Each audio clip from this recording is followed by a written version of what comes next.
Never let them tell you what you can't do. Gotta change your head.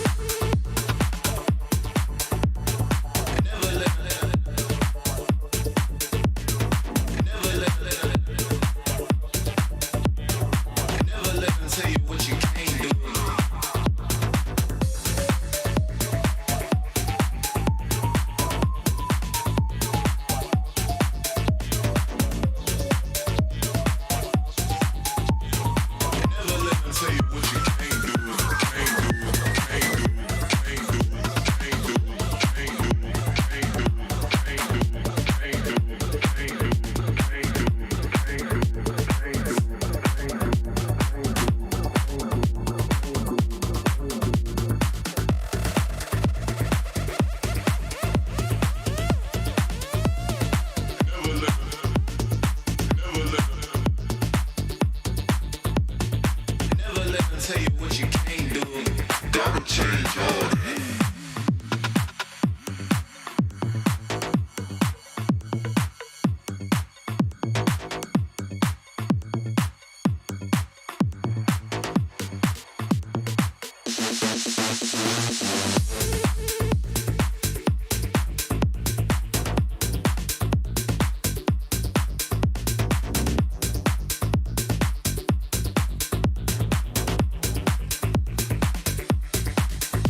let them tell you what you can't do. Gotta change your ways.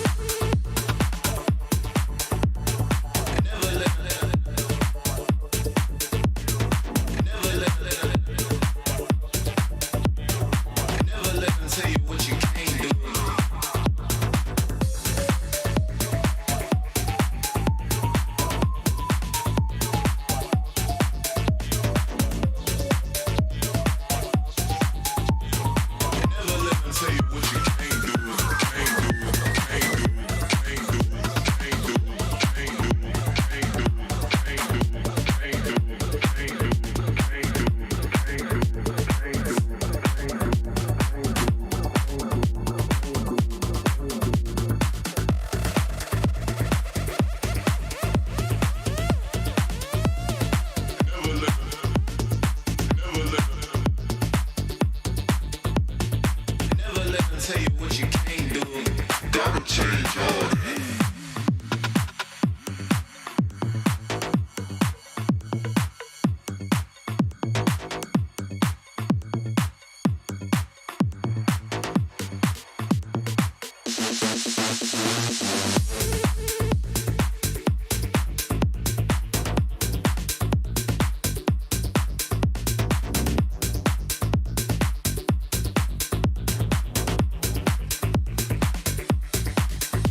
let them tell you what you can't do. Gotta change your head.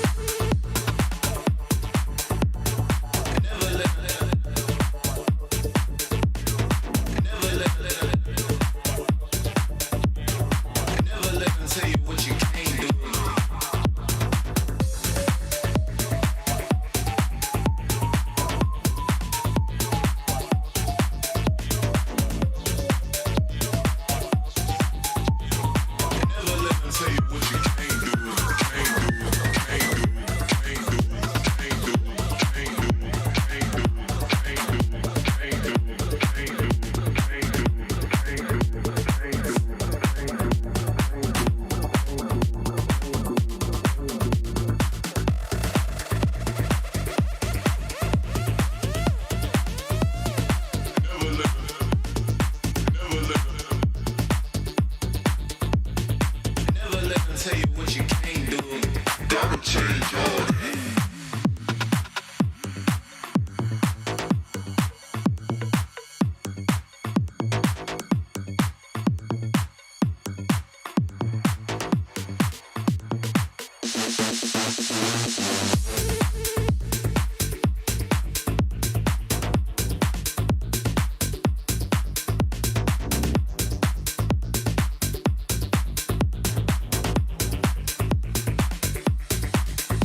and it's going to be Sage's Sanctuary, the Unbridled Outburst pushing him back, but KK in a bad spot. He's going to be destroyed. Infinite Fastness aggressively used, but Rilbert's been killed in return, and it looks like they want to go. Dow, he's going to be going in. Sage's Sanctuary used in return. Chaos Cinder is going to be there, and it looks like Zhenz is going to be killed, and it looks like Dow is starting to do the damage, but he's just so low. He's continuing to go. Want to go more. The Peacebreaker pushing them back. The Think Inside the Box is going to be committed as well, and Arashi does get sniped out. He's going to be killed, and they've gotten Ochik as well. The Death at Sunset, one last hurrah. Does he get a pick off onto KK? He does. He did get something. He Moonlight Flashes, tries to go to safety, but he sees yet.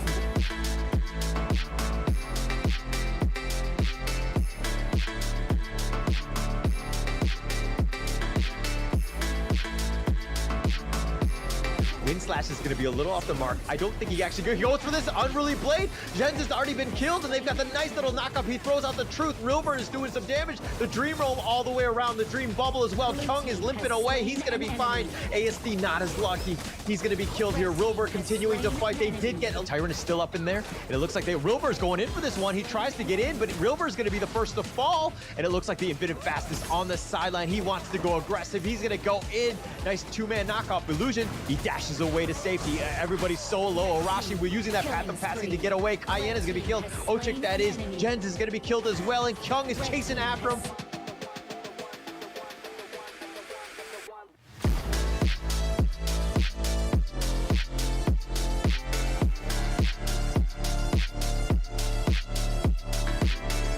Down on this, but on the back line, Dow is helping out the teammate. They're looking for Kyung. Now the mega tank is out. Where is Series dead as well? Now just left with Faye as well as Haku. The two against the world of Fearless Esports, and it looks like the KK is laying down the pain. Haku not long for this world. The heals come in. It is gonna be Haku, and right now Chaos Cinder's laid down. The stuns come in, but Leaping Savior gives them the shield as well. The beast form has been unleashed, and once again Dow on the back lines. He's gonna make life a hell for the side of Nongshim RedForce. The spice is just not enough. But they're continuing. Yep, they're gonna try and get the stuns on. The life bars are falling low, but it's still a kill. Kyung out of the picture, out of the game, and it looks like Fearless Esports will not be denied.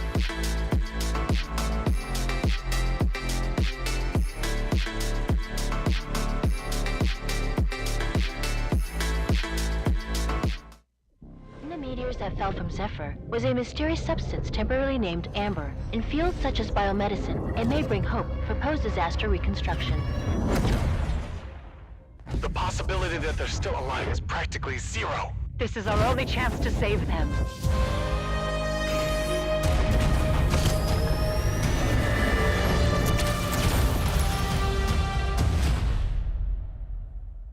Doctor, we received a weak signal from Zephyr for the first time.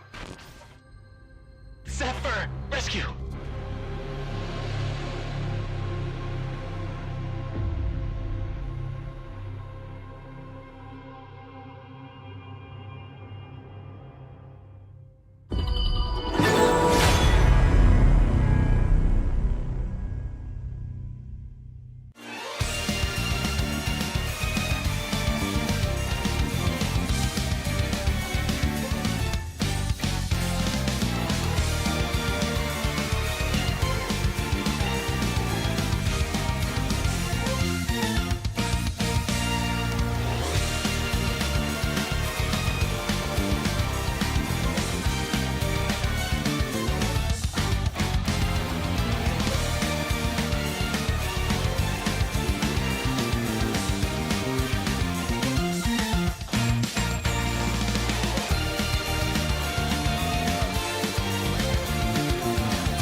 Hello and welcome to day 2 of the Honor of Kings Championship 2024. We have 3 teams representing the Pacific. It's going to be Fearless Esports, Nongshim RedForce, and of course, SCARZ coming at you. We've got a round robin. It's going to be the final day to find out who actually qualifies for the Honor of Kings Championship. My name is Holler, and with me is Kindo Fu.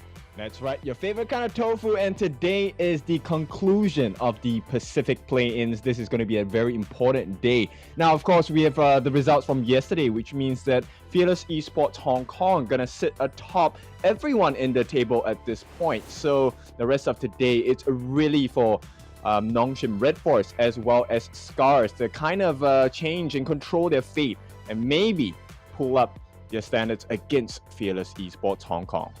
All right, somebody has to knock him down off a peg because right now Fearless Esports looks like they're going to be running off with this one. Somebody has to make a dent in this one, and I do feel like Nongshim RedForce, they're the number 2 squad. They did beat SCARZ, so they do need to. They have the potential to do it, and of course that's going to be our first matchup of the day. It's going to be Fearless Esports Hong Kong going up against Nongshim RedForce. I think that this is going to be the game to watch. Of course, the other ones are going to be super important. Assuming that we do get a bit of an upset, it's going to be SCARZ Fearless Esports in the second match, and of course the final one will become SCARZ versus Nongshim RedForce.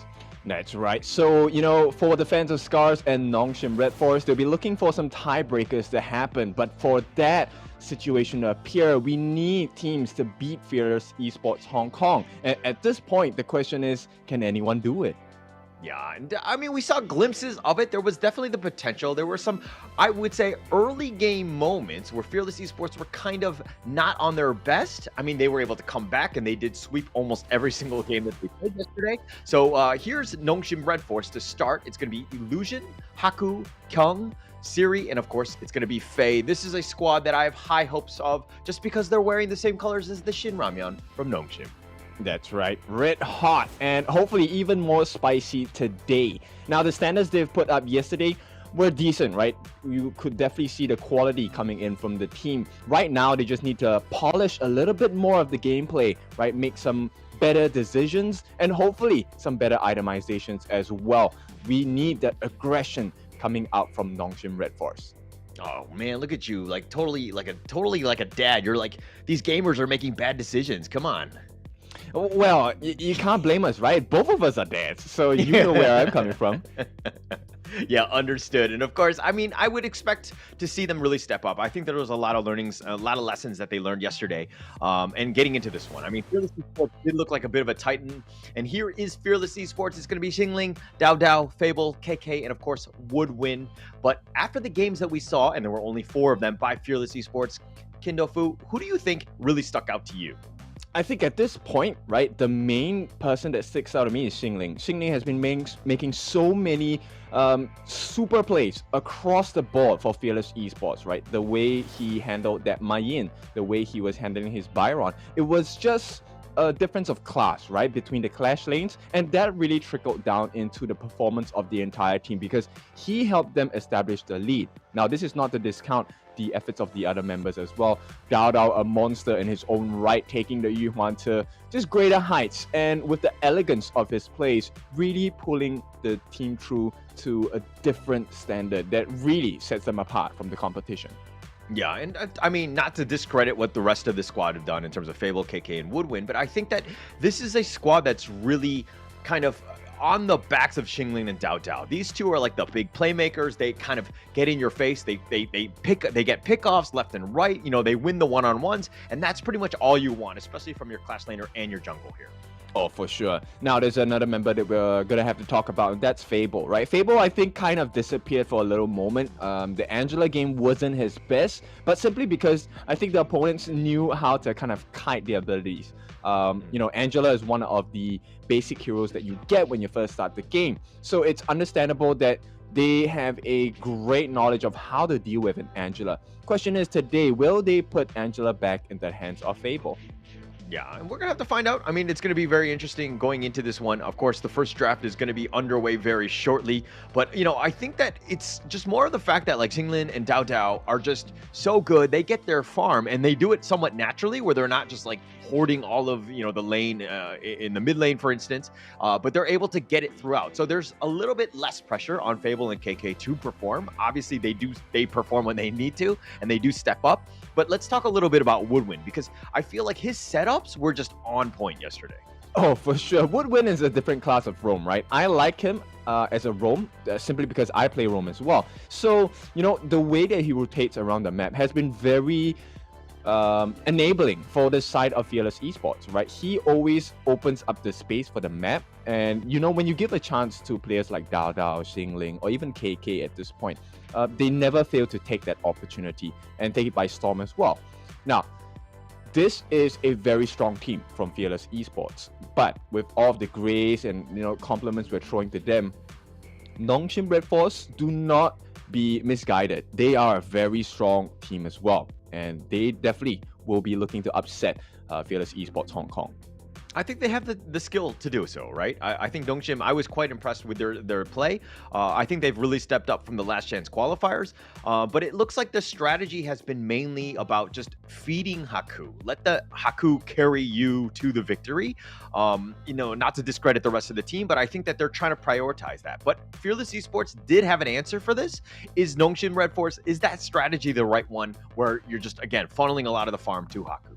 Yeah, exactly right. So I think that was the common state of all of the three teams yesterday, which was let's get the farm into the jungle. The jungle will kind of set the stage for us, which is not wrong, right? End of the day, the jungle sets the pace of the game. He's the one that will decide, okay, are we going to go fight for this objective?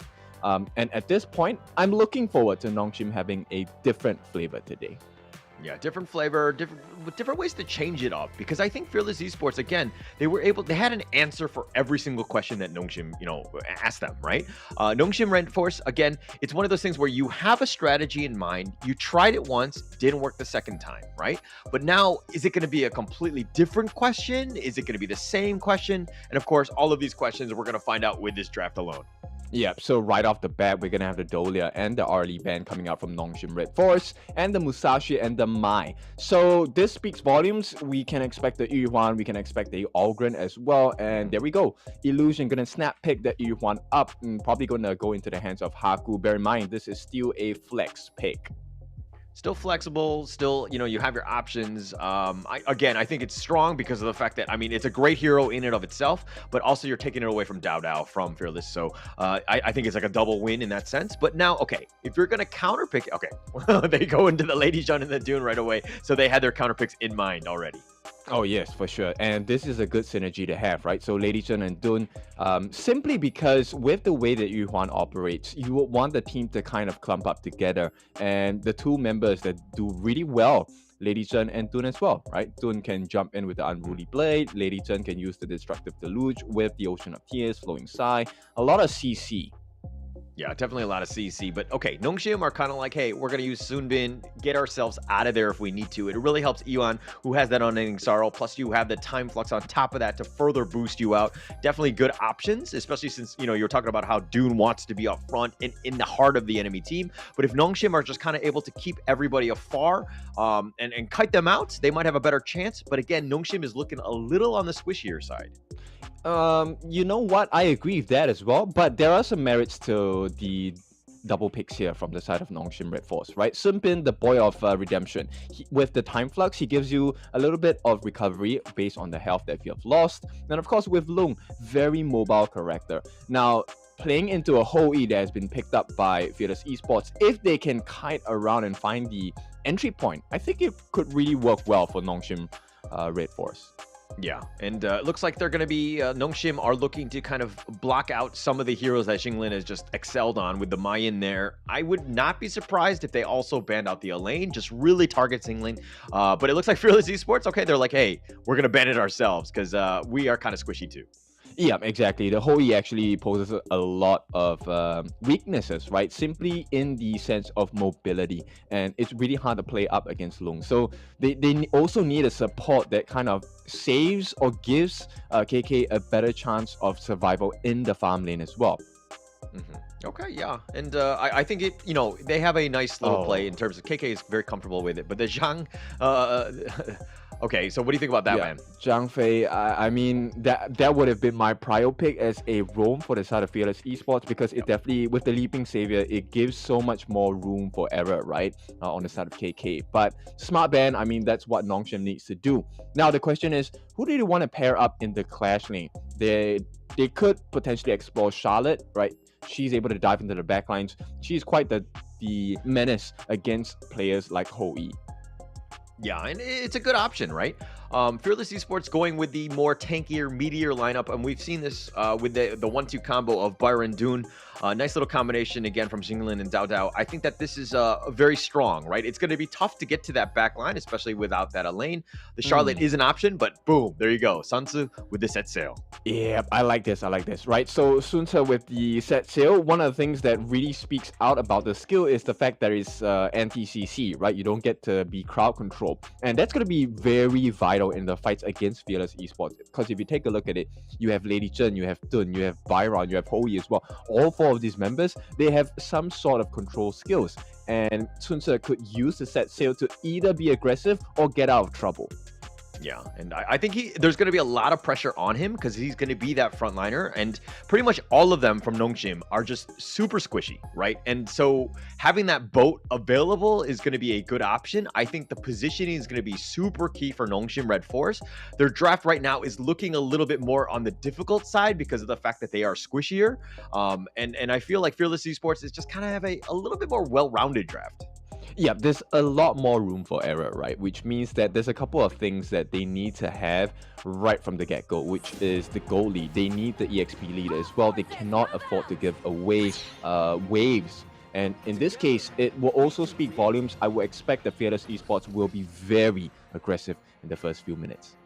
Okay, all right. Kindofu has spoken, being aggressive, and Nongshim RedForce, you got to be a little bit scared, but I think Nongshim just needs to play safe, right? They need to get the farm, just get the right items so that they can start bursting people and kiting people from afar, because Fearless Esports might have an issue of just getting onto them.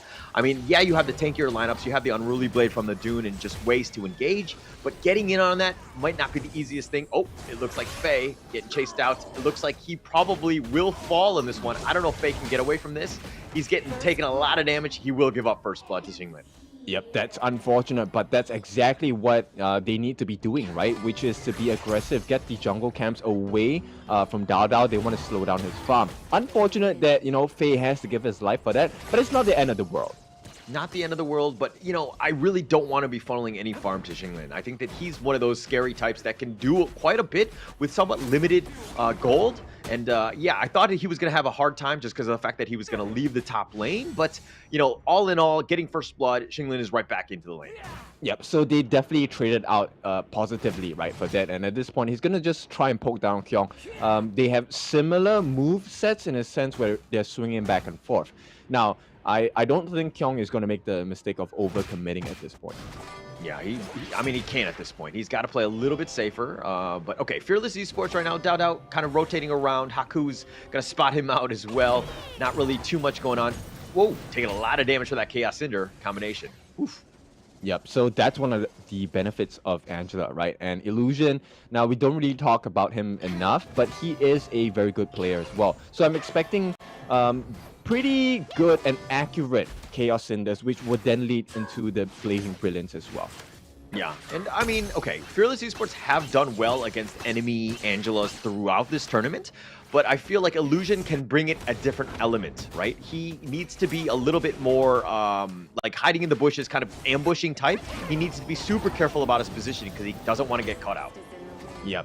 And I just want to highlight one thing. I think some of the viewers definitely have taken a look at this, which is, interestingly enough, Illusion is the one taking up the roam item, which is the Knowledge Gem. Now, this is a brand new strategy in the KPL region, actually. So you will see that they have a double smite combination coming in. Yeah, and it's a nice little combination. It gives you more options for that in terms of the steals, especially early, right? When the smite can do quite a bit of damage. But yeah, I think it's going to pay off. But Faye, again, just rotating around, just trying to boost up his enemy team, or sorry, his own team, and providing a little bit of space for Siri. Let's talk a little bit about this farm lane. Hou versus the Loong, Siri versus KK. Your thoughts on that one? I think it depends very much on your positioning, right? And at this point, when levels are equal, itemization and farm are similar, I would give it to Siri because simply he has more mobility. And with the saving grace of Time Flux, it's going to be really important for them. Yeah, it's going to be super important. Okay, and I expect to see a much better game from Siri as opposed to yesterday. He's got a slight level advantage right now with KK5, Siri level 6. That's good news for him. He needs to continue to farm up, and Woodwind just being a nuisance on this moats. Yeah, they're kind of setting themselves up for success, but it also requires very good precision because they will need to have absolute synergy to be able to jump it at the same time. Bear in mind, Woodwind and KK both have stuns. Now here comes that Sail. Set sail, he's gonna go in, he does smash in. It does do quite a bit of damage, especially with the Blazing Brilliance, but it looks like Dao will just shrug off most of that. That was a saving play actually because Haku actually got caught with the Destructive Deluge. Now, Fearless Esports, I don't think they will be disturbed at this point, so they will take the Tyrant for themselves. First Tyrant of the game. This is going to level them up and, you know, even up the farm lane. Yeah, it's definitely going to even it out. And, you know, I mean, the damage boost is quite good, especially early. It definitely helps out with Fearless Esports here. But Nongshim playing a little bit more on the defensive side, but nice Blazing Brilliance. All the dash over the wall. Woodwind with the Peacebringer keeping himself alive. Yep, the farm is not just there yet, so Illusion unable to burst him down. Probably will need the Scepter Reverberation or at least the Stone of Sorcery to be able to kind of melt this Woodwind support down. Yeah, but Woodwind's kind of, his positioning has been quite good. I think that just staying in the back, just getting off as many Cannon Blasts as possible, it's just like perfectly what you want as that modes player here. Oh, here we go. Oh, the Burning Sun arrow, it goes in, infinite fastness, straight on out of that. The Blazing Brilliance just zoning him away. They're going to zip on out of there. Siri takes the Uber, and he's out.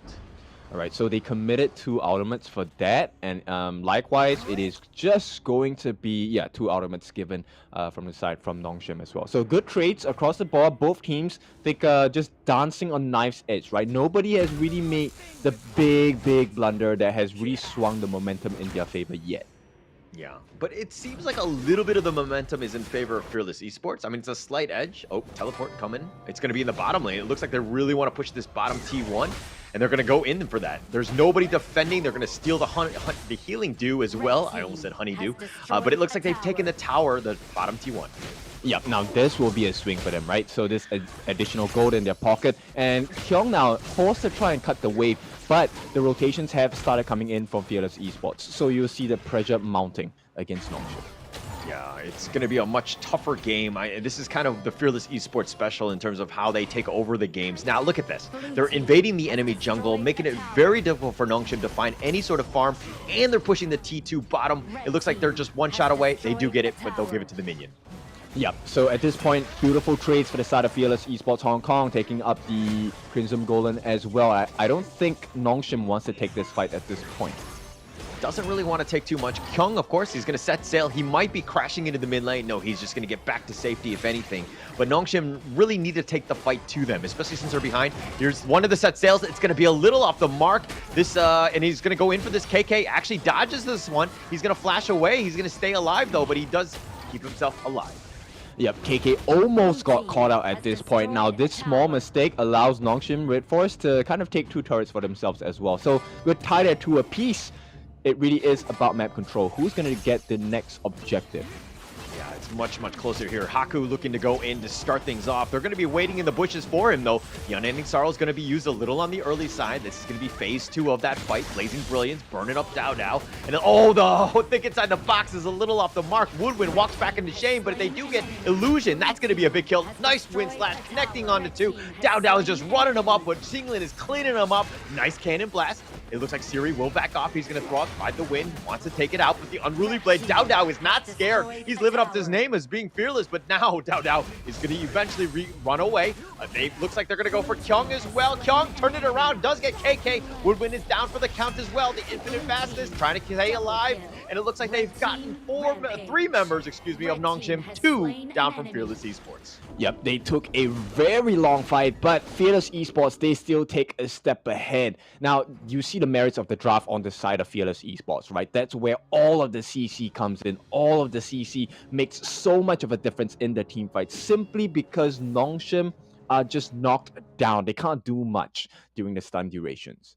Yeah, not too much. And this is why, you know, again, the entire Nongshim squad kind of on the squishier side. If you get stunned, you're pretty much dead. Like, unless you get some, you know, they mess up, or you have Unending Sorrow. That's another get out of jail free card, but it's tough, right? So again, this is why the positioning needs to be so key. They need to kite everybody out. They cannot be grouped up together. Oh yeah, for sure. But that's exactly what, unfortunately, their inclinations will be, right? Because when you're low on health, you're looking for the Yuhuan Haku to come in with the heals on that Melody of Peace. And unfortunately, for that to really work out, you have to be close to him, and that sets up the situation where Fearless Esports is ready to jump on that opening.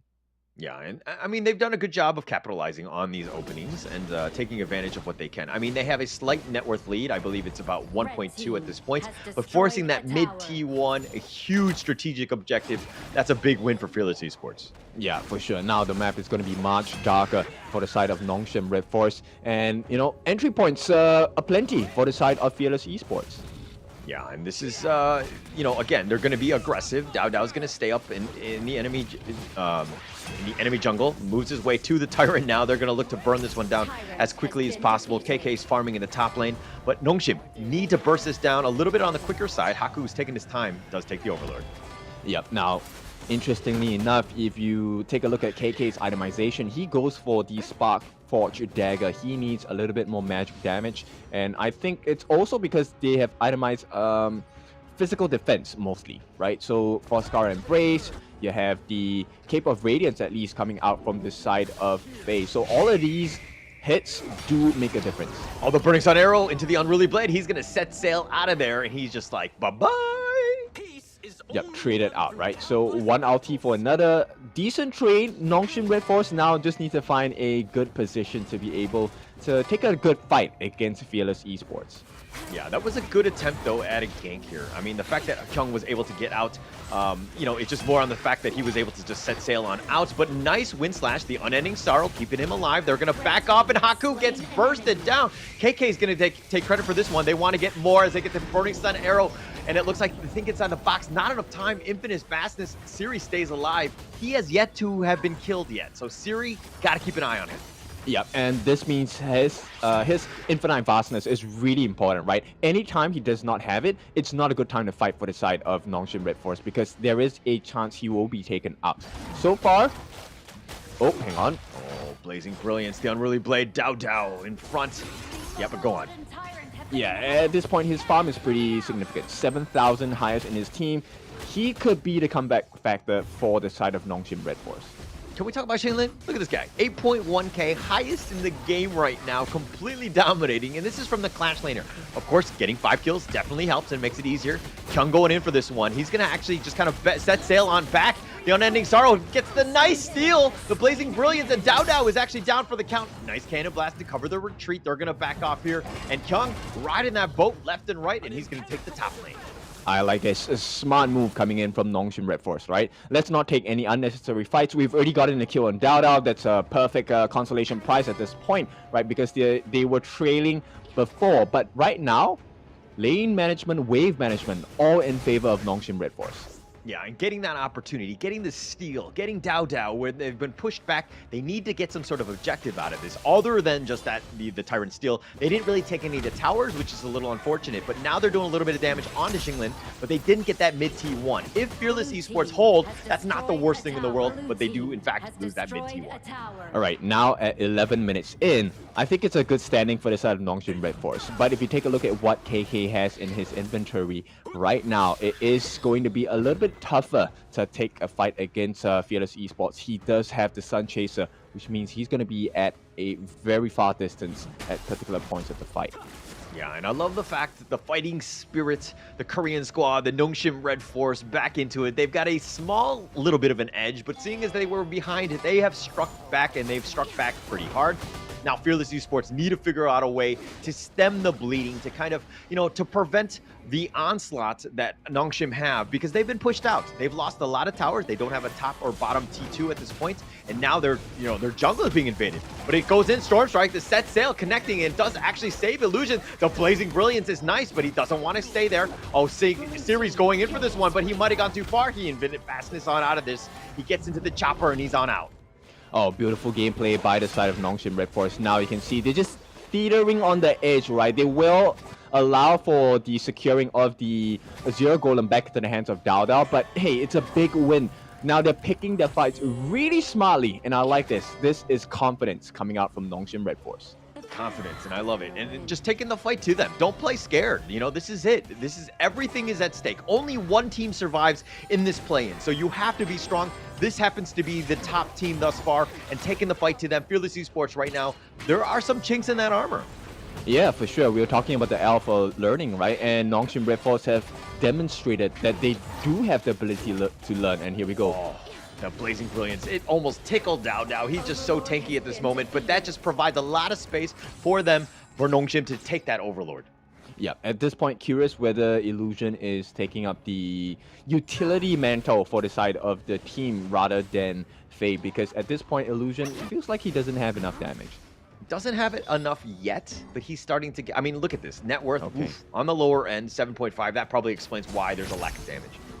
Well, he's going for the Void Staff, so that could be pretty hurtful against the side of Fearless Esports, because the only tank in terms of shielding effects is Dao and Woodwind, maybe Xingling as well, right? Everyone else, kind of an instant melt.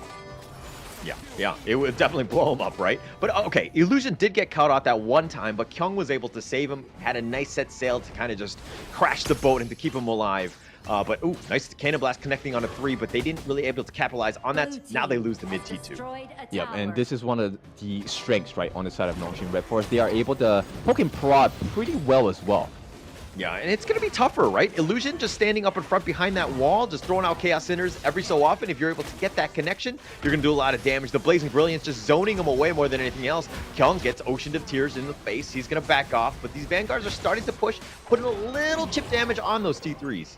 Yep, and definitely I think Fearless Esports, maybe for the first time in the past 48 hours, they are feeling the pressure. They take the T3. This is a big win for the side of Nongshim RedForce. Yeah, and they're starting to push it to it. This net worth lead is starting to grow. It's not the highest or insurmountable by Fearless Esports, but they've been playing very defensive. They haven't been able to find that pickoff, and it looks like the Infinite Vastness is going to be used already. That might have been a misclick. No, he's going to go, it's okay. He's going to go sideways. And it looks like he's just going to back off a little bit, zone them away, keep them from arm's reach, so to speak. Haku's still up in front, just trying to sustain it out. Haku can be super annoying on this Yuan. No, yeah, for sure. The range is extremely long, and Dao is trying to just push them away, right? They want to allow KK the room to take this Tyrant. They need anything they can take on this map. Yeah, and this Tyrant about half-life. This is going to be the next big objective. Haku maybe goes for the steal. He gets another steal. Oh, the Blazing Brilliance right onto Dao. Kills him again as well. And the set sail from Kyung. He's going to get on out there. He's going to do a U-turn, and he's going to go right into KK. Smashes it in, and he says, I'm the captain now. All right, it's all pain for the side of Fearless Esports, and the floodgates have been opened. And it looks like they've got this one. It looks like they're turning in. All of Fearless Esports are running back into their base. They have the super minion pushing in. They want to just look to end this game. This is going to be one last hurrah, and they just get the knock up, and it looks like Fable is down for the count, and they've gotten Xingling as well, and they've taken the base, and Nongshim take game 1. What a game. This is Nongshim RedForce. They definitely learned the lessons from yesterday, studied their opponents really well, and congratulations. They take game 1 of this best of 3 series. What a bounce back from Nongshim, right? Different set of strategy. Once you took over the lead, you were able to come back, and then you were able to play from ahead, and it was really difficult for Fearless Esports to get back. Siri had so much farm, he was starting to do a lot of damage. Haku was doing a great job, and Kyung, man, these set sails were on point. He was hitting the right targets, he was saving teammates left and right. Kyung was very good on that game. Yeah, they kind of forgot the fact that Sun Ce existed, right? We've already seen it in the regional finals for the side of like maybe Moonlight, the other Korean counterpart that also pulled off a magnificent game with the Sun Ce. And this time, Nongshim RedForce, they show why Sun Ce has to be considered in the draft as well. Yeah, I think they were a little caught off guard. They did not expect it. I think that it was just completely like... I don't know what they were thinking, because they totally forgot that he had the boat. But let's look at some of the itemization here. Xingling, he was 5-0-1 for the longest of times, and he ends up 5-1-1. So yeah, they were just kind of like, hey, we're going to respect Xingling and not really fight with him. Yep, if you take a look at the itemization coming in, there was a lot of defensiveness. Kyung specifically with the Frigid Charge along Night Guardian, these are the defensive items that allowed him to really just sustain the damage, right? So he was eating up the skills coming in from Fable, Woodwind, Dao Dao, Xingling, any stun that comes in, it does give him a little bit more survivability. And with this, they then counter-attack with Siri, Illusion, Haku. Look at the damage they put in. Starbreaker. They've emphasized so much on the armor penetration. Magic or physical, doesn't matter, right? It was just breaking down the shields, and that really allowed Nongshim RedForce to just pick them apart, because they have the longest of reach in comparison to what Fearless Esports had. Yes, you have Woodwind on the Cannon Blast, but what good is that when Haku is dealing even more in return? Yeah, I mean, he did, what, 31% of the team damage against other heroes with 93k total hero damage there. I mean, just the cores. Illusion really stepped up, did a bunch of damage as well. But here are the neutrals. This is what was going on. I mean, the Tyrants were taken early by Fearless Esports. They had a little bit of a head start, as you see in terms of that gold graph. But let's check out the highlights to kind of break things down even further here. Yep, so first blood came in the form of Fate, right? Of course, this was credited to Xingling. And I think at this point, Fearless Esports, they kind of understood, hey, we do have the lead, we should push them back, because if we allow them to farm late game, it's not going to be a very pretty picture. And now, while this situation, it feels like, hey, they did give a couple of kills, end of the day, Siri survived, and that was one of the main win conditions they had, because he was the one dealing the pain. Yeah, he did not die a single time. Let's give props where props are due, because Siri was on point. Look at this. He's aggressive, but he's just like, okay, I've baited them out. I'm going to just infinite fast this on out of there. I'm just going to stay alive. And he did so much damage, and he was staying alive, and that's exactly what you want as the farm laner. And my God, that set sail on point. Yep, exactly. And at the same time, Siri, because of this flexibility, he was always able to jump on the backlines. He forced the early Splendors coming in from Fable, and once that defensive capability is out, you know that they will take it all away. And once again, this leads us to the MVP, Haku. Looks like the strategy was correct. Maybe execution wasn't as good yesterday, so this time they figure out the perfect formula. Haku dealing a total of 93.2 thousand damage, 224 on that KDA. Yeah, it's all about growth and just saving everything for this day 2 when everything is at stake going into this one. Nongshim RedForce pull it out. They get a game 1. It's not the series yet. We'll still see, especially if you're a Fearless Esports fan. We're going to have to find out if they're able to bounce back in game 2. That will be coming up shortly. But again, I think that there's going to be a lot more pressure on Fearless Esports. They're down a game and they're going to be feeling it. That's right. Now, before we go into the second game of this best of 3 series, we will be taking a short break. Join us as we see if Nongshim RedForce can surmount the difficulties and come back to win 2-0 against Fearless Esports.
Legendary!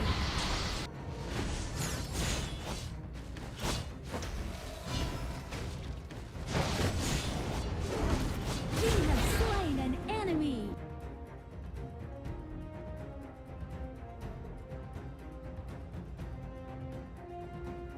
Liu Bang doesn't have any strongly held beliefs beyond safeguarding his own interests, but when it comes to that, he'll spare no effort. This is his passive skill, which automatically grants him a stack of mark every second. At a certain number of marks, he gains an enhanced basic attack. This is his main damage skill. It enables a shield that deals damage to nearby enemies either when it expires or when he manually disables it. His skill 2 provides movement and crowd control, letting him charge forward to damage and stun enemies in his path. Liu Bang's ultimate is a teleportation skill. It provides the selected teammate with a shield and after a short delay, teleports him to the teammate, restoring health to teammates within range. Upon arriving, Lu Bang also gains an extra movement speed bonus. Notably, the longer he channels for, the stronger the shield and the greater the magical damage dealt by the teleportation. This combo is great for protecting teammates that are being overwhelmed. First, select a teammate to provide them with a shield. As he starts channeling his ultimate, activate skill 1 and wait for the channeling to finish, or tap the ultimate again to teleport. Then, use skill 2 to dash and stun enemies, followed by stage 2 of skill 1 and an enhanced basic attack to deal burst damage. This combo is mainly used to protect your team's carry. It utilizes the ultimate shield and magical damage to help teammates block fatal damage and gives them an opportunity to counterattack. Note that stage 2 of the ultimate can be used flexibly depending on the situation of the battle, though it is most often used to provide emergency support or to retreat from combat. At the start of a match, Lu Bang can choose to clear his lane with skill 1. After unlocking his ultimate at level 4, he can clear the clash lane first, then teleport to teammates to help them.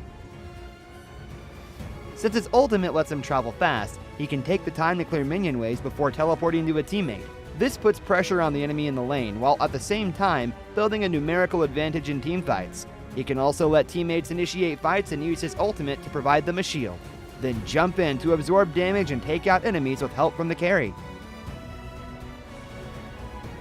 If he's facing an enemy who is stronger but doesn't have any crowd control skills, he can use his ultimate to instantly teleport to easily flee the danger. Lu Bang should focus on leveling up during the early game. After unlocking his ultimate at level 4, he can keep using it to reach teammates and help them build an advantage. During the mid to late game, once he has enough defense and damage, he can mainly focus on laning and teleport into team fights to protect the carry and take out unsuspecting enemies. There, pull out the root of the problem. What's a conscience? A kind of snack?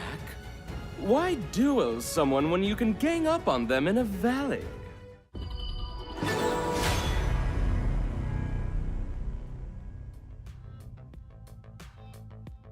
Nongshim RedForce strike first, take the first game against Fearless Esports Hong Kong. Kindofu, please make some sense of that game. Well, confidence, I think, is the name of the game, at least for the side of Nongshim RedForce, right? They understood the win conditions, went for it really clearly. It wasn't really clean. Faye died and gave the first blood, but hey, small issues, right? As long as we know what we need to do and we successfully complete those roles, the win should come. Yeah. Okay. All right. Now, if you're Fearless Esports, you're down in game. What do you do in response to that one? Like, how do you adjust? I think at this point, nothing too big about the draft, right? It really just is an execution error, and I think they need to be a little bit more fearless in a sense, right? Once you get the stuns, I think the callouts maybe weren't as crisp this time coming out from Woodwind. Yeah, it didn't seem like their ganks were really, on point. They weren't really kind of making moves with authority in that sense and just getting conversions and kills and all the good things that you want when you're just moving around the map. So I think that Fearless Esports were kind of not resting on their laurels of yesterday, but definitely this is not really the Fearless Esports that we've seen in the past. Yeah, and I think based on what I can tell from both teams, I think, Nongshim RedForce definitely feeling that momentum, right? You can see they're kind of locked in already. But Fearless Esports maybe still struggling to kind of find a rhythm today. Yeah. Also, I mean, I wonder if there's, the Nongshim RedForce, like, you picked up the Lung. I mean, you had the Yuan. I mean, we're seeing just how strong some of these heroes can be in synergy, right? For sure. Now, they're going to open up something interesting here, and that's going to be the Dolia coming in for the side of Fearless Esports. Is this a mistake coming in from Nongshim RedForce?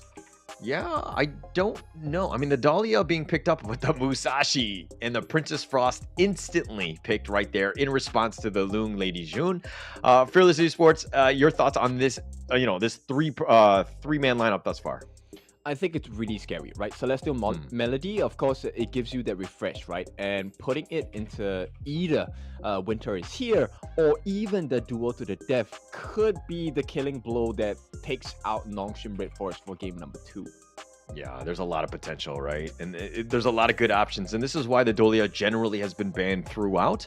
Letting it go, I mean, obviously, Fearless Esports are just going to pounce on that and just pick up anything with a very strong, alt to kind of complement it. So I think it's good. But now the Zhangfei, this is the tried and true. I love this as myself as a roamer. But what is the thinking right here of this Zhangfei pick?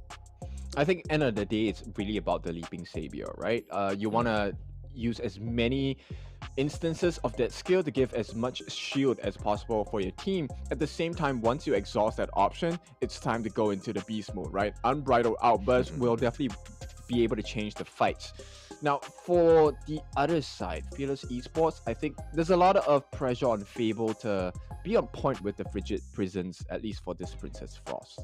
Yeah, it's going to be super key, right? Just setting it up. But I think that it's one of those things where you let, Dao Dao get in, initiate, duel to the death with the Musashi and just kind of be in the heart of the enemy team. And then Princess Frost, you can kind of just like stack them on top, right? You have the winners here and you just create those like Frigid Prisons, like everything that you want to do and just kind of lock people down so that Musashi can just like clean everyone up.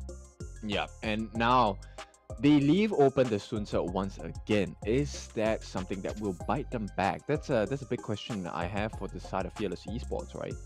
Yeah, and it'll definitely help out. I mean, Kong is proven, especially in that last game, that he's, quite the pilot on it. So, it could definitely round it out. But again, we'll have to see. They do have, I think they have last pick, but no, it looks like they're going to go with the Mayin instead.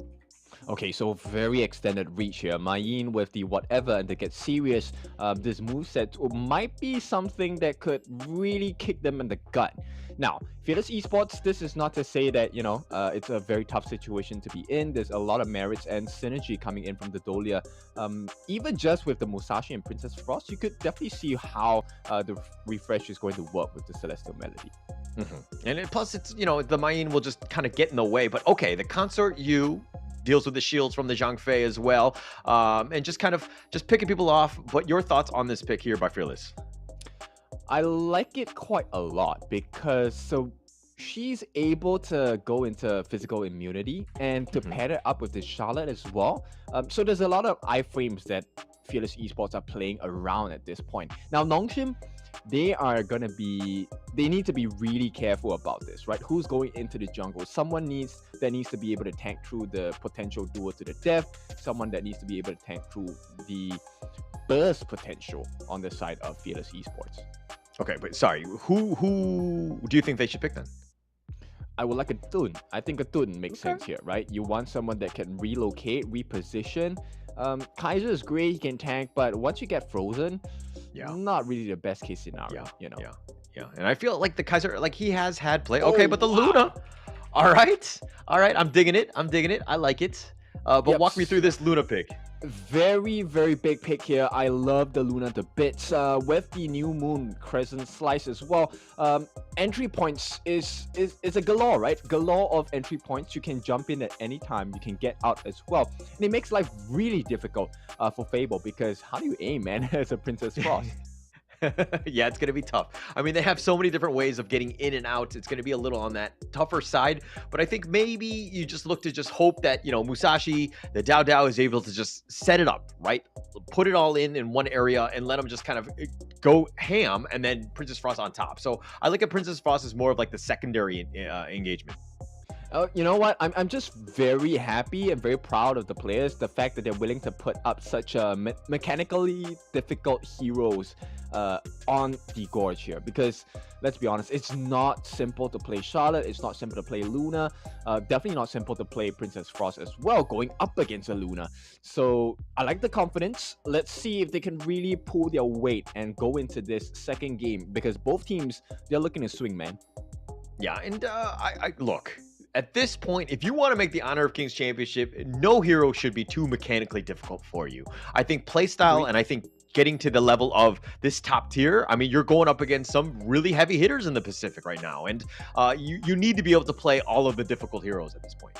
Yeah, all right. So it's not just like landing the hits. You must be able to take some up the chin as well, right? So at this point, I think so far, Fearless Esports, they haven't been handed that difficult challenge yet, right? I don't think anyone, even throughout the regional Pacific finals, has given them this much difficulty. And Nongshim RedForce might be the ones to show the rest that we are of the top caliber and we deserve that slot for the Pacific region. I think they had a really impressive showing, Nongshim that is. I think that was a really good game one that really kind of shook up Fearless Esports. Now, again, I think that good teams kind of are able to bounce back. They're mentally strong and able to figure it out. We've seen time and time again where the teams that lose that first game, generally speaking, lose that second because they've been mentally shook and they're just like, oh, we can't compete with this team. But I think that Fearless Esports, this is a true test. Being in this situation has not been something that we've seen often from them, and seeing if they can bounce back is going to be a big question going into this game. Yep, exactly. This is what makes teams separate teams, right, from being good and being great. And that is the ability to adapt, ability to bounce back. All right, well, here we go. This is going to be the Pacific play-in day 2. Of course, it's going to be the first matchup against the so far undefeated Fearless Esports Hong Kong. Of course, they did drop the first game, but I'm talking series. And going into this one, they down a game against Nongshim RedForce here. All right, let's see how it goes here. Wave clear definitely going to be much more important, and it looks like it's going to be the ult as the first skill of choice. Now, same play style, right? But this time it is Fearless Esports that want to put that aggression in. Yeah, and Haku was just like, I'm not letting these boars get stolen. I'm just going to searing stab them, take out as much as possible, make it uncomfortable, right? Fearless Esports want to invade. They want to take away as much farm early as possible. And Woodwind's doing a lot of babysitting in the mid lane with Fable. Oh, for sure. And at this point, it looks like KK is struggling a little bit for good reason as well. Here comes that positioning from the side of Siri. Oh, and here comes Woodwind looking to just kind of help out Siri, taking a decent amount of damage, excuse me. But Siri, one thing to take note of, he didn't die a single time in game 1. I don't want to jinx it in game 2, but I'm just saying his positioning has been great. He's able to get farm, and he should be targeted, like a targeted priority by Fearless Esports. Yep, not going to be really easy though. Now, bear in mind the old bolt coming in from KK. It's actually not that hard to sidestep, so as long as you kind of preempt yourself. So I think, you know, Siri's going to have a decent time in this lane. Okay, all right. I mean, he's getting a little bit of help from Faye, just trying to provide it out. And KK's, as you said, struggling a little bit, but net worth-wise, equal. So not too big of an issue here. Woodwind, again, just trying to prioritize the mid lane, give Fable as much space as possible. Yep, a little bit more defensive in nature, right? This time, Siri builds up the Boots of Fortitude first. He wants to make sure that he doesn't die down to the chip damage in the event he gets landed with the old bolts as well. Okay, and all right, let's talk a little bit about Xinglin, who's just an absolute monster in the Clash lane, usually gets farmed by himself, even got first blood in that last game, sets himself up for success, does a lot of damage there, throwing out that tri-slash to Kyung just for good measure. But how do we stop, or how does Nongshim stop Xinglin? I don't think they can, right? At this point, Kyung is definitely going to have a tough lane because Charlotte, one of the most mobile heroes in the game itself, and paired up with the damage, it's quite tough. And unless there are rotations coming in from Haku, I don't see how this state is going to change. Yeah, it's going to be a little on the tougher side. Haku with a slight edge in terms of levels against Dao Dao, who's also in the mid lane, so they both need to kind of trade. But one thing to take note of, Haku, little low on mana, and he's going to have to back off as he does not actually have a blue buff at the moment. Yeah, so this is actually one of the important markers, which I think, maybe not now, but Fearless Esports will definitely look to capitalize on, which is to steal away that Azure Golem, because it hurts Haku very much. Yeah, it's definitely going to hurt, and pushing it out. But Dao Dao now looking to invade, needs to find whatever farm he can get on the map, right? I think Haku will have a contest, but, you know, he's going to walk in to find that the boars have been taken by Dao Dao already as he rotates now into that mid lane. Yep, so gold is pretty much even, right? But in terms of the XP, it's definitely not. It is swinging in the side of favor inside of Fearless Esports. Oh, and this might change though. Oh, nice. Oh, shit, tears. Woodwind now on the run. The Umbrella Outburst. He actually goes in for this one. He tries to go for the slaughter, but it looks like Lucian's going to be the first to fall. He gets up first blood. Faye is getting gone on right now, and the slaughter one last time. He's going to be killed as well, and Xinglin gets him down. Haku now being targeted. Tried to go 1 versus 3. Not a good situation. 3 members down from Nongshim, but they do get Xinglin in return. All right, now this is a perfect situation for the side of Fearless Esports. They won't allow the steal for sure here, and at this point, Dao going to secure it for the team. Now, just in a space of 10 seconds, Fearless Esports have now acquired a 1,000 gold lead. Not only that, they also have the EXP lead as well. Yeah, I mean, 3 kills and the Tyrant just compounding everything just really helps out. Siri right now trying to just defend this tower, doing a decent amount of damage, but that wave breaker or that kiddie pool, depending on how you look at it, is keeping them healed up, and they're going to be fine just kind of dealing with this. Oh yeah, for sure. And at this point, it's really a lot of pressure, right? And I don't think Nongshim RedForce will be able to deal with this pressure unless they rotate more members in. But at the same time, this also dilutes the ability to kind of manage the waves across the map.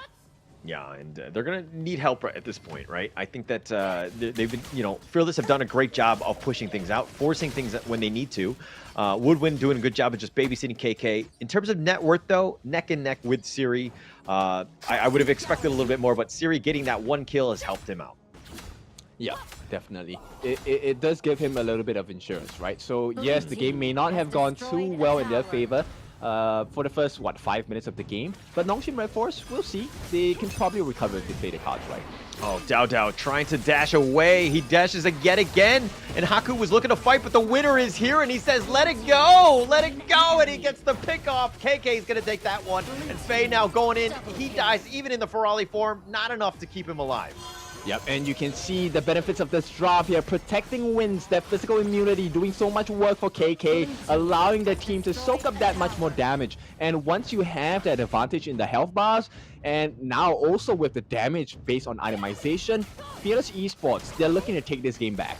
Yeah, they're looking to take it back. They are angry. You can tell. They're like, okay, we lost that game 1. We are not losing this game. And they are just definitely motivated to do much better. They're doing, their movements have been crisp. Their the gank attempts, everything that they've been trying to do in terms of team fight have been on point. Yep, and now Primal Bond is gone, and this means Fearless Esports will take a stab at the Overlord, get it successfully, and this is Map Control 101 coming in from Fearless Esports Hong Kong. Okay, well, explain Map Control 101 to all the new players that are out there, because I feel like in my ranked games, they don't understand this map control. Oh, I agree with you. And so here's that golden nugget, right? Essentially, what you're wanting to do is to make sure that the waves are always in your favor before you take the trades or before you go for an initiation. And once you have that, it doesn't matter whether you win or lose the fight, it will allow yourself to have some breathing room, right? So that's why you go and rush for these towers instead of taking the neutral objectives. It allows a lot more space for error, because even if you lose the fight, instead of clearing towers, instead of taking objectives, your opponents might need to clear the waves first. Professor Kindofu has spoken. Please, guys, write that one down. Save it. Make sure that, you know, you understand that one, because there's going to be a test on it tomorrow.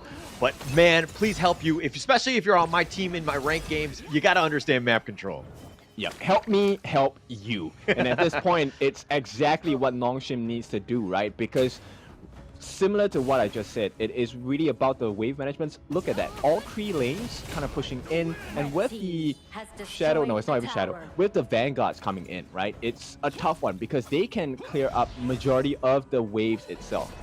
Yeah, and they're pushing throughout. Fearless Esports right now are just in the Nongshim jungle right now, just having a party, just taking everything from them. So it's going to be tough for Nongshim to find any sort of farm, and they're going to fall further behind because of that map control.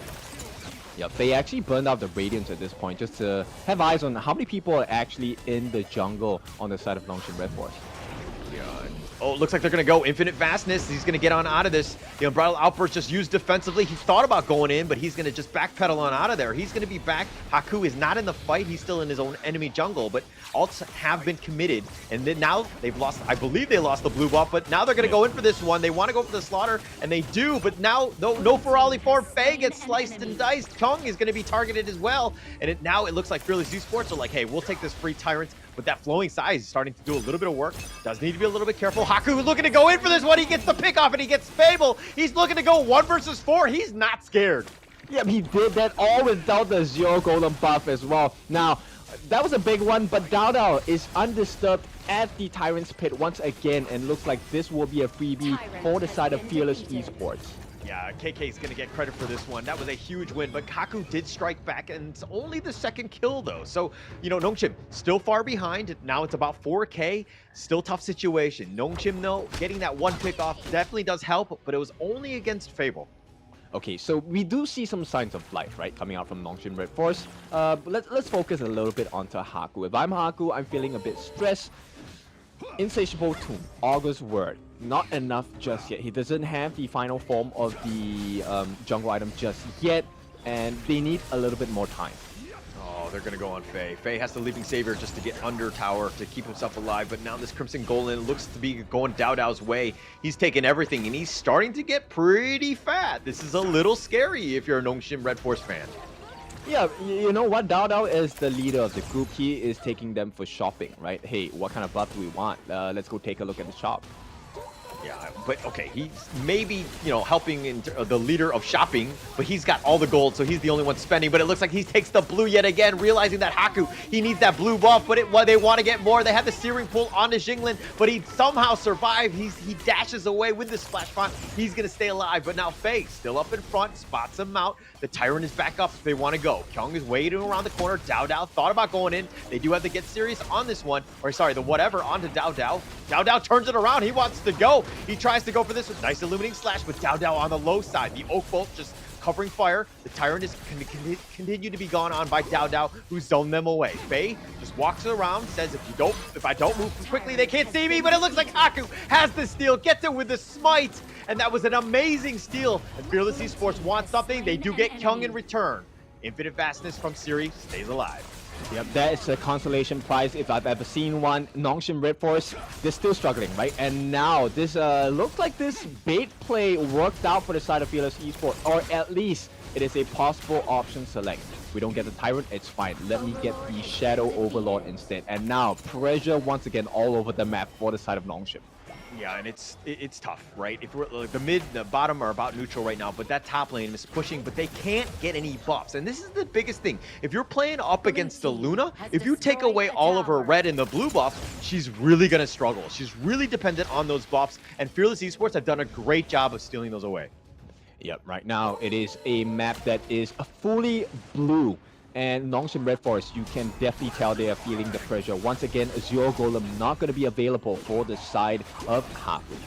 Yeah, Dao Dao, excuse me, stealing all of the buffs, and of course, stealing my heart. And he's playing very well. I mean, if we're looking at his KDA, he's going to be on point. Dao Dao has just been this absolute menace on this Musashi here.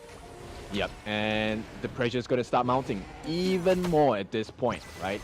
So Shadow Overlord is going to be dropped on the top lane, taking flight there. Meanwhile, the rest of the side of Fearless Esports, you can see what they're thinking about. Let's do a double-pronged attack. Double-pronged attack, but look, Haku actually has higher net worth, 8.7 to the 8K of Dao Dao. So if anything, but you know, if we're looking overall, the team is definitely struggling as they're down about 6K. They need to hold this T3. They need to survive. They need to push things away, deal with the minions. Haku thought about going in. He went on to Fable, but the winner is here. They've been zoned out. And that Winter Storm, or the Acid Rain, so to speak, is doing a little bit of work on that one. Infinite Vastness, where's he going to go? It looks like he's going to go in reverse. He's going to back off. The Unbridled Outburst is going to be committed, and they thought about going. Kyung was going to look to go, but they do end up going. Haku is actually going to be killed. He is way too far overextended. Illusion is going to be killed as well. Now they're going to target that top T3. They're forcing it down, and they want to go for Siri, and they do end up killing him. And I think that was his first death in 2 games. They get the double kill onto KK, but more importantly, they take the base in game 2.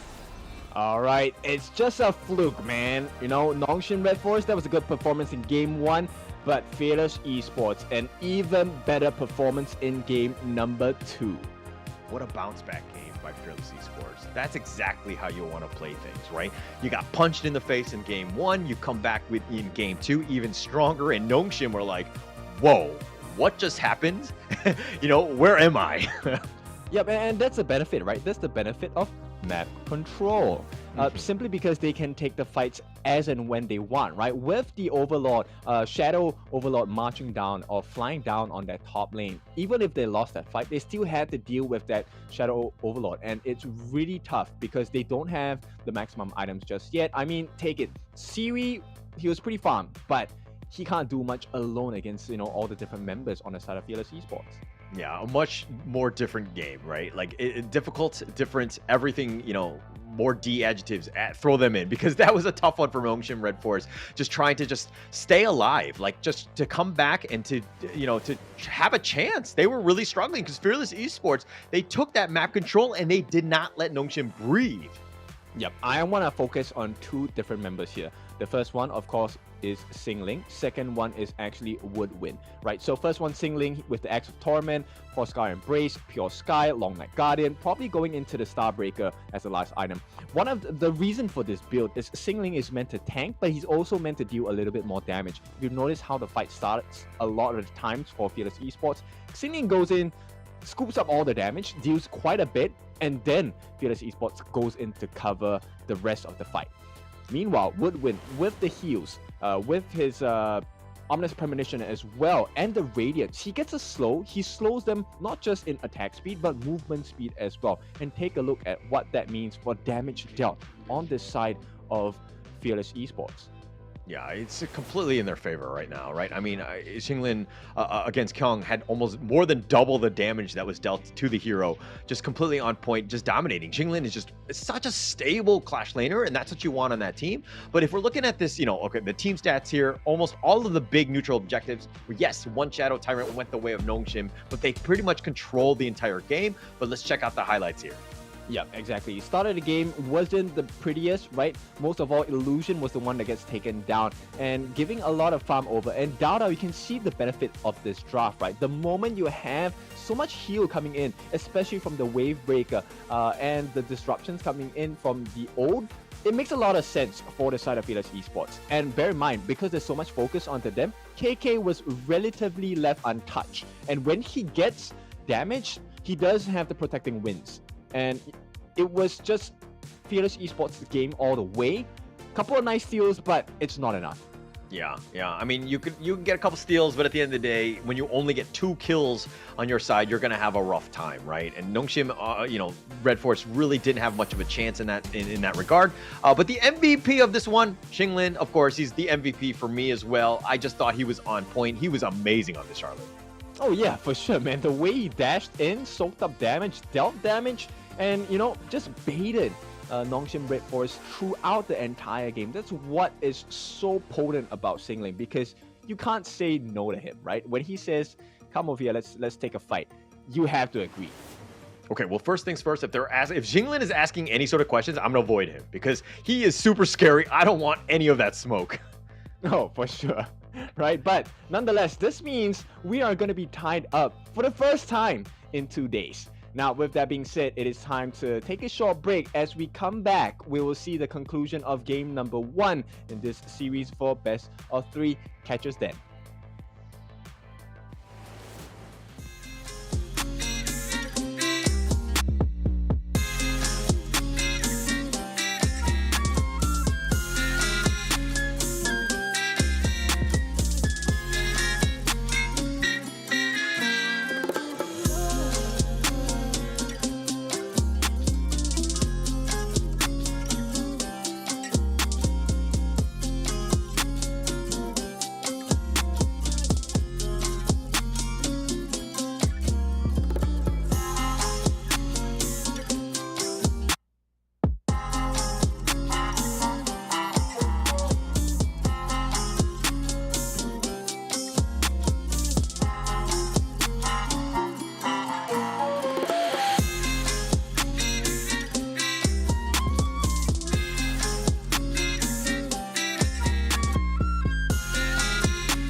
Never let them tell you what you can't do. Gotta change your ways.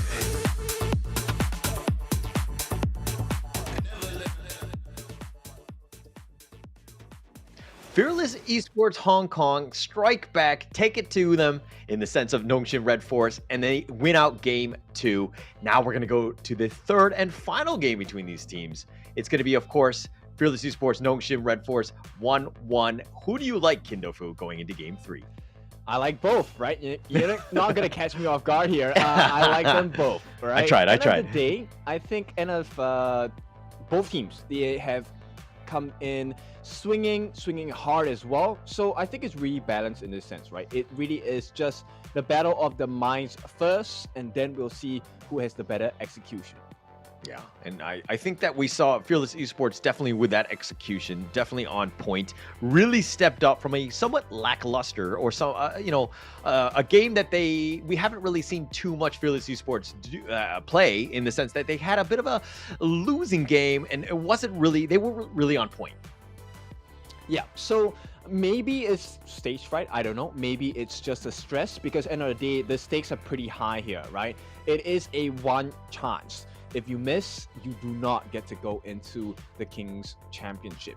And of course, we want the best out of the best. So this time we'll see who has the mental fortitude to carry on, right? Can they best their opponents, not just mentally, but physically as well in the execution of the draft?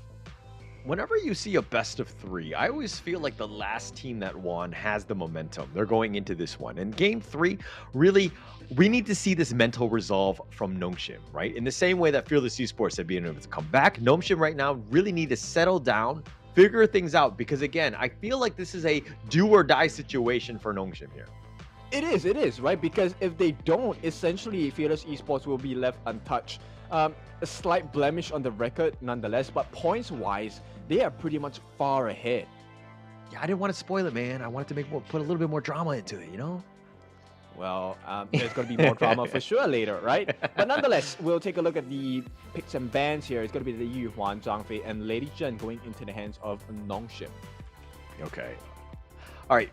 Musashi picked up again by Fearless Esports. This is, the Dao Dao special, right? Kind of scary. How does Nongshim respond on this one? Because it didn't seem like they had the correct answers last game. Actually, I'm kind of fearful for the side of Nongshim, right? Because if you time it well, hopefully it's a little bit more chaotic. Because if it's too predictable, the illuminating slash coming out from Musashi cancels out Destructive Deluge. It cancels out Tragic Beauty. It cancels out quite a few skills coming in.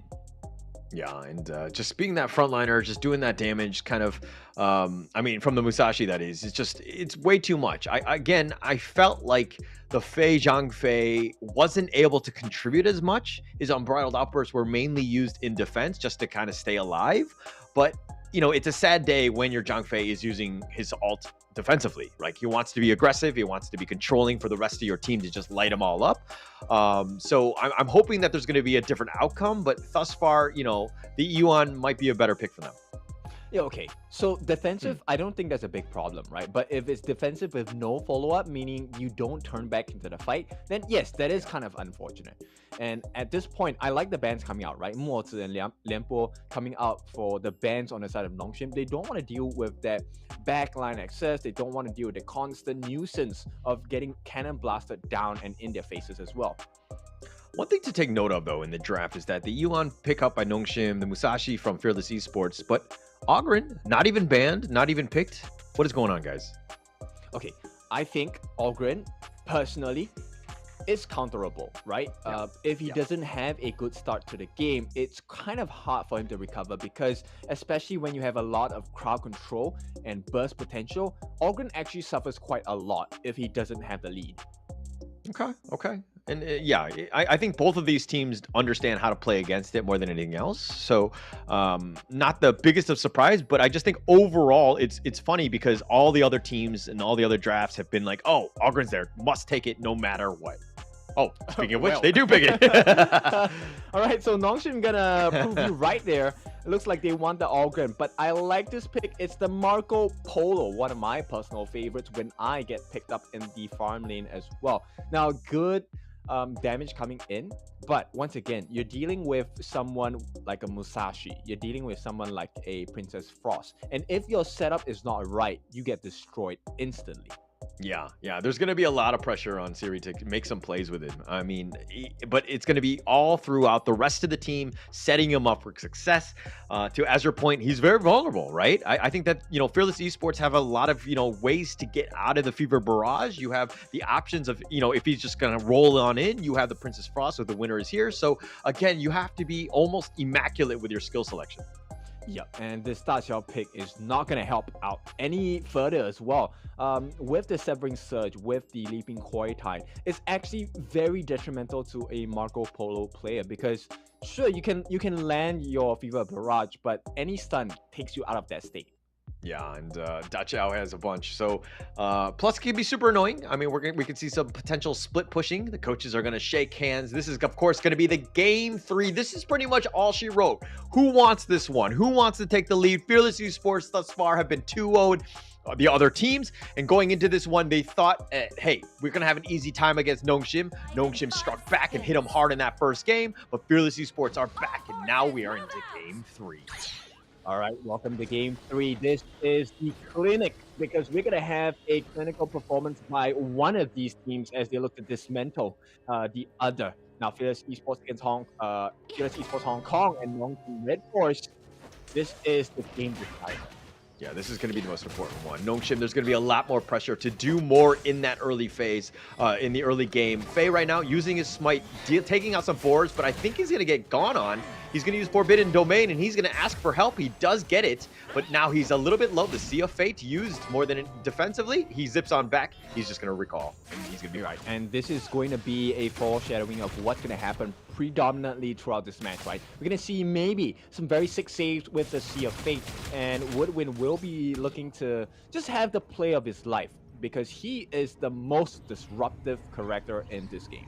Yeah, and I mean, just getting on out, calling your friends in back with that whirlpool. Just you got a pool party, everybody wants to join.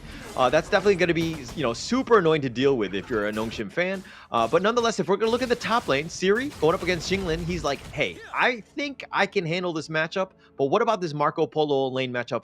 Is good for you. Lovely, right? The fact that they switch lanes, this is a very smart understanding of what is the win condition, right? Honestly, a lane struggles pretty hard against a Marco. Yeah, okay, but look at Dao. Slowly making his way to the top lane. Is he able to get the gank? No, it looks like Siri's a little bit on this. He sees it. Oh, okay, but they're going to get Faye. Faye was not as lucky, but Siri did get on out of there. He's going to survive. Yep, this is not the best start coming in from this side of Nongshim RedForce, but this is exactly what Fearless Esports needs to do, right? They need to shut down Siri because anytime that Siri has a significant lead, take a look at it, he has a level lead against KK as well, even though they are of different lanes. Yeah, different lanes. And here's the replay. Faye, just got caught out, not able to get away. And even in, Dao had hit the duel to the death at that point. Nice understanding when you got that ult and just making that gank attempt. Really smart play by Dao, and it's what we expected. Yep, silver lining, Siri didn't die. So that is a good situation at this point. But Siri needs to get all the farm he can get as well. And looks like, you know what? Fearless Esports, they're not going to make the rotation. They don't mind having this trade at this point. Yeah, I think they're fine with it. Just let them overcommit, and then Dao will just come in and just get a kill and just be on his merry way, right? I mean, Dao has been on point. He's level 6. He's a little bit behind Haku, of course, who's just farming very well, but probably taking a little bit of farm in that mid lane. But in the top lane, Jinglin has not had the easiest of times going up against this 1 versus 2 matchup here. Let's be honest, right? In a 2v1, I think he's doing pretty well. Yes, he's suffering quite a lot, but as long as he's able to hold his own, I think Fearless Esports will be able to turn the marker against Nongshim RedForce. Yeah, it's a big, huge commitment of resources in that top lane, right? Asiri will get his farm, but you have 2 members here. That means someone else is struggling in the other lanes, which is looking to be Kyung, who's not had the greatest of times, as there's 3 members of Fearless Esports just waiting in the wings, and now make that 4, as they call the Whirlpool. Now they're going to take this bottom T1, and it looks like Nongshim, all they can do is watch. Yeah, stock standard play here, right? It's really about the map control, similar to game number 1. I don't think they will be able to achieve it though. Unfortunate for them. So this is a small win for the side of Nongshim RedForce. Let's see what else can they do to try and even out the pressure.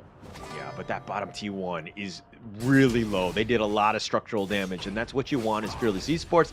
I mean, yeah, they didn't get a kill or anything like that, but putting that pressure on, and now Dao looking to just go in for this one. He fighting 1 versus 3. Here are his friends. Winner is here, and they do have the Unbridled Outburst pushing him back. The Bridge of Prison, though, onto Faye, and there looks like, oh, Kyung getting a little bit low. He's had the passing away, but Faye somehow gets a steal with this smite. He's going to be on point. Haku, he gets koi-tied and severing surge, but here's his death. That sunset right on top of him. He wants to go. He gets the meteor kill as well, and they do have the flaming palm, and they snipe out Haku.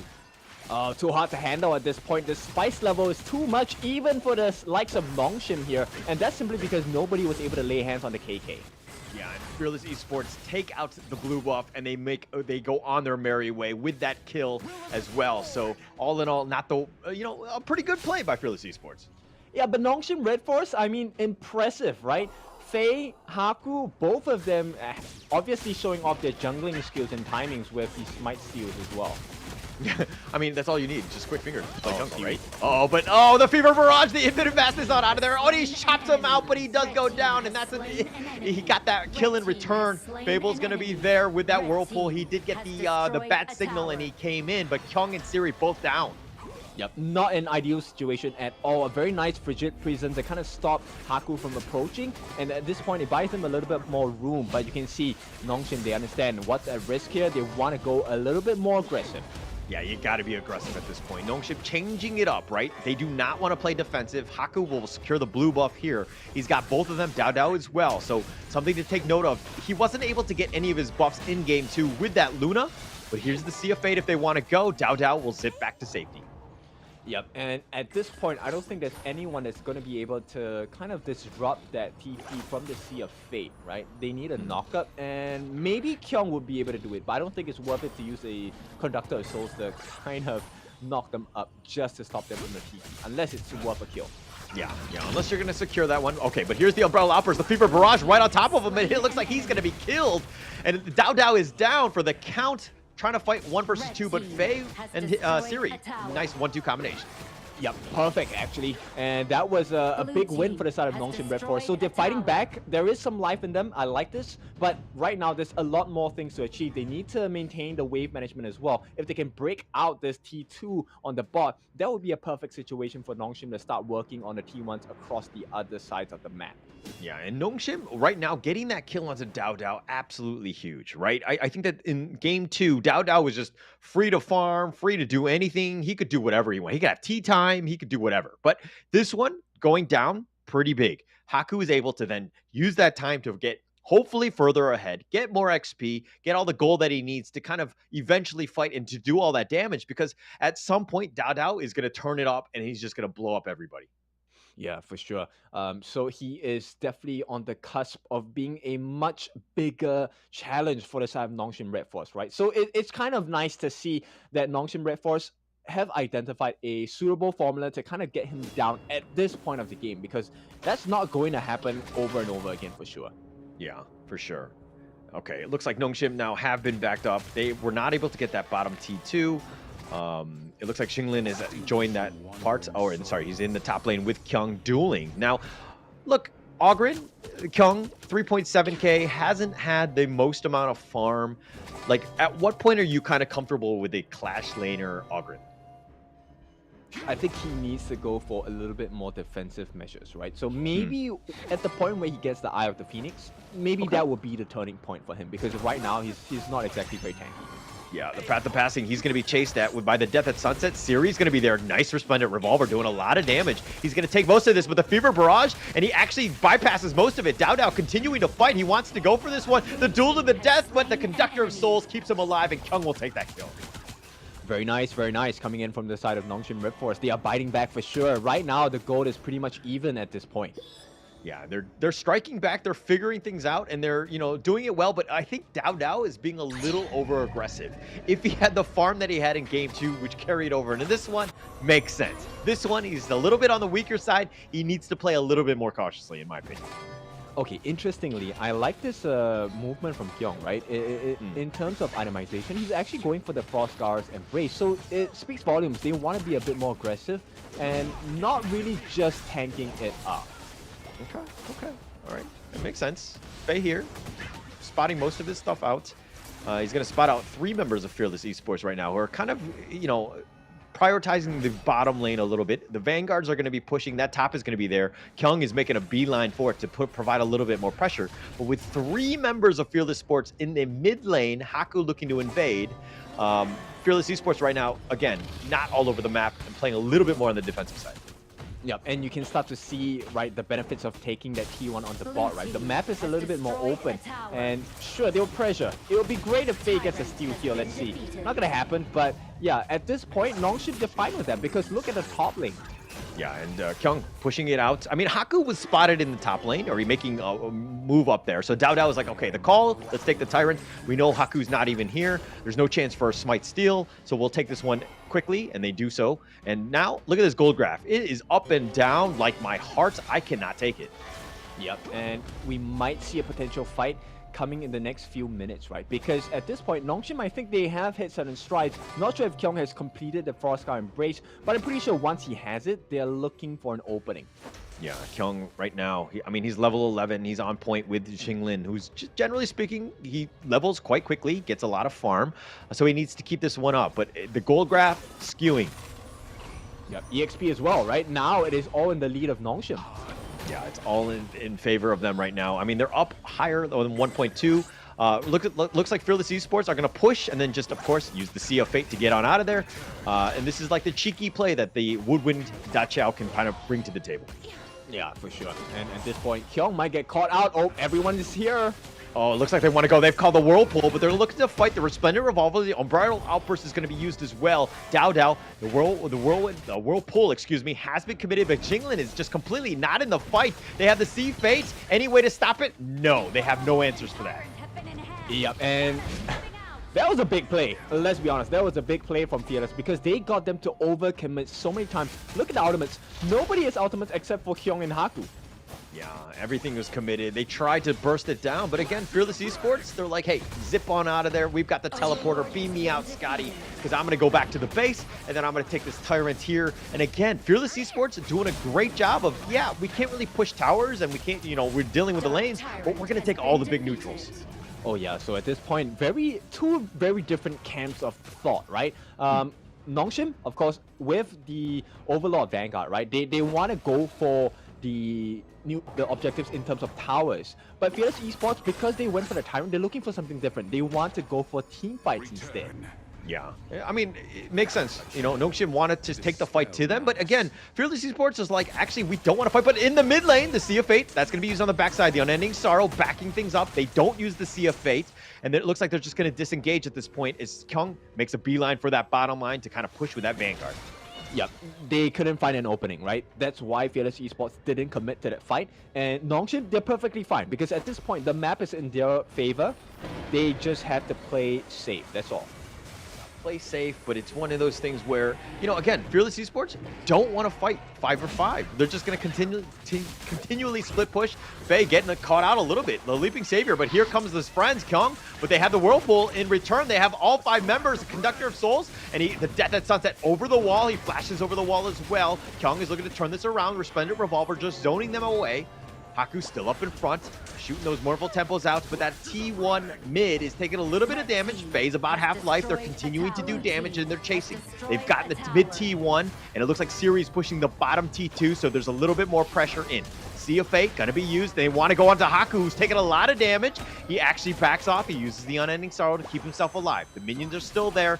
Kyung looking to go in the top lane to fix the lane. Yep, a very hard wrestle around the map at this point, right?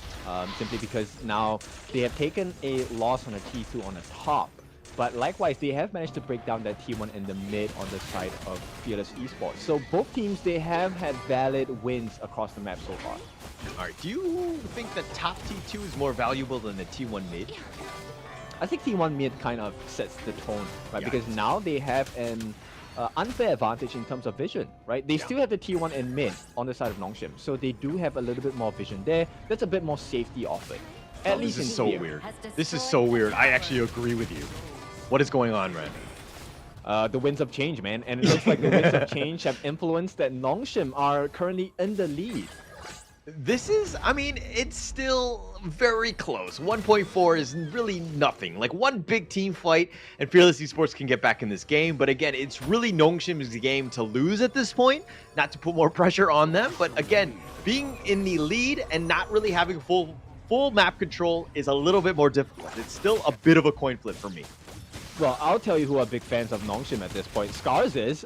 This is going to shake up the table for sure. Now, with this being said, let's take a look at the growth of the items. We already have the Dragon's Rage on Dao Dao along the Long Night Guardian, Blazing Cape as well. Does not have the Giant's Crypt just yet. Maybe that would be that little change in marker that puts Fearless Esports one-upping themselves against Nongshim RedForce. Yeah, and let's talk a little bit about Siri here. 10.3k net worth lead, the first to breach the 10k limit. He's been on point. I mean, yeah, he's only died once, but man, this guy is his ability to get farm and you know, Haku as well. Both of them 10.3k. Yeah, and probably last item will be going for the Sage's Sanctuary. They need a little bit more survivability. Oh, the Death and Sunset, he wants to go. The Unbridled Outburst pushes them away, says none of this. I don't want any of that action. They're going to leave the Overlord alone, but they deal with the mid lane instead. But again, the Unbridled Outburst was committed on this. Yep, so now it's a wrestle for control, right? Now we have to make sure they manage the waves. Which neutral objective do they want to go for? Oh, Whirlpool. They're going to look to maybe go for this one. KK is looking to do some damage on the backside, and they have Dao Dao, who's taking a lot of damage, but the winner is here. The Severing Surges and the Koi Tide just creating this area of the DMZ, so to speak, but here's the Infinite Vastness. He's going to back on out of this one. They're continuing on. The Conductor of Souls is on point, does end up getting Fable, but Nongshim, a little on the low side. Everybody's a little weak. It looks like they're going to back off and just take this Tyrant as quickly as possible. Is that the best decision here? Because look at that, Dao Dao and Woodwind are here as well. Oh, it's a little bit on the scarier side. Dao Dao does have the smite if they want to go. Haku gets a little bit low as well. Haku doesn't have the smite. That's why they're not overcommitting for this and trying to force it down. Nice suspended revolver, but Dao Dao taking a lot of damage. Oh, but Faye with a smite, he gets it, and Dao Dao is down for the count as well. Ogren, oh, Kyung is just tearing him up, and he started to do his damage. Yep, and this is a big win for the side of Nongshim RedForce. Now it is all about the control of the game. They do have the waves pushing in on the bot lane, and I think very shortly, the Yuhuan Haku will be pushing the top as well. Oh my gosh, all 5 members, 2 members down from Fearless Esports. They're starting to take the bottom T2, and they're just starting to choke them out with that play on that Tyrant. That was absolutely huge for Nongshim. This net worth lead is about 5k at this point. Nongshim are starting to feel it, and they can actually take some lessons from Professor Kindofu in this map control here. Yep, at this point, I can feel the momentum, right? I can feel the swing as well. And Fearless Esports, they have to hang on, because at this point, it really is a waiting game. It's a waiting game, but they need to push. I mean, they're slowly pushing. If anything, they're just forcing them, you know, Fearless Esports to just hide and cower in their base. But this top T3 is taking some damage, and it does go down. Haku gets the kill on that one, but now they're going to back off, look to regroup. Really smart play by Nongshim here. Yeah, but I like this. Very good patience, right? So Nongshim, now all they have to do is to just back off, let the waves crash in, wait for the next 3 wave sync, and maybe at that point make a decision. Do we go for the Overlord? Because there's about like, what, 5 seconds left of the Primal Bond? Let's go for that instead. That's a much safer option. Safer option. They got to work around these minions, right? The waves have all been pushed. Fearless Esports have taken all 3 and defended on that side. But now this Overlord is basically free because they know that Fearless Esports had to have dealt with the lane, the minions being pushed. Okay, so this is where champions are made, right? So it's about adaptability, it's about resilience. Right now, if Fearless Esports win this fight, they could be able to end the game. But they need to make sure that the top wave is consistently pushing in, because that's the only way in. Okay, and now Fearless Esports, it looks like they're going to be using the Dachao special, which is pushing with Woodwind and Jinglin to just push this one out. But the Shadow Vanguard says, nay, I will not have any of that. And now they have to back off. And it looks like, you know, Nongshim have an answer for that with that Shadow Vanguard there. Okay, so it's a 1 wave, no, 3 waves in sync together. Yeah, it's going to be going in together. And of course, they do have the Winter is here, zoning them away. They've been pushed out. They're going to wait for the next Vanguard to be pushing in this one. And it looks like the mid or the bottom is the answer. Oh, but the Sea of Fate keeping them alive. Fable will heal back up. Series getting a little bit low. Overlord Vanguard approaching on the top lane as well. That's something to take note of. They're going to just rotate. They have 3 members of Fearless Esports looking to take the top lane to deal with that, to burn it down as quickly as possible. This is a bit of an opening, but with no Vanguard in the mid or the bottom lane, this is that opening. Fearless Esports actually handled that quite well. Yep, they missed their shot on the side of Nongshim RedForce. That is really unfortunate, right? They couldn't sync up the waves at the correct time. And this is where the draft of Fearless Esports makes so much sense, because they have decent damage. KK is a very painful person at this point. Yeah, and I think they're going to go back into this. I mean, whatever the result of this game, I think Nongshim being able to coordinate that attack with the Shadow Vanguard being pushed in the top lane might come back to haunt them, because I felt like they should have gotten a little bit more value, but they do need to be careful. But here, no, they got the Seal of Fate. Not going to happen. The Da Chao special. This is the thing. This is the problem. You go for the commitment, but you don't actually have the control to knock them out of that. It was half a second too early. That was it. Half a second too early on Kyong. If not, he would have stopped the TP. Okay, but it's really hard to time. I mean, to say that, like, I mean, this professional level I expected, but, you know, to hit it consistently, not the easiest of things to do.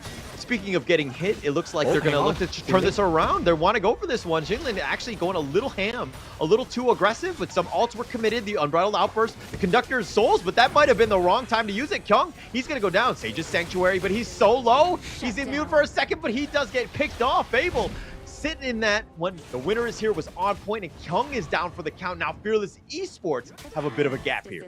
Oh, they fumbled the bag there. At this point, Nongshim Esports, no, Nongshim RedForce, great. They get the, no, they don't even get it because the timer is counting down. Yeah, the Tempest Dragon going to be up in about 20 seconds now. This is that window of opportunity. And again, a little bit of a dip. This is a little scary if you're a Nongshim RedForce fan, because again, you had full control, but now you've kind of let Kyung die on that one. I don't know why he was looking to take that fight. He was way up ahead. The rest of Nongshim wasn't even there. Siri, who's your main damage dealer, wasn't in position to help you out. So again, not on the same page, everybody. Count your lucky stars, man, because at this point, it is simply because of the Tempest Dragon that Nongshim gets another chance here. Yeah, this is going to be it. But Fearless Esports looking to fortify the area around it right now. Just sticking around, just pushing it out. But, got to be a little on the careful side. Kyung is pushing in the bottom lane. Fearless Esports did spot that out because of the vision of those minions. The top lane, it looks like Dao Dao is looking to just kind of fix the lane in that one. But again, the Tempest Dragon still wide open. I don't think any team goes for it at this moment. Yep, but that timing is really, really tight, right? Because if Nongshim understands this, Dao Dao is not here. Yeah, not yet. He's going to be spotted out, but Nongshim are like, hey, we're just going to continue to defend this tower mid, stick this around. And they do have a numbers advantage, but instead they just send out Kyung. He will deal with Dao Dao, hopefully look to just push him away more than anything else. The Whirlpool has been called. If they want to call in Dao Dao, it doesn't look like they're going to do so. Yep, he needs to consistently clear the lanes here at this point. And now this is the combination of all of the efforts, right? They sowed the seeds. Nongshim RedForce now have the advantage on the top lane, and it's something that Fearless Esports cannot ignore at any stage of the game. So this is where I think a very good play. Kyung is going to try and start cutting the waves here.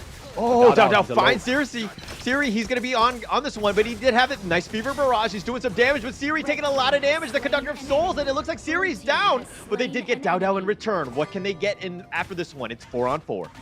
There's no smite. This is a horrible situation to be in for the side of Fearless Esports. Now, Nongshim, they will definitely beeline towards that Tempest Dragon. It's up to the rest of the team on the Fearless Esports. Can they delay this? Can they make them reset the Tempest Dragon?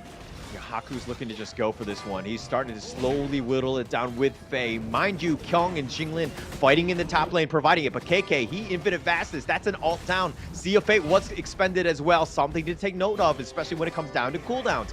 The Tempest Dragon right now at about half life. They get knocked up. I don't think Fearless Esports can actually defend, but Dao Dao is up in about 5 seconds, and it looks like their Woodwind sticking around does provide vision. This is going to be super close. It looks like Nongshim are going to give this up because they're scared that Dao Dao can come in with that Whirlpool. No, I feel like that's a huge missed opportunity there. They should have gone for it. But you know, nonetheless, I think I respect the decision. There is a potential of the Eye of the Whirlpool to summon Dao Dao in. They were just really scared of that skill. I mean, you had consistently stolen, buffs away with the smite. Why are you so scared of this one? Yeah, I mean, again, I don't know how to answer that one. I think that you're right in the sense that they were scared. They weren't looking to push this one out. Again, it didn't seem like, I mean, they had a number of, well, they could have pushed it out, but they didn't really have Siri to help just burn it down. So I didn't think they felt too comfortable on that one. But in the top lane, it looks like Kyung, path of passing, and Siri's in a bad spot. That's going to be Sage's Sanctuary. Can they turn this around? Siri continuing to fight the duel of death. He does get killed. Siri is down, but Dao Dao somehow still alive. The Unbridled Outburst now going to be committed, and it looks like Dao Dao is continuing to fight. Kyung is going to be back in a second, but Dao Dao is continuing. Somehow, finally goes down. Haku goes down as well, but that's going to be just the Sage's Sanctuary. The Unending Sorrow now going to be used. Faye's going to be chased out by Woodwind. He wants to go for him, but Faye, he's going to recall, but they've gotten Haku. The Death at Sunset lands onto Illusion, and Illusion is running for his life. The Sea of Fate just to say hi, but ride the wind, and they knock him down, and Fearless Esports strike back. Yep, in the war of attrition, Fearless Esports make it work, and now they're going to start working down towards the top lane. They need to break, they need to carve an opening into the base on the side of Nongshim RedForce, and right now, 20 seconds is too painful. It's too painful, though. Here's the Whirlpool. Everybody is joined the fight. The Resplendent Revolver from Siri. They need to stay alive. He needs to be careful. Maybe you give up the T3, and they do. But the base is wide open. The minions are slowly creeping in. But Kyung is now joined back in. The Death at Sunset. Faye is getting a little bit low. Kyung continuing to fight. He does have the Soul Resonance. The Flaming Palm does end up picking off Faye. That's a big one. But Haku is back up as well. But the Fever Barrage, he actually gets back. The Infinite Fastness. Fable is looking to get targeted. He does go down. So they've got this. But the Infinite Fastness from KK, he's going to survive. And somehow Nongshim still be able to hold. Oh my goodness, both teams just playing their hearts out at this point, and it's tough, right? Because any single mistake is going to be the killing blow. At this point, Skydome going to be in the hands of Kyung. They need as much survivability as they can. Crimson Golem going into the hands of Siri. Maybe this might change the fight for them. The net worth is completely changed. And again, I know it's past 20 minutes. It doesn't really matter anymore, but I just think it speaks volumes about how Fearless Esports were able to come back. I think that this Woodwind Dachau pick has been on point, being able to split push. The only issue is that they haven't had that avenue of attack in terms of the mid lane, which is, again, fully fortified by Nongshim. So if anything, the top lane, they're going to continue to push that in. That's going to be a bit of an issue right now, but it looks like Nongshim, starting at least the Tempest Dragon, maybe they've got the fast fingers this time. We'll see, right? The kiting and the deterrence coming in from Kyung as well. They want to make sure Dao Dao doesn't have an entry point at all. Yeah, and it looks like Xinglin pushing the top lane is to the last second. The Whirlpool will be used. The Sea of Fate is on the side. Something to take note of. Dao Dao is at half-life already. Siri looking to burn this down as quickly as possible with Faye in the front line. Fable has the winner is here. They're going to go. Here's the Whirlpool and the Unbridled Outburst, but it looks like Faye gets the steal or gets the kill on the Tempest Dragon. That's a huge win. The Sea of Fate, do they get on out of this? Xinglin does survive. Everybody's backed off, but they've taken the Tempest Dragon, and Nongshim take a huge victory on that one. Okay, big win for the side of Nongshim RedForce. They missed once with the Shadow Overlord. This time, will they miss again with the Tempest Dragon? This could be huge. This is how they push, what they need to do. They need to ensure that the coordination is on point. The Vanguards are going to be pushing. Nongshim right now in the driver's seat. Kyung looking to push the top lane. You have the rest of Nongshim pushing the middle right now. And it looks like they're going to just force Fearless Esports to have to play defense, not get out of their base. But this net worth lead is just all over the place. Yep, it's all synced up. They're all synced up here. Haku gets knocked back in. That T3 mid is somehow still alive. Oh, they do end up getting... Oh, they're trying to go for Illusion. The Sage's Sanctuary, the Death at Sunset, he's trying to chase. The Xinglin is getting a little bit low, but the Unending Sorrow from Haku keeping him alive. And they do have it. Xinglin survives at the very end. The Infinite Fastness all the way back. The Unbridled Outburst, but they've gotten Fable. He was the first to fall. The Sage's Sanctuary from Illusion. He's going to be back for round 2, but Kyung, he's going to be killed. And that's going to be a 1-for-1 thus far. Dao Dao is back up as well. But with that base being under siege, the T3 mid has been taken. The Vanguard is pushing the bottom lane. And here's the next wave of Vanguards coming. Okay, this is the second wave, right? If I'm not wrong, or the third wave. At this point, it is all in the air. It's all in the air. Siri looking to just push out that bottom T3. The Death at Sunset on point. Does actually connect. The Meteor kill is going to be there, but Xinglin is a little bit far. The rest of the team hasn't been able to join him. That bottom T3 has been taken out. Fearless Esports' base is wide open. Yep, the Barren Wastelands now are the base of Fearless Esports. They still have the last wave of Tempest Dragons to deal with, or Tempest Vanguards at this point, and they survived, right? They did survive, but it's a tough survival because now the base is open. Nongshim, can they deal the killing blow, right? We've seen in the war of attrition, depending on how it goes, with the buying of Sage's Sanctuaries, with the Splendors, with the Moon Goddesses, it makes a world's difference. Far may not be important, but they need as much of it now to be able to item switch. For sure, and they're definitely going to need that, right? I think if anything, Nongshim, if they're going to go for an attack, they need to understand where that top lane is. Obviously, both both will push on both ends, but it's one of those things where they're the most vulnerable. That's the only thing that they need to worry about as they slow siege the mid lane right now. Oh, but they're looking to go for this one. They get the nice little knockoff. Jinglin is going to get them, but the winner is here. He looks like Jinglin is not scared. He's going to get the Moonlight, the Meteor kill. The Sea of Fate keeps them alive, and they're going to back up, but the next Tempest Dragon up in about 15 seconds. Something to take note of.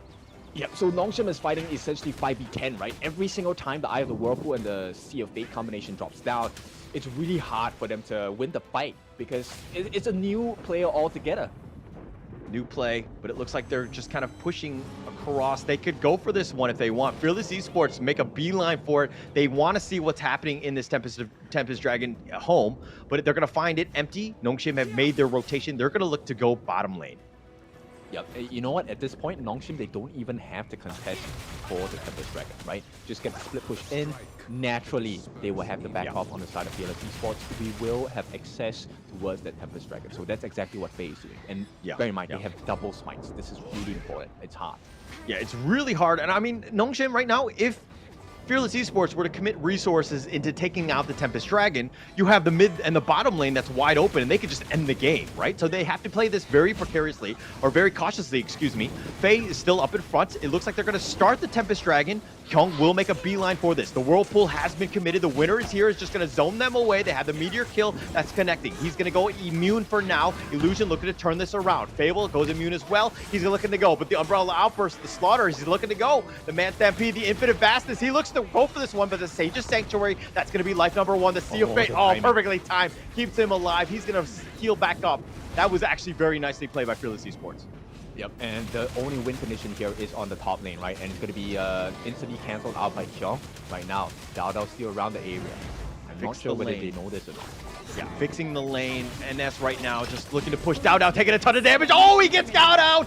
Did not expect the damage from Siri. Illusion is going to be back up, but now they want to go Tinglin. He's trying to fight this 1 versus 3, 1 versus 4. Here comes Kyung. Path of Passing, he goes right after them, but Fable in a bad spot. He's going to go back with the Sage's Sanctuary. He's going to be killed a second time. Nongshim now are looking to just end this game. The Unending Sorrow from Haku all the way up in front, and they have that one. The Red's coming up once yet again. It looks like he's going to be killed. Tinglin, and it looks like Nongshim have the edge. They just need their minions. The Sea of Fate is just going to push him back, but what at what cost? Here's the super minion. They get it in, and they're looking to close this game out, and they do end up killing the game, and they win. Nongshim take the victory. Big win coming in from Nongshim RedForce. You can see what it means to them at this point. It was hard fought. I mean, there is no word to describe the feeling they are going through right now. There's so many things, right? Excited, they're happy, and stress. End of the day, what a performance by Nongshim RedForce. They pull Fearless Esports down from the pedestal and say, no, you join us and you earn that right to go into the finals as the one team. What a bounce back by Nongshim.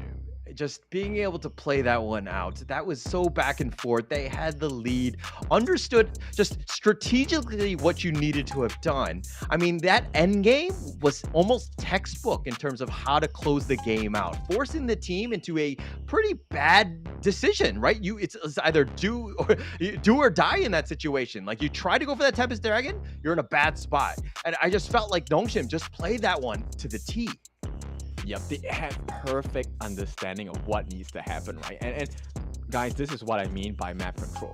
Understand the strengths of what the map is like for you, right? The moment the base is barren, it opens up so many options for you because you don't have to commit for the Tempest Dragons. If you drag that fight out, which is what Nongshim did, Fearless has to commit. They have to try and defend, and either way, it's a win for you, right? If they defend the lanes, the Tempest is open for you. If they contest the Tempest, the lane is open for you, right? And so it's just a perfect understanding, and all of this came from the wall of attrition. I cannot explain to you how many times the item switching happens. It's not even about the items on the screen right now. It's just the Moon Goddesses coming in, the Sage's Sanctuaries coming in, the Winter coming in from Siri. All of these item changes really made the world's difference for both sides. It was just on point. I mean, this team was starting to really play well together. Like the split pushing was countered by Nongshim. Just the Tempest Dragon, you just kind of you spelled out how that, you know, the opportunity was there. There were just so many different, you know, there were both of these guys were just playing high level chess or high level Honor of Kings in this case, just going back and forth. It was like two heavyweights going at it, and you could see. You do this, all right, I'm going to counter with this move. And it's just the high-level play that you're seeing. But my gosh, look at this damage dealt. Obviously, with the game as long as it went, you're going to have 264,000 damage by illusion. I mean, everybody was just doing so much in this game. Yep, exactly. And, you know, this is where all of the small things matter. So the Leaping Savior is coming in from Faye. The Death's Precipice coming in from Kyong. All these slows really set the stage for Siri, right? And Siri's choice, not to go for stun, but to go for Purify instead, really changed the state. And you could see, right? Nongshim, towards the end of the game, during the last few, 24 minutes onwards, it was back and forth, right? It really was who made the slightly better play. Yeah, slightly better play, but my gosh, these highlights are going to be an amazing one. I think the highlights are going to be like 20 minutes long, right? The game was long enough, and it was so back and forth where we just saw them going at it for so long and just going in. Like the early to mid game seemed like it was 3 games ago at this point because the late game was so long. And again, the chess match that was played between these two teams was amazing to watch. Yeah, exactly. And if you notice, right, at the critical moments, Faye always made sure he landed his ultimates at the right time, either enabling the steal or the securing of the neutral objective as well, which was huge. This is why Zhang Fei is normally banned out in rank in professional games as well, right? And at the same time, setting the stage for the rest of the team, Illusion always got dove on by Singling on the backline, but he always made sure that even if he died, that sacrifice was worth it because the rest of the team, like Haku, like Siri, will be able to deal the damage as well. And okay, look, going into this draft, I kind of felt like I called out Faye on the Zhang Fei about having a little bit less impact. Seeing as that he had an absolutely amazing game, just almost in every single fight, controlling the fights and just being this absolute monster that you expect Faye to be, I feel like I should get full credit for the fact that I motivated Faye. We give credit where credit is due, and definitely we will give you that credit, right? Thank you, sir. But of course, with that being said, I need you guys to understand how good of a game that came across from the side of Fearless Esports as well. The Sea of Fate timings. There was one particular instance where he saved KK right after that resurrection. But anyway, let's talk about the MVP first. Illusion, yes, definitely one of the strongest players in this game. Every instance of the Ocean of Tears passive, every instance of the Moon Goddess, every instance of the Splendor, all timed perfectly to draw Singling in and to draw the rest of the members in. He died a couple of times in the early game, but it doesn't matter. Late game, 264,000 damage dealt across. A ton of damage. But how do you give an MVP to somebody who had 0 kills, man? Kills are the only thing that matter in this game, right? All right, but here we go. Here are the standings. This is the latest one thus far. Of course, Fearless Esports are still tops, but they've played 5 games. And so that's kind of why you see a little bit of a gap right now. But RedForce and Nongshim RedForce were able to strike back. It's going to be interesting. We have 2 more games. SCARZ is going to enter the play, and both of these teams are going to play SCARZ each individually. But we're going to find out if there's going to be a potential tie, and then we got to figure out how tiebreakers work, and there might be even more games to watch. It's going to be super exciting going into this Pacific play-in. This is what we wanted. 3 teams just going at it and just going ham and just controlling, and just having some of the best games that we've seen with Honor of Kings Esports here. Yep. At this point, I can't imagine the stress going in for all the different team stages, right? Because at this point, they all need clean games. Fearless Esports as well as Nongshim RedForce, both of these teams need perfect performances. 2-0s, no drops. Now, we will see if that's going to be the case later, but when we come back, it is going to be SCARZ who puts their foot forward and hopefully try to shake up the table.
tell you what you can't do. Gotta change your head.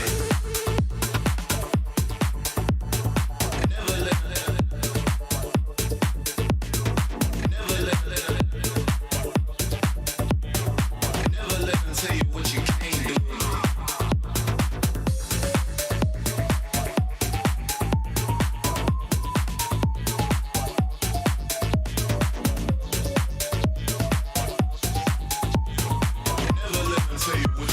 do, can't do, can't do.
let them tell you what you can't do. Gotta change your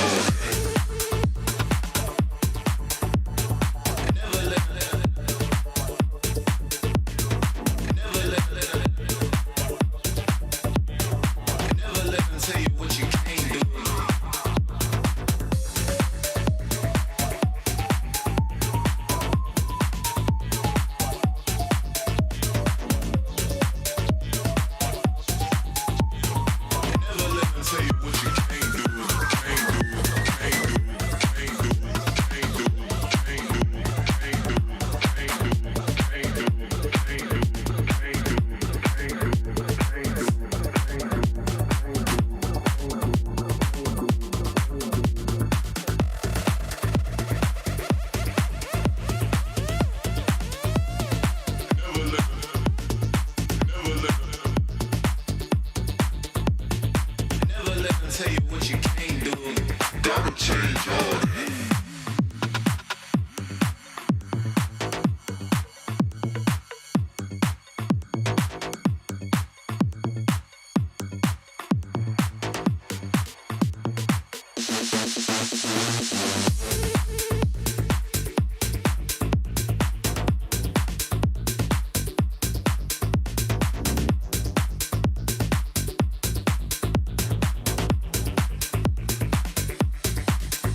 spears that fell from Zephyr was a mysterious substance temporarily named Amber. In fields such as biomedicine, it may bring hope for post-disaster reconstruction. The possibility that they're still alive is practically zero. This is our only chance to save them.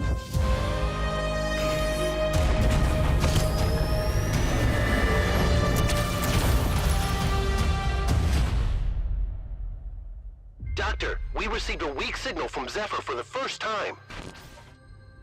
Zephyr! Rescue!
Welcome back to the Honor of Kings Championship 2024 Pacific Play-In Day 2. We're going to see Fearless Esports after that loss against Nongshim RedForce 1-2 go up against the Japanese squad of SCARZ.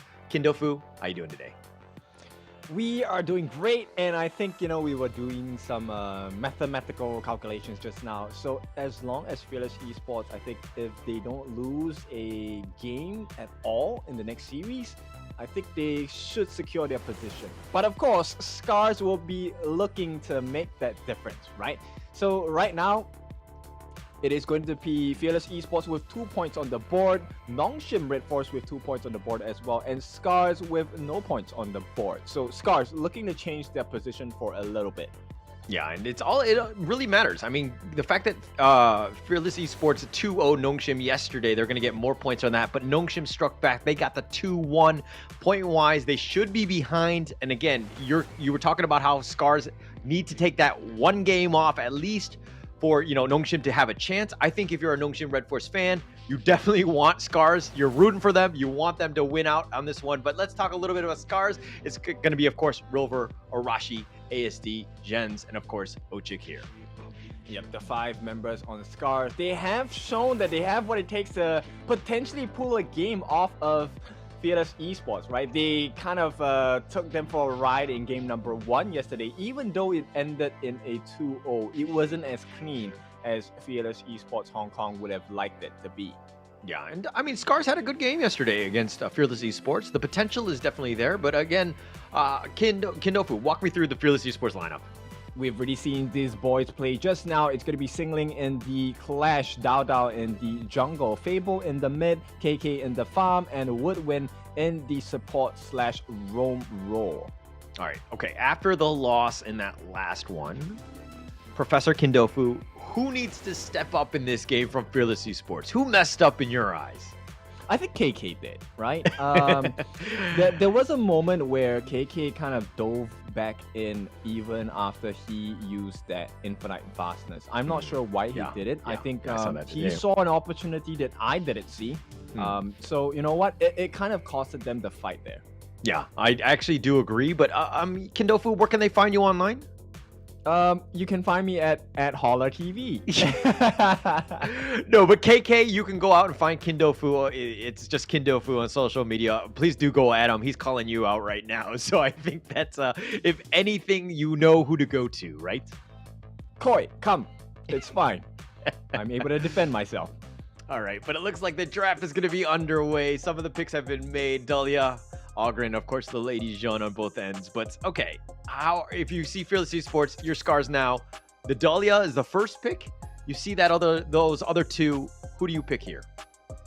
Or who do you like? Definitely something like a Lung would make sense as well, right? Or maybe the Princess Frost. I think that combination works really well going up against Legion. We've already seen the benefits of having something like that. And now SCARZ is gonna finish up the first half with a Mankey pick. I like this a lot, right? Mankey offers a lot of tank, a lot of mobility with the Dream Roam as well.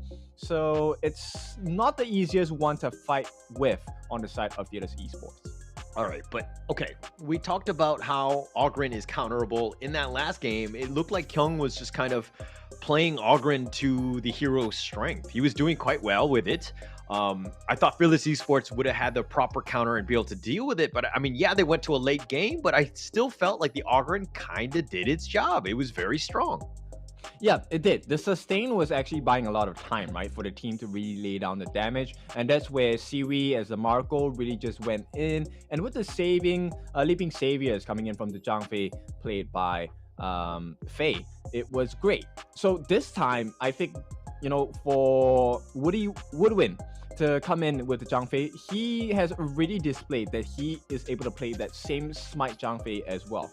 Yeah, and I mean, it's the story of the, well, no, it's not. It's been like that for quite some time, right? The double smite, the Zhangfei picking up the smite, not an unusual thing. You just saw just how great it could be in that last game with, you know, Nongshim, just Fei just getting some sort of steals left and right. It's something that you need to factor whenever you're taking a big neutral fight. Yeah, now, T-Ranger in the hands of Fearless Esports. Concerned about the range, he does offer quite a lot of damage as well. And, you know, with the Leaping Savior, it does provide him a little bit more sustainability, longevity in the lane as well. Okay, all right. But it looks like SCARZ are going to counter with a lane in Haino to kind of round out their draft. What are your thoughts on these two? Haino, the overall peel, right? If you get the Scepter of Fate, it's going to consistently drag you down, peel your health bars down as well. So I really like it. The fact that they have one front-facing tank, which is going to be the Mankey, and the tankiest of them all, per se. This is a good strategy to have, right? A lane as well as Lung, they're looking for entry points. So we'll see. We'll see if this works out for the side of SCARZ. All right, but what rounds out the Fearless Esports draft? They're still missing a clash lane, right? So at this point, I think they want to play the poke game. So probably someone with a long range. And wow, it's going to be the Luna once again. I like this. All right. High risk, high reward, just going in, going ham, getting aggressive. That seems to be the strike back way of just getting back in it. But why do you like it, Kin? Well, Luna offers quite a lot of entry points, like I mentioned. And if the stage is set right, and the fact they have an Oghren, it means a lot of focus will be placed on Oghren because he's going to lay down the path of passing, he's going to go in for the tank, and then eyes onto so many different members, right? You have to care about KK, you have to care about the Zhangfei, and you also have to care about Xingling on the Oghren. And where does that leave the Dao Luna? It leaves him completely unchecked. Yeah, unchecked. And I mean, he could just tear things up. I mean, I think everybody has respectable damage. Even the Zhangfei with the Unbridled Outburst can kind of get in your face. This is a team that wants to kind of run at you and just blow you up. I think they have that potential.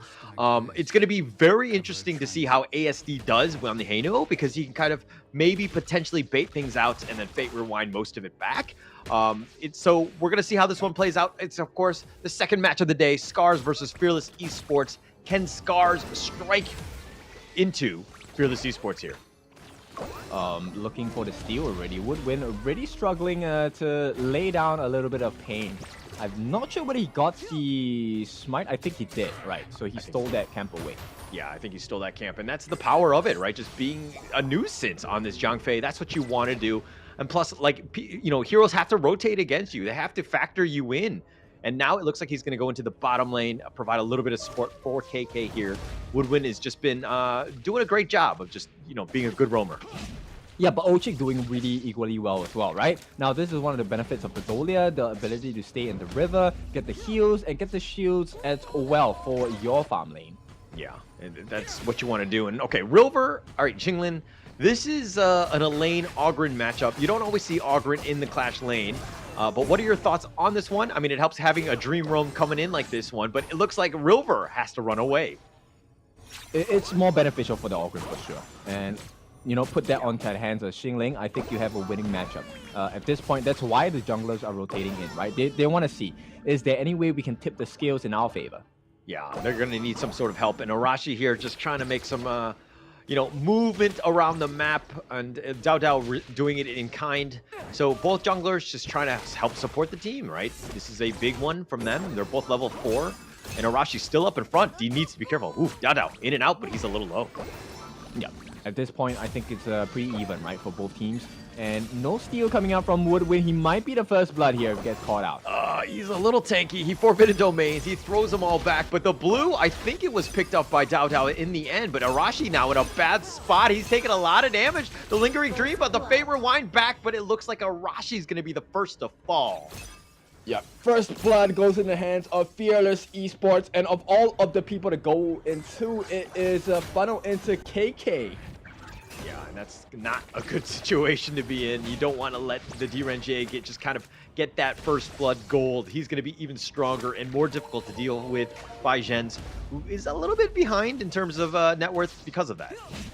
Yeah, so you know what? I thought it was a balanced matchup because simply you have the ult, right? You have the wave breaker, you have heals coming out, and that enables your farm lane to really just go in with no fear. Yeah, a meteor kill onto it. The Conductor of Souls is used by Xinglin, who's looking to turn this around. My gosh, so scary, this Ogren out healing you, out damaging you, and he's probably winning in the looks department with this Ogren too. Oh yeah, for sure. Right now, it's a lot of pressure coming in from Fearless Esports, right? They want to build upon the lead that they've gotten for themselves. It's just one first blood, but take a look at the gold depth, right? It's about 1,000 already. And a simple slash. And that's going to be the Crescent Slicer getting the jungle camp all the way to Dao Dao.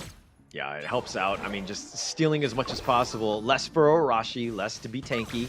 And they're going to really need Arashi to be that frontliner. I mean, him not having that tank ability is going to really hurt this team because he's pretty much the biggest one.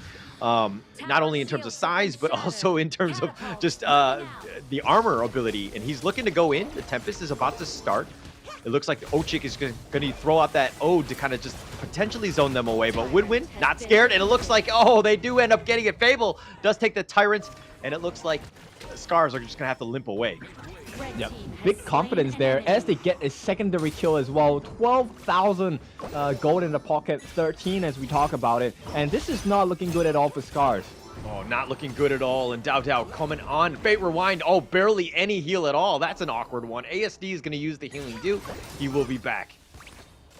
Yep, difficult situation to be in. It's going to be a 2,000 gold lead. This was the solo kill onto Brilva from the side of Xingling. And it's tough, right? Because when an Ogren has a lead, especially in the lane against you, you're forced to constantly be in a one-on-one with him. Yeah, and not a good situation for Xingling. I mean, to let him get the Ogren, probably not great, right? I think Fearless Esports are like, we got the Ogren, we got it in the Clash lane. It doesn't really matter. It could have been potentially flexed into the jungle. But, I'm happy having it in the Clash laner, and Xingling has just been on point with it.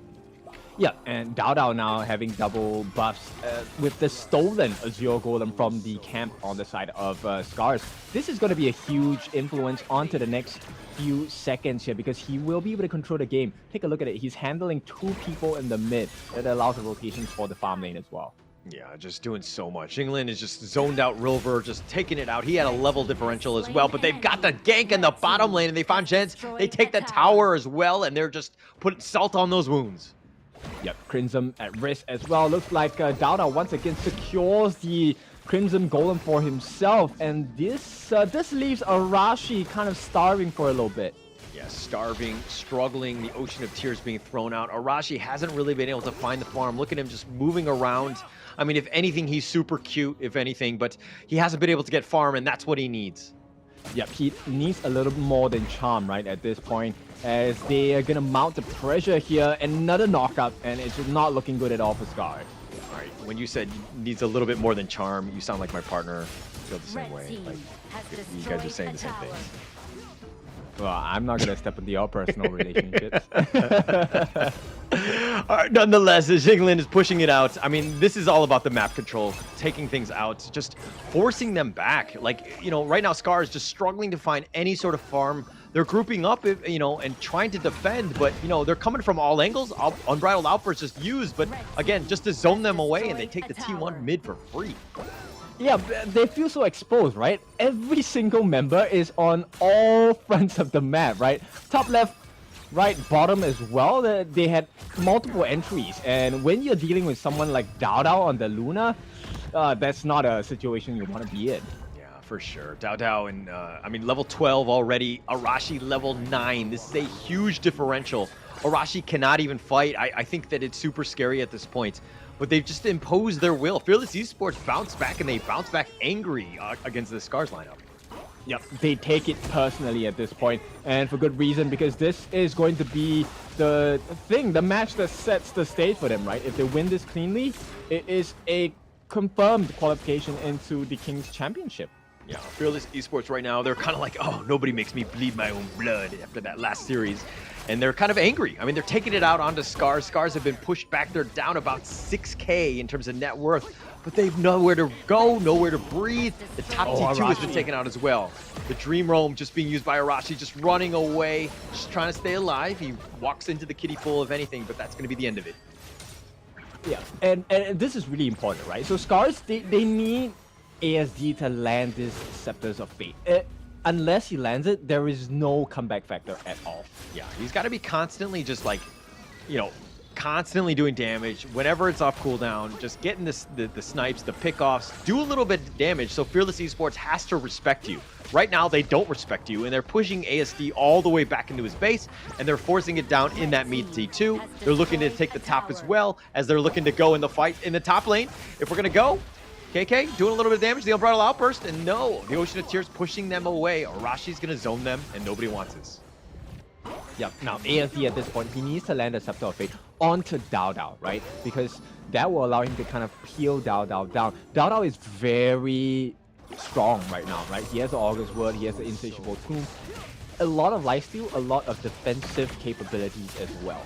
Yeah, Dao Dao is very strong. He's got a lot of gold, and he's starting to become very, very rich, and very damagey. Yeah, so big wealth. In summary, yes. But it looks like Dao Dao will take the Tyrant here. Woodwind is going to just kind of, again, just scout out. But Jinglin, nobody's been able to touch him. He's just been in the top lane, just camping. Nobody can touch him at this point. Yeah, at this point, okay, take a look at the damage that turns with stealing the Xingling, right? Respectable damage, but that also means they need a lot more room and time to really kill Xingling off. Yeah, and it looks like they're going to push into the top T3. They're going to go with the Unbridled Outburst, the Infinite Vastness. Where's he going to go? He's thought about it, but he's just going to back on out. That top T3 still taking a lot of damage. The minions are still alive, and they're pushing it along. The Unbridled Outburst over the wall. The Favorite Wine brings it back. And that's not your imagination. It did come back like magic. Yep, exactly. And now ASD, he gets his hands on the August Word, so he's going to be a little bit more defensive in nature as well. Now, they have managed to secure that push, or revert that push that came in from Fearless Esports Hong Kong, but I think that's the least of their troubles at this point. Yeah, least of their troubles. I mean, this is the Tyrant one. Arashi going in, the Dream Roam all the way back to safety, but they're just being chased out. Oh, nice Ocean of Tears, shutting it down. Arashi and Ochik both on the kill count. Shenz has been getting killed as well. A double kill going the way of Dao Dao, and they've gotten 3, and they've taken, it looks like they're going to go back and maybe take that Tyrant, but my gosh, they are not scared. Dao Dao is actually styling on them, but he does get to safety, doesn't get any kills though. Yep, it's fine, right? 3 down, just ASD and River to defend. They have 1 more lane. I mean, do they want to use the Fate Rewind to save this mid? I don't think so. That's not possible. Yeah, not really possible. ASD's gonna go for the Fate Rewind. Actually, he was just okay. I thought he was barely out of the range of that mid 2 or 3, but he did actually just get the tip. Okay, so he is the last chance reversion, right? So he's going to revert things back to normal. They can lose the fight, it's fine, but how many times can you do this? Yeah, I mean, yeah, at some point, Fearless Esports are just going to be so strong that they're just going to blow through them. It doesn't really matter if you bring it back. But yeah, I think Fearless Esports right now, again, you talked about the map control all the way up in front. Look at Woodwind. Like, you know, like the absolute confidence that this guy has of just understanding that none of these guys can blow you up, right? Like Woodwind, I'll just like scout out everything. Yep, and vision control, right? So one of the things that is beneficial of this is now Dao Dao has free reign of the buffs across the SCARZ side of the map, and now they're gonna start and try to work on the structures once again. Yeah, they're going to just focus on, it's going to be a mid and bottom, mainly bottom push. T3 is going to be there. ASD, oh, he doesn't have the ult right now, so this is a bit of an opening. No rewind on that sense, but maybe this mid T3 goes down as well, but they're going to wait for the minions. Yep, so much space, right? They have like 40 seconds to play around because of the Primal Bond. And at this time, it's really just, can we break open the base as much as possible? Yeah, just chip it down. I mean, you want a fate rewind? All right, I got all day. I'm going to stick around. I'm going to be happy with this one. And they're looking to go on. They have found Arashi. Dream roams. He gets to safety, but they've taken the top T3. It looks like they want to go for the mid one. No, they're going to die. The Unbridled Outburst, the Death at Sunset landing. That was a nice one, but Ochik is going to be the first to fall. But they're focusing on the base, but there's no minion. Oh, there are some minions. It doesn't really matter, but they want to fight. Jinglin is continuing on. He might actually be picked off. And ASD does get the kill. The base somehow survives, and it looks like SCARZ is going to hold, at least for now, with 2-1 kills. Yeah, so they overstayed their welcome there, and Fearless Esports, I think they were just a little bit overzealous, right? Chill out, guys. You should be able to get the win if you continue this playstyle, but they also understand, right? As the game goes later and later, they have a higher chance to burn and burst down Dao Dao as well. And I think, you know, Fearless Esports, they want to avoid that. Yeah, I think at that point, like, as Fearless Esports, you take the objectives. You don't need to overcommit and try to, like, dive. But, like, Dao Dao is diving, doesn't really care. ASD, he's going to be killed, not able to fate rewinds. I mean, it was on cooldown, excuse me. But Woodwind and Dao Dao continuing to just go in. Just so much damage just goes in and out. He is like this nightmare. He is all over you, and he wants more. Ochik is going to be the next to fall. Holy! He just turns it on, not scared, and they're continuing on. Arashi's just next on that list. And it looks like we have Menki for dinner tonight with 4 members down. It's just a matter of time as they're looking to push. It's one last hurrah. Infinite fastness to slow down. He has a sky eye view of all 5 members. Maybe he gets Dao Dao. No, he's going to get knocked up for good measure. They've had the KDA, and it looks like they get the ace, and they're going to take game 1. Fearless Esports on top. Monstrous performance here by Fearless Esports. I mean, he knocked them all the way down. And with that, I think that's a one step, right, in the correct direction for Fearless Esports. What a performance on the Luna. That is why it is picked. Yeah, I mean, it was just, he was incredible on that one, right? Just no fear, just doing so much damage. Everyone from SCARZ was in disarray. They were just trying to run away. I think they were screaming Godzilla. I don't even know. I mean, it was just an absolute nightmare of a game for SCARZ. I think Fearless Esports really stuck it to them. They had a great game 1. Yeah, Fearless at this point have proven that they are pretty much peerless in the competition thus far. Credits to Nongshim that have managed to get one game against them. Now SCARZ hoping to put up a better performance in the second game of this best of 3 series. They are the last hope, not for themselves, but actually for Nongshim RedForce, because they need to take a win against Fearless Esports in order for Nongshim RedForce to kind of have a survival chance in this competition. Yeah, Nongshim RedForce right now, they're just like, SCARZ, just one game, one win. That's all we need. But again, when your team is kind of struggling, and I mean, if we're looking at the KDAs from the SCARZ side, little difficult. A lot of donuts on that end in terms of the kills. I mean, ASD had a couple himself with River with 1, but I mean, it was the Fearless Esports show. Yeah, specifically the Dao Dao show, right? At this point, itemizations of the rest of the members, great job, right? Tankiness coming out from KK with the damage, Singling as well, soaking, weaving in Pure Sky with the Crimson Shadow? Okay, Crimson Reaper, sorry. Interesting, but nonetheless, it was all about Dao Dao, right? 32.3% of the team's damage overall to heroes, 132. I think this was a 9-minute match, guys. Yeah, it was a 9-minute match, but it went a little bit long. So again, if we have to just kind of critique their play, not the best. I mean, there was that moment where they were kind of tower diving. They did extend the game by a minute or 2 just because of that dive. I mean, they lost a couple members, but nonetheless, it was still a very good game by Fearless Esports, really knowing how to close it out. I mean, this gold graph speaks volumes about how that game went, right? Yep, 14,000 in advantage to the side of Fearless Esports. Let's take a look at how this game went down. Yeah, and it was pretty much Fearless Esports getting a bunch of kills. This top lane, Jinglin was absolutely dominant. Rilver had really no chance. It was super difficult going up against an Ogren there, but like they were diving. Woodwind does not care. They take the bottom T1 and they forced it out. They took objectives early and they took them often. They pushed it out, and everyone from SCARZ, almost the entire game, were on the run. Yeah, you know, they really needed ASD to be on point this game, but unfortunately, he did not hit the mark here. He was unable to land the Scepters of Fate. His damage against KK was decent, and, you know, he was able to melt down Fable and KK decently, but without landing those Scepters of Fate, that opportunity could never be explored. Yeah, and you want the ASD to be up front, throwing out those scepters so that Fearless Esports play a little scared. But ASD never really got enough farm, or he wasn't hitting the scepters on point to do that, where they had to respect it. But, you know, hey, you were talking about all game or the post game in the sense of Dao just turning it up. He did have an MVP-like game. Yeah, switch up the gears, right? 131,000 damage, KDA 504. There was never a threat where Dao felt like, hey, he was going to die at any point of this game. And respectfully, he took half the damage, 68.9 thousand damage taken. It was a one-man show, let's be honest about it. Yeah, he was on points. He was just tearing it up. And that's super scary, right?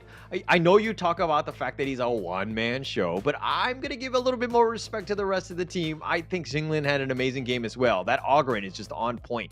That's what you want to do as an Ogren Clash laner. You just dominate the lane. You can take on fights 1 versus 2. They were trying to gank him, and he was just like always being able to hold. And he just, you know, he had a really good game. But again, that was just one game. We're going to find out what happens in game 2, but after this break.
Legendary.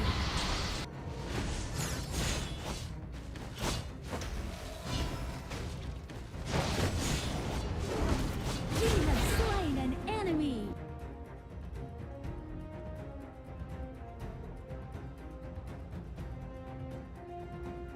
Liu Bang doesn't have any strongly held beliefs beyond safeguarding his own interests, but when it comes to that, he'll spare no effort. This is his passive skill, which automatically grants him a stack of mark every second. At a certain number of marks, he gains an enhanced basic attack. This is his main damage skill. It enables a shield that deals damage to nearby enemies either when it expires or when he manually disables it. His skill 2 provides movement and crowd control, letting him charge forward to damage and stun enemies in his path. Liu Bang's ultimate is a teleportation skill. It provides the selected teammate with a shield and after a short delay, teleports him to the teammate, restoring health to teammates within range. Upon arriving, Liu Bang also gains an extra movement speed bonus. Notably, the longer he channels for, the stronger the shield and the greater the magical damage dealt by the teleportation. This combo is great for protecting teammates that are being overwhelmed. First, select a teammate to provide them with a shield. As he starts channeling his ultimate, activate skill 1 and wait for the channeling to finish, or tap the ultimate again to teleport. Then, use skill 2 to dash and stun enemies, followed by stage 2 of skill 1 and an enhanced basic attack to deal burst damage. This combo is mainly used to protect your team's carry. It utilizes the ultimate shield and magical damage to help teammates block fatal damage and gives them an opportunity to counterattack. Note that stage 2 of the ultimate can be used flexibly depending on the situation of the battle, though it is most often used to provide emergency support or to retreat from combat. At the start of a match, Lu Bang can choose to clear his lane with skill 1. After unlocking his ultimate at level 4, he can clear the clash lane first, then teleport to teammates to help them. Since his ultimate lets him travel fast, he can take the time to clear minion waves before teleporting to a teammate. This puts pressure on the enemy in the lane, while at the same time building a numerical advantage in teamfights. He can also let teammates initiate fights and use his ultimate to provide them a shield, then jump in to absorb damage and take out enemies with help from the carry. If he's facing an enemy who is stronger but doesn't have any crowd control skills, he can use his ultimate to instantly teleport to easily flee the danger. Lu Bang should focus on leveling up during the early game. After unlocking his ultimate at level 4, he can keep using it to reach teammates and help them build an advantage. During the mid to late game, once he has enough defense and damage, he can mainly focus on laning and teleport into team fights to protect the carry and take out unsuspecting enemies. There, pull out the root of the problem. What's a conscience? A kind of snack? Why duo someone when you can gang up on them in a valley?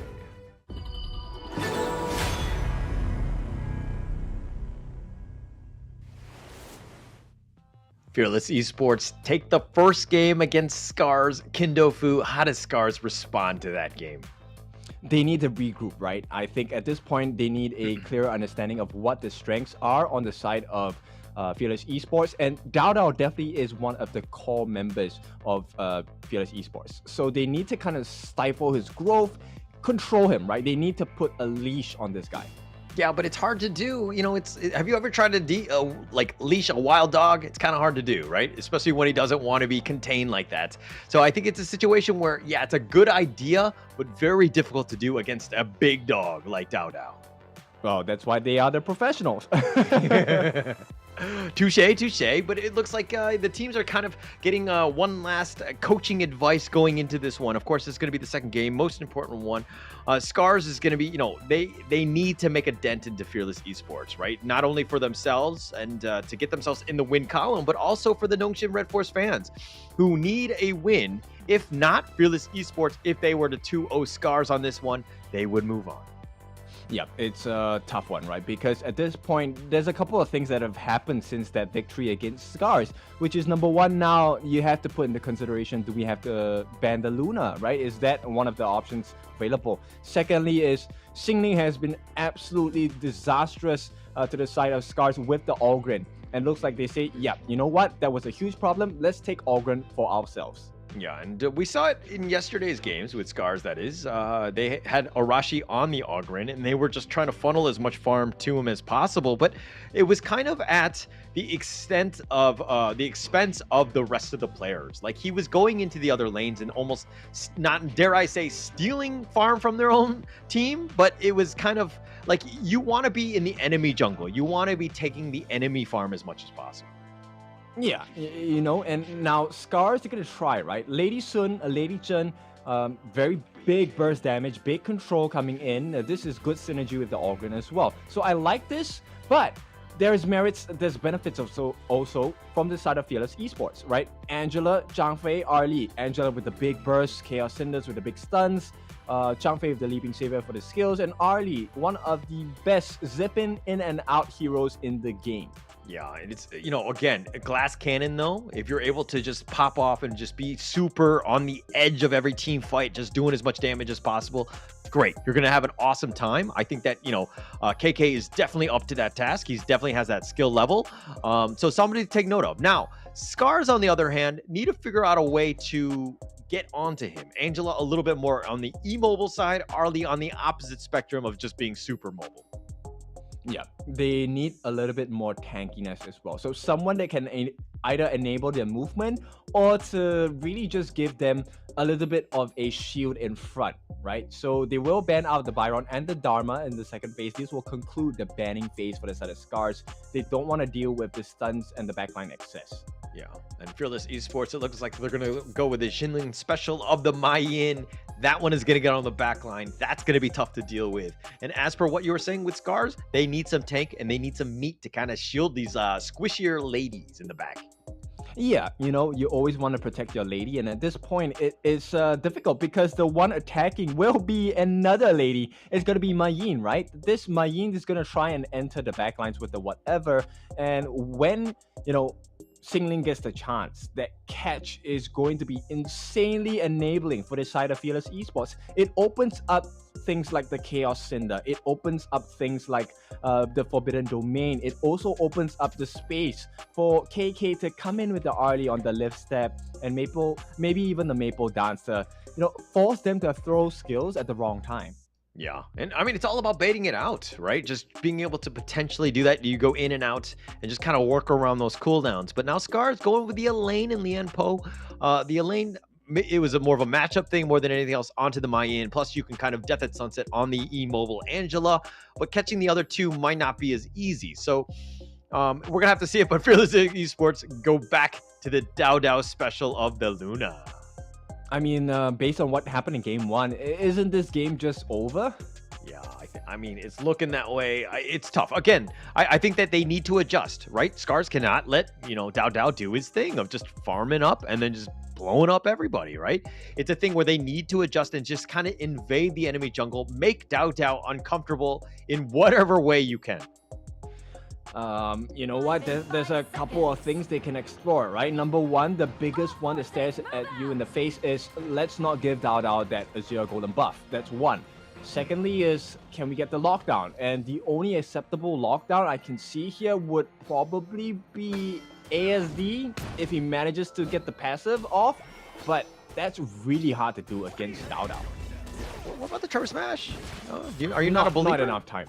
Yeah, not enough. I know. It's tough. I mean, Luna's just in and out and just blows everybody up and then gets on out of there. So, yeah, I can see it being a huge issue, but you have to figure out a way to get onto Dao. I think that their number one priority is that, hey, let anyone else beat you, and Fearless Esports have a number of stars that could kind of pick up the slack, but I think that you say, hey, don't let Dao beat us. Yeah, for sure, right? A lot of emphasis is going to be placed on Dao. You know what? There's another option to explore, which is let's just kill everyone except for Dao, and then Dao is just food for us. Yeah, and Xingling actually finds Rilver just hiding in the bushes, going for the ambush, but Xingling actually came out a little bit ahead. Rilver's a little bit behind on that one in that top lane, something to take note of. But if we're looking in the bottom, a little bit more stock standard. Everybody's just kind of 2-2 in this bottom lane. Yeah.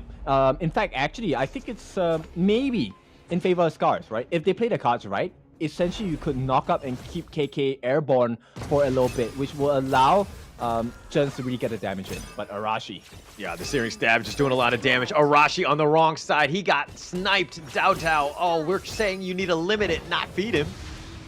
Yeah, unfortunate start there. It's going to be Arashi taking the fall for the team here. First blood goes in the hands of Fearless Esports, and of course, it is going to be the superstar Dao. Dao. I mean, should be just like die enemy team because that's all he does. He just kills everyone. He's making a nice rotation, and Zilver is going to be killed as well, and Dao making an impact across the entire map. Yeah, Fearless Esports Hong Kong, the coach was like, hey, you know what? They don't know how to deal with this Luna. Let's just put it back into the mix, and we'll get a perfect recipe here. Yeah, it's actually perfect. I mean, Dao, if you have no answers, why? If it ain't broke, why fix it, right? Continue on, just exude your dominance, and just take over the game. And they seem to have been doing that because SCARZ right now are behind. That net worth lead is starting to grow, which is worrying at the 2-minute 30-second mark. Yep, and he's really close towards the Augur's Word already. So that's going to be of huge concern because with the Augur's Word, he's going to have an increase of defense as well. Yeah, and it looks like they're going to just continue to push. Fearless Esports realizing, again, they have an advantage. The minions are pushing. They're going to put they're going to buy a little bit of space for KK. The Blazing Brilliance just pushing them away, but no real damage on it, but they're going to have to back off. Yep, Jens having to really expand his ultimate shell just to make sure that the tower doesn't take any unnecessary damage. Yeah, it's just, I don't know. I mean, definitely not a waste at all. It doesn't really matter at this 3-minute mark. But again, it's one of those things where it's on cooldown, excuse me. So they have a little bit more damage, less damaging options on that. But now Ochik, he's going to hide in the bushes, create a little bit of space. All with a Blazing Brilliance, Chaos Cinder combination was on point, and it's going to push away Ochik. Yep, and once again, Dao steals another camp away from Arashi, right? So he's at level 8. very soon, if he gets another stack of camps, he's going to be 2 levels ahead of Arashi at this point. Okay, at what point are we like calling the cops and being like, hey, this thief Dao Dao is everywhere. He's taking everything. This first objective, right? I'm not sure if they will be able to contest, right? I believe SCARZ will be looking to make the trade here. Yeah, they probably will. I mean, it's up in about 3 seconds. Dao Dao is circling the area, but here's a teleport. It looks like River wants to help out and support because this Tyrant is going to be important, being the first objective. Jinglin, oh, it looks like that was instantly done, and they've taken it out, and it looks like KK is going to get credit for this one. And just like that, Fearless Esports furthering the lead. Yep, they're going to start running away, right? If they haven't already, Fearless Esports, they're going to run away with the game pretty much soon. It's kind of surprising that it's about only 2,000 worth of gold lead at this point. Yeah, just completely. Oh, the Umbrella Outburst, but the burst ram away gets them out. It looks like they're going to continue to push this bottom T1. They will take it down. They'll give it to KK and funnel him a little bit more farm. Yeah, that's all of the play they're looking for, right? The reason why they dropped down that Unbridled Outburst, even in the first place, was just to scare them off, right? They wanted to secure that T1 on the farm lane, and now with the map open up a little bit more, you can see Fearless Esports, they might consider other neutral objectives as well. What's so scary about the Umbrella Outburst? I think the Ferali form is the cutest form, no? Yeah, it's just a beast, right? Just a pit bull. It doesn't fight. It doesn't fight. I would like to have a pet Ferali. All right, but Woodwind getting Meteor killed here. Looks like Rilver's just pushing him away, just trying to defend the enemy, or defend their own jungle, excuse me. Woodwind just providing a lot of vision. He's just been all over. Okay, so at this point, focus on Dao Dao again. Xingling does get caught out, but I don't think he's going to wait. Hang on. Yeah, it looks like not too much is going to happen. Jinglin is just going to get over the wall, but in the mid lane, it looks... Oh, no, sorry. The top lane, KK is going to be pushing it in, put a little bit of pressure on that T2 top. They already have 3 members of Fearless Esports, and they need to defend this. Arashi going in with the Path of Passing, the Chaos Cinder just zoning them away, but all of that was just a farce, as it looks like the real objective was that Overlord. Yeah, so the map is really red at this point, right? Xingling already clearing up the next wave available and in the farm lane, and with that top lane for the clash as well, it's all 3 lanes marching in. They do have the Shadow, no, not even Shadow, it's Overlord. Oh my god, the way they're playing, it felt like it was the Shadow Overlord already. Yeah, it's only 6 minutes. I mean, we are so early in this game, but like, again, it's just the dominance that you see. Like, they're pushing them back. It feels like it's 12, 13 minutes when Fearless Esports had a little bit more farm, but they've been pushed back and they're not able to do anything. I think Dao Dao actually stole that with the smite. He did get the red buff, and Dao Dao, man, he's everywhere. Yep, he really is everywhere, and they truly see Crimson at this point, right? Red is the only thing that's apparent to the side of SCARZ, and they're going to try and box them in at this point. Yeah, trying to go for the Umbrella Outburst. The Chaos Ender, the Blazing Brilliance is good, but it looks like they've got nothing. Oh no, they got something, and that was Fable dying. That's a little unfortunate for him, but they're looking to turn this around. They've got 2, and that's a good win for SCARZ getting back in this. Now, can they turn this and convert it into some sort of objective? Might be difficult with Vanguard pushing now.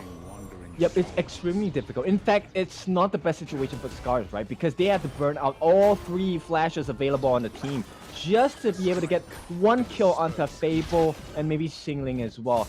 Not the ideal targets, but hey, you take what you can, right? Consolation prize or not, it is still worth. Yeah, I think at this point, you'll take anything, right? Get yourself those 2 kills. That was sort of the only 2 kills that they've had. Obviously, it's only 2-2. But, expending the basic skills of those flashes, great. I'll take it. You know what I mean? It's totally worth it. But what else can they get out of this?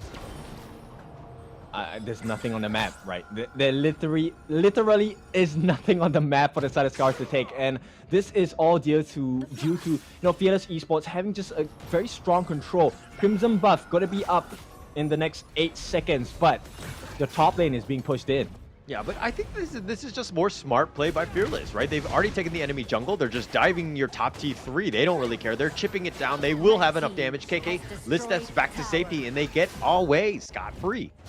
Yep, and once again, Crimson Golem goes in the hands of Dao Dao, and KK also has his own Crimson buff. Yeah, they just so much map control at this point. They've been pushed back. It's so tough right now. Fearless Esports right now just kind of, okay, you go at me. We're going to just back off a little bit, but we'll actually take the real objective again, which is this Tyrant, and Dao Dao will take that for free.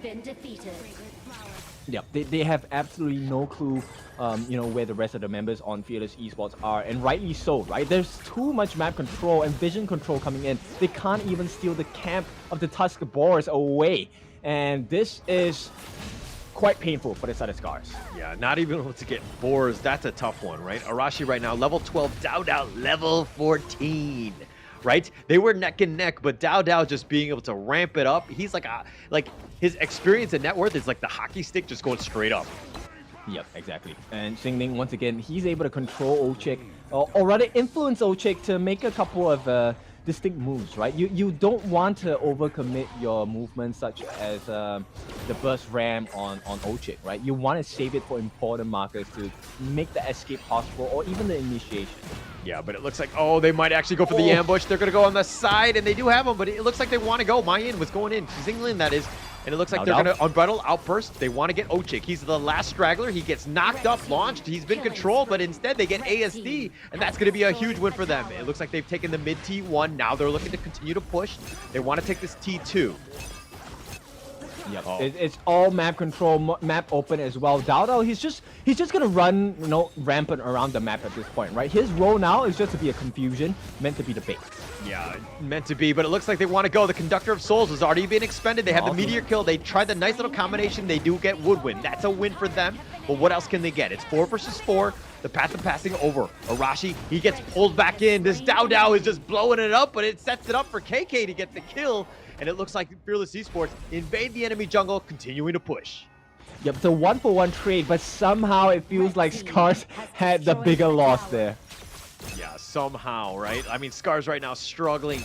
I mean, the kills are like, 3-4, doesn't seem so bad, but that net worth, that's all that matters. It's all about the objectives. All 3 T1s right now from Fearless Esports still standing. Yep, and timing just perfect for Dao, right? Right away, he's going to have access to his Azure Golem as well. In 10 seconds, the SCARZ Azure Golem is going to be up as well. And I'm pretty sure Dao does have the countdown timer for that. Yeah, I mean, he's taking everything, right? And just being able to just take it away from Arashi, who's struggling, right? I mean, he's 2 levels behind. Dao is already maxed out in that sense. He's just exerting his will. But Rilver, I don't know if you want to fight this. The Moonlight Flash, he's been pulled back. The Death at Sunset, he wants to go. The Blazing Brilliance was committed as well. But Rilver, why are you fighting 1 versus 3, man? Yep, and it's not going to be over It's not going to be over. Arashi, Path of Passing, just the safety. He's going to go under the tower. He's been pulled back. Dao continuing to just wreak havoc. Ochik has been killed. They're looking to continue to fight, and there are fights all over the place, but it looks like Fearless Esports are coming out on top as they have all 5 members. They're going to take this T3, and they probably want to wait for the next minions as they push for one last time. They might not need it, though. The waves crashing in, all right, it's fine, right? They don't require the need to overdive at this point. T3 on the bot will secure the Baron base. Yeah, they've taken this out. They've taken them all. They want to go in. Dao just going in, sniping him out, getting out without a scar. ASD is going to be down, and they've got the Blazing Brilliance, the Death at Sunset just burning everyone up. Arashi's been killed. The base is wide open. They're pulling it out, and they're forcing it down, but they don't have any minions. And it looks like Fearless Esports are just going to wait a second. Just sing Kumbaya here, and then just one final push. It looks like they're about to go. The ultimate shell being used, and it looks like he's trying to go on the backside. Rover only hitting 1, but he has the Moonlight Flash back. It looks like they do end up getting Xinglin, but the base is the most important. The Rover's going to be down, and they do take the base, and Fearless Esports take game 2. The Symphony of Ice there from Dao, and now he has proven to the world that his Luna needs to be watched out for. So what a play thus far from the side of Fearless Esports Hong Kong. Never really had any doubt going up against SCARZ, and I think SCARZ, once again, it's out for the learning process for the Japanese KR region team. Yeah, and they're going to have to, bounce back. I mean, again, there were some lessons and some learnings that we all talked about here. And I think that going into this one, it was going to be tough, right? They were the only team that was 0-2. Now they're 0-3, and they're going to be playing Nongshim RedForce, who are just looking to play for bragging rights at this point. That's going to be an interesting one. I think that, SCARZ is going to want to bounce back. Just get something on the board so that they have something to build on. Yeah, you know what? I feel for SCARZ, because at every juncture of competition they have entered, right, it feels like they've improved. but every single time they come across a competition that's that much stronger. And I mean, it's good learning lessons, right? So I think SCARZ appreciate this experience as well. But congratulations to Fearless Esports Hong Kong. Mathematically, they have secured their slot to go into KC 2024, the Kings Championship. Yeah, I'm actually sad for Nongshim RedForce, who actually pulled that one out in the first one. I mean, they did win against them. That's going to be huge for them, but a little disappointing just kind of moving forward as they're kind of mathematically eliminated, as you said. But, you know, let's go back to this one. Fearless Esports here, just Dao special, 5-0-3. It's as expected, right? When you don't ban it, you let them have it again. Yep, full 6 slotted item, 12,500 gold in hand, Augur's Word. Rune's Blade with the Breakthrough Robe, Ominous Premonition, Insatiable Tomb.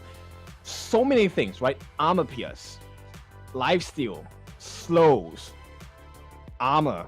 Yeah, there's too much, right? And Dao was just doing it all, taking it all across the map. Total damage dealt to heroes, 75,000. Yeah, I'm kind of wanting to reach out to Dao so he can carry me in my ranked games a little bit. I think he has the power to do so. Oh, I've already sent him a message. Hey. So you're one step ahead of me. You're trying to get some help. I get it. You're using my strat. All right, but Fearless Esports here, they're taking all of the objectives. 9 towers. You know, it's got 4, you know, throughout the neutral, the neutrals as well. Just everything that you would want. But the highlight reel show, gonna be rough if you're a SCARZ fan here. Yeah, you know, First Blood going into the hands of Dao, and not only that, taking out Arashi. So right off the bat, he's already at a level and EXP deficit, right?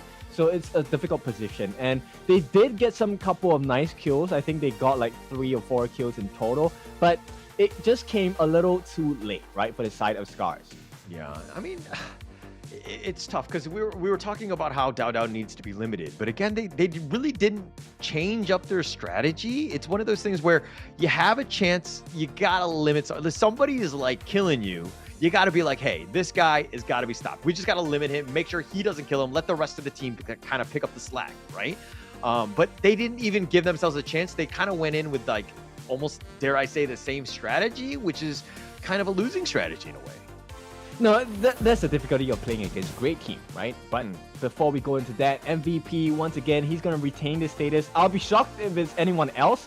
But welcome back, Dao. It's going to be 5-0-3, this time taking in 74.8 thousand damage to lay across the likes of SCARZ. And this time only taking 33.6 thousand damage. Yeah, you know that production loves it when Dao just gets the MVP because then they don't have to change anything. It's just, yeah, we'll just, same slide. We'll just change up some of the numbers, you know? And, but I mean, Dao well-deserved. The clear MVP, just absolutely dominant in that game, just controlling the game, carrying the team, just putting them, you know, in a prime position to win. And they got that sweep because of it.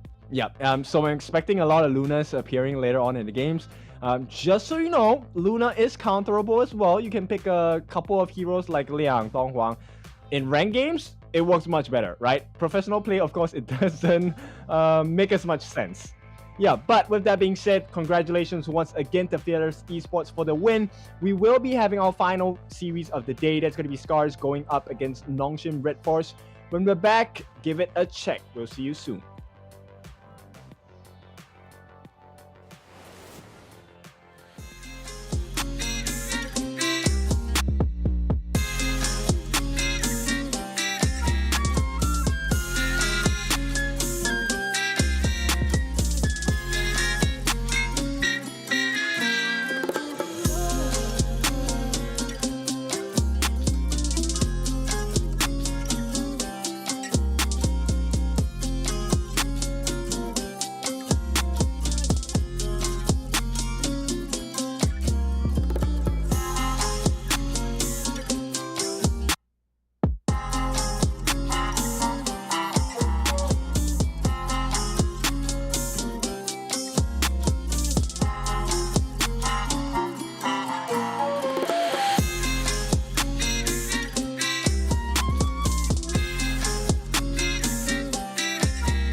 Never let them tell you what you can't do. Gotta change your head.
Never let them tell you what you can't do. Gotta change your head.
let them tell you what you can't do. Gotta change your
Welcome back. It is time for the final series of the day. It's going to be SCARZ going up against Nongshim RedForce. My name is Kendofu. With me is Holler. How are we doing for the last series of the day?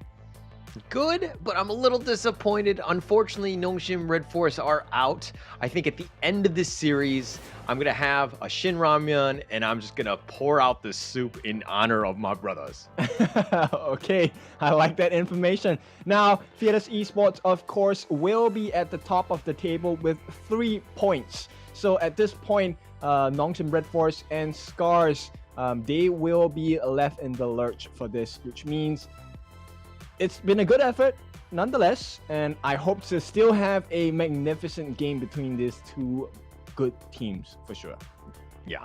I mean, it's going to be exciting just to see how these guys play. Again, it's all about the learnings. It's all about just getting onto this high level. I think both of these teams are very strong. They still, I mean, they're in the play-ins for a reason. And going at it one last hurrah to go out strong, I think would be super important to just kind of build on that as they move forward.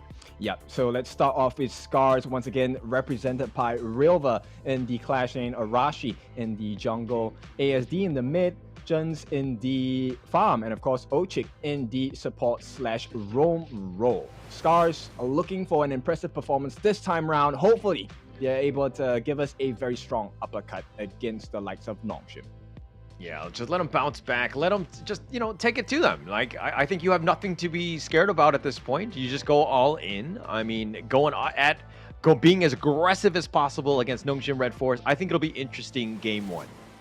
Oh, for sure. Okay, but it looks like Nongshim RedForce, it's going to be Illusion, Haku, Kyung, Siri, and Faye. And these guys, while they're all kind of, serious in these photos, I think they're fun-loving guys that just kind of want to have a great game here. They're going to be playing just for that honor, going up against SCARZ one last time. All right, so final series of the day.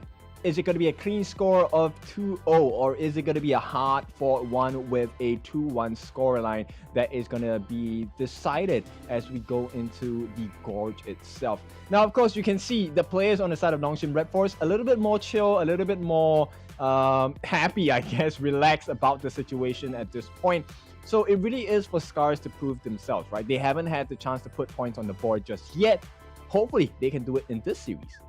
Yeah, and SCARZ have had flashes of it. Like, we've seen flashes of them playing very well and just kind of sticking it to the enemy team, but it hasn't really converted into the mid to late game. This is when, like, the wheels kind of fall off a little bit. They have struggled, and they've given opportunities for the enemy teams to get in. This is Nongshim, and of course, it's going to be Fearless Esports on that. But we're going to go into the draft.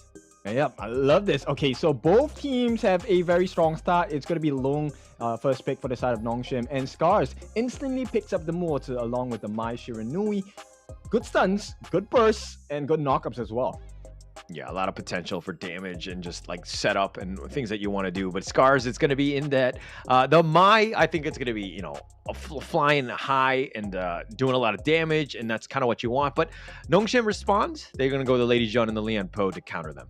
Okay, so I like this. Both teams offer quite a lot of crowd control, right? So Lianpo, of course, we're looking for Kyung. Is this a Lianpo that's going into the clash? Can be flexed into the roam as well. I presume it's going to be going into the roam role. Yeah, it might be. I probably, I think, but it's a little on the flexible side. But SCARZ going with the Musashi to kind of just go in. The jungler is going to be kind of locked in, I would say, at that point, especially since you've got, with that Musashi there. But how are you looking to counter that? For Musashi, I think you have to come in with disruptions, right? So actually, I think a Sunpin would make a lot of sense if we're going to put this Lianpo in the clash, which I doubt so, right? But nonetheless, it's really about control. You want to make sure that you have a lot of health. And if you notice some of the other teams, the way they have dealt with the Musashi in peril state is they just exit the fight altogether, right? Because that health does come back to you. Yeah, just get out and then just kind of force it out. And I mean, maybe you can isolate him and maybe he just gets out of position, but you know, no small feat. We're gonna have to see how that one plays out. I believe it's gonna be, it's gonna be the Arashi Musashi. Oh, I'm rhyming. I'm a poet. I didn't even know it. All right, Mr. Rapper. Yeah, but it looks like, okay, the Byron pickup, nice little 1-2 combination, you know, with the Musashi, and then plus you have the Mai on cleanup duty with a lot of burst with those Kachusins. It could be a very aggressive lineup by SCARZ here. Yeah, the dive potential is pretty heavy, right? And they have a lot of cover fire in the form of water with the Cannon Blast. So I like this draft coming out from SCARZ, but it's not all said and done yet because Nongshim, they still have the final 2 picks. So let's see what they're going to have. All right, Kaiser to kind of just tank it, and then the Mayin, a little bit more melee control. It just provides a little bit more meat for Nongshim. I kind of dig it there. Yes, and SCARZ going to round up the draft with the Marco Polo. We have seen some very good performances coming out from Siri as well. So let's see if this is going to be the change that rounds up the draft and hopefully put the Shin in to Nongshim. Oh, I thought you were going to go with Shin Ramen. Oh, I'm just hungry. Okay. I would have gone a completely different direction, but I think it's my belly talking and not my brain. But we're going to go into this one. The players are happy. They're going to get locked and loaded and good to go. There's going to be, you know, again, there's still a lot going on for this game, right? There's a lot more than just honor and respect in this one. It's just making a statement.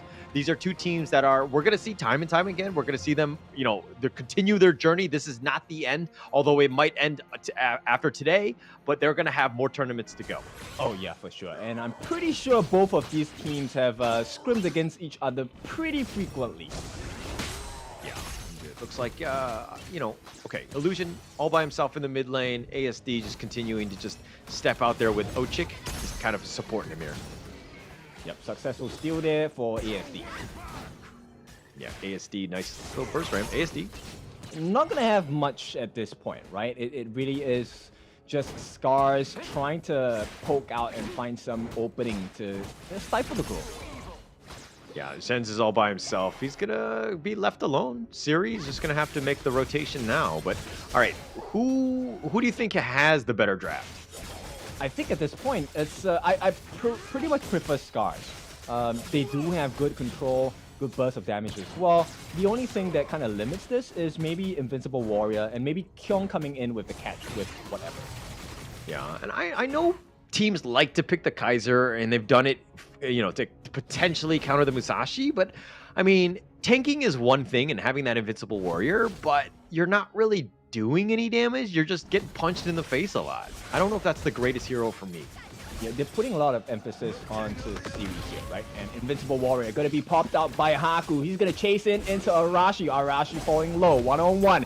Unfair fight, 2-on-1. And once again, Haku in peril state. He's going to try and run away, but the first blood goes to SCARZ, and they take the win here.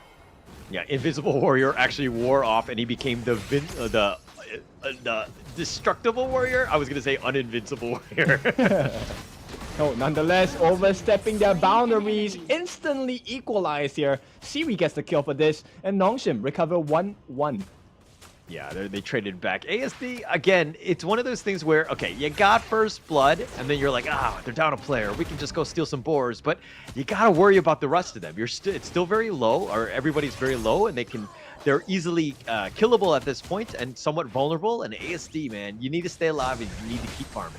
Yep, at this point, Ochik, he's trying to set up the stage for his farm lane, but Shin's unable to get that Resplendent Revolver down because it's not that easy to aim, honestly.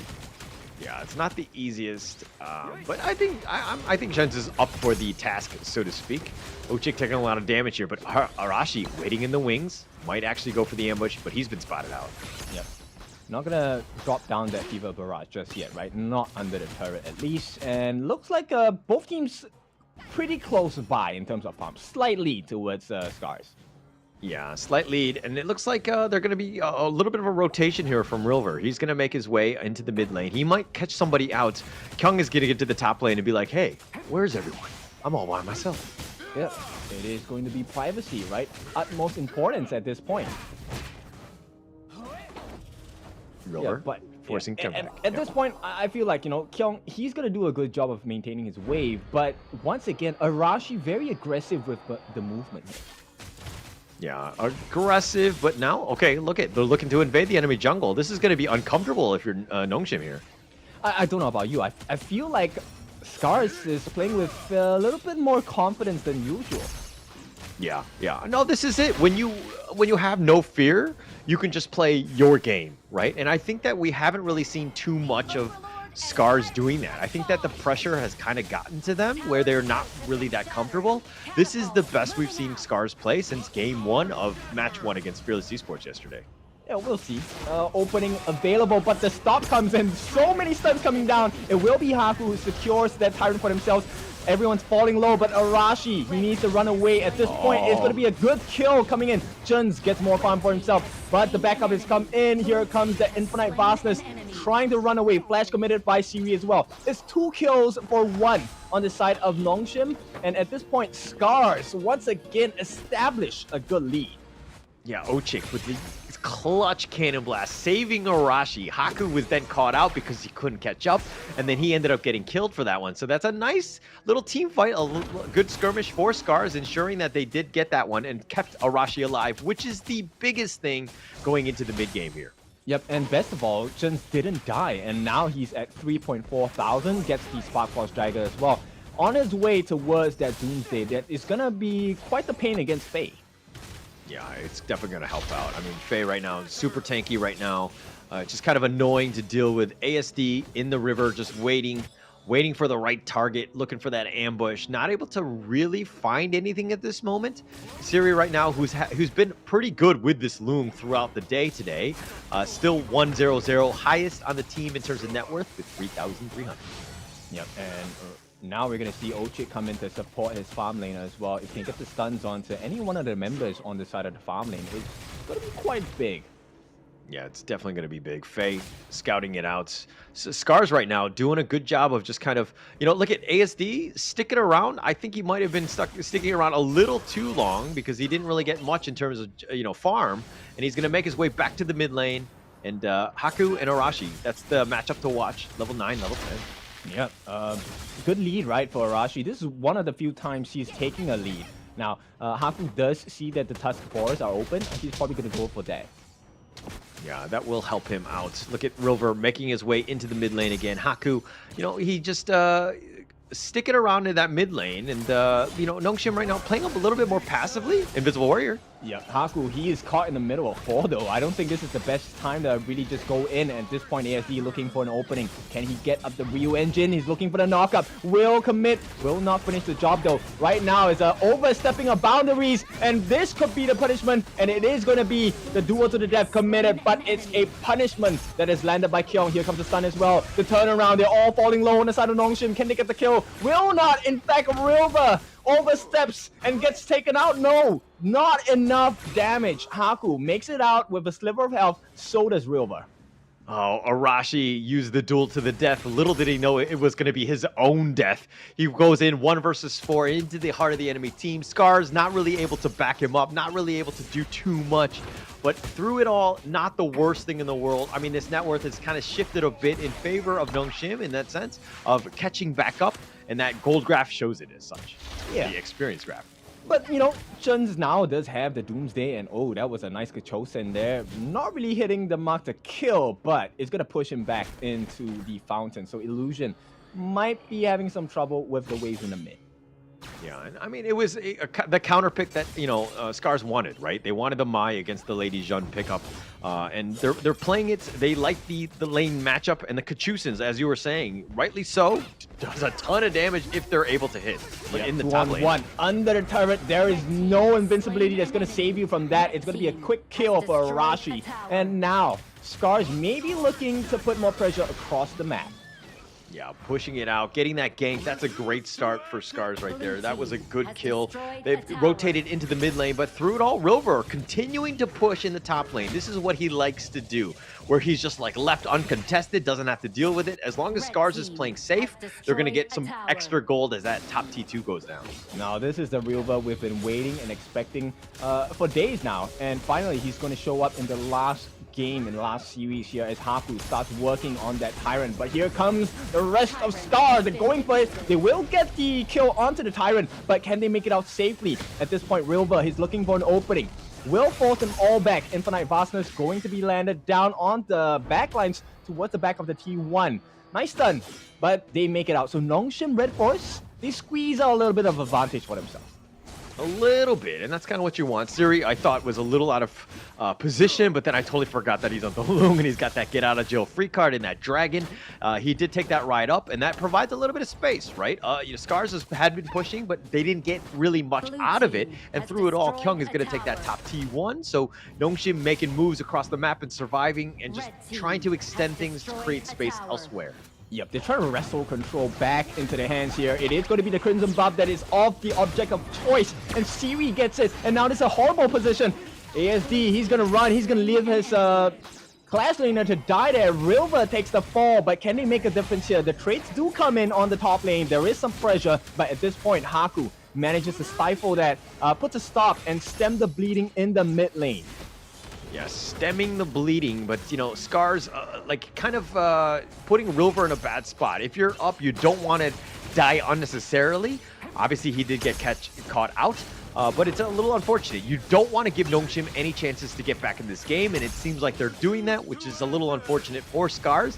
Yes, they still have that lead, but again, you got to play a little bit more cautiously so that you protect that lead. Yep, right now the shadow versions of the objectives are going to be apparent and spawn as well. This time it's going to be a hard fight.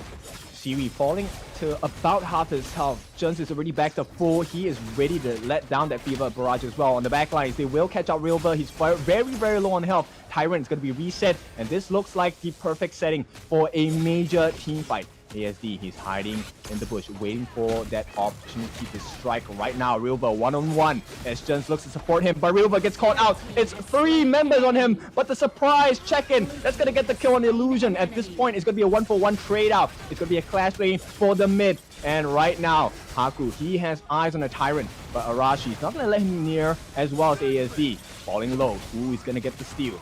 A lot of damage laid down by Chunks. Will be landing the Fever Barrage, a huge one. The bullets spray in, and it's going to be SCARZ. They take the huge win, and despite they take control, can they get the kill on the Haku? That would be massive for them. They will not, but at this point, is map control maximum for the side of SCARZ.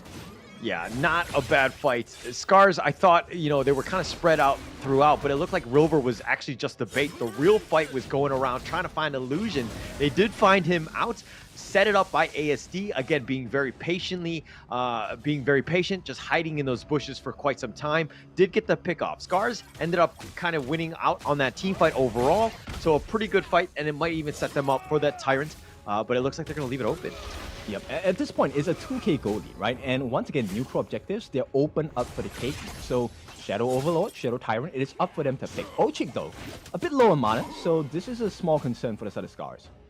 Yeah, a little on that. I mean, he's just been throwing out Cannon Blast after Cannon Blast. He's out of mana. It's eventually going to happen as a roamer, especially with moats, until you get some items where mana later doesn't really become an issue. But he's kind of just chipping away, right? Again, this is the fight around that Tyrant. ASD is looking for the flank the long way around. Is he able to find him? But it looks like the fight's on. Yep, they will reset the Tyrant at this point. Arashi getting chased down. He's left alone against two here. Aqua and Faye gonna chase him down. Blood Ray's gonna be committed as well, but he might not have enough damage. Should be taken out. It will be a quick kill. Haku with the Invincible Warrior now able to reset himself, get some growth on the health. They lose 3 on the side of SCARZ, and Nongshim RedForce take back control. All right, this is one of those things where we're like, okay, we're gonna have a house party, but then, you know, you meet up at like 7 p.m. and then ASD's like, yeah, I'll be there. But then he comes at like 9 p.m., right? That was kind of what was happening, because he was going the long way around. The party was already happening. They were taking the team fight 4 versus 5. It was a tough situation for them to continue to try to fight, because they were trying to bait them out and put them in the right position, but ASD was nowhere nearby to actually contribute to that fight. If he was up front and he was sticking together with a team, they would have much more success. ASD needs to stick with the team and not worry so much about the flanks. Yeah, I agree with that. You know, at the same time, they also need to make sure that SCARZ does not take too much damage. He has the damage now. He has the Daybreaker, Doomsday with the Sparkforce Dagger as well. He needs room. He definitely needs room. I mean, this is going to be it. It looks like Nongshim not scared. Oh, yep. The Trevor Smash, so good. They dive under the back towers as well. What a kick by the Mayin. Kyung here just dealing the damage, and instantly they take out Jins as Ochik. That's a lot of damage taken away from the SCARZ lineup. Yeah, a lot of damage here, and Nongshim now in control. They've turned this game around. It was, again, that transition to the mid game. Some not great decisions by SCARZ, and now it looks like they're on the defensive side. This is going to be tough if you're a SCARZ fan. Yep, Arashi now unable to clear that mid lane, which means it's going to be opened up. They should be able to take this T2 if there's no more pressure coming in. On the top, they get another kill onto Rilva. Arashi diving in to try and get the revenge kill. Will not do so because he's going to get taken out. It's 3 members, 4 down on the side of SCARZ as Nongshim RedForce just enforce their will here. They will have openings such as the Overlord available to them right now. Oof. Tough situation for SCARZ right now. Getting caught out, being pushed back. Now, again, 5K in favor of Nongshim. They've just completely taken over the game. The gold graph says as much as well. Turned it around. That one tipping point, that one fight near the Tyrant's bottom. It was just that one opportunity where you're just kind of throwing some of the gold in favor of Nongshim, and they know what to do with the lead, and now you're on the defenses. This is very tough as SCARZ. Yep, that's right.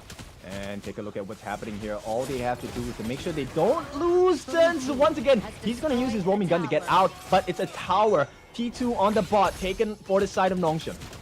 Yeah, just for that, they're pushing it across. The Flaming Palms just doing a lot of work from Siri as well.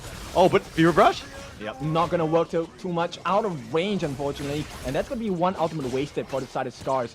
Didn't really hit the mark, and right now, Nongshim, they have the opening to try for more. Yeah, that looked like one of my fevered barrages. Not good, in a bad spot, missing everybody, and then just canceled early because it's like, oh, for shame. Yeah, Kyung looking for an opening there. Right now, it's 2 lanes being threatened, and at this point, T3 on the bot will be taken down. Structural damage imminent for the side of SCARZ. Yeah, and it looks like they're going to back off here. This is the smart play. Just deal with the minions. You're in full control now. You have nothing to rush. You've taken the top and the bottom T3, so things are wide open. SCARZ right now have to just regroup, defend, figure out some sort of way to deal with these Vanguards as they look to get back in this game.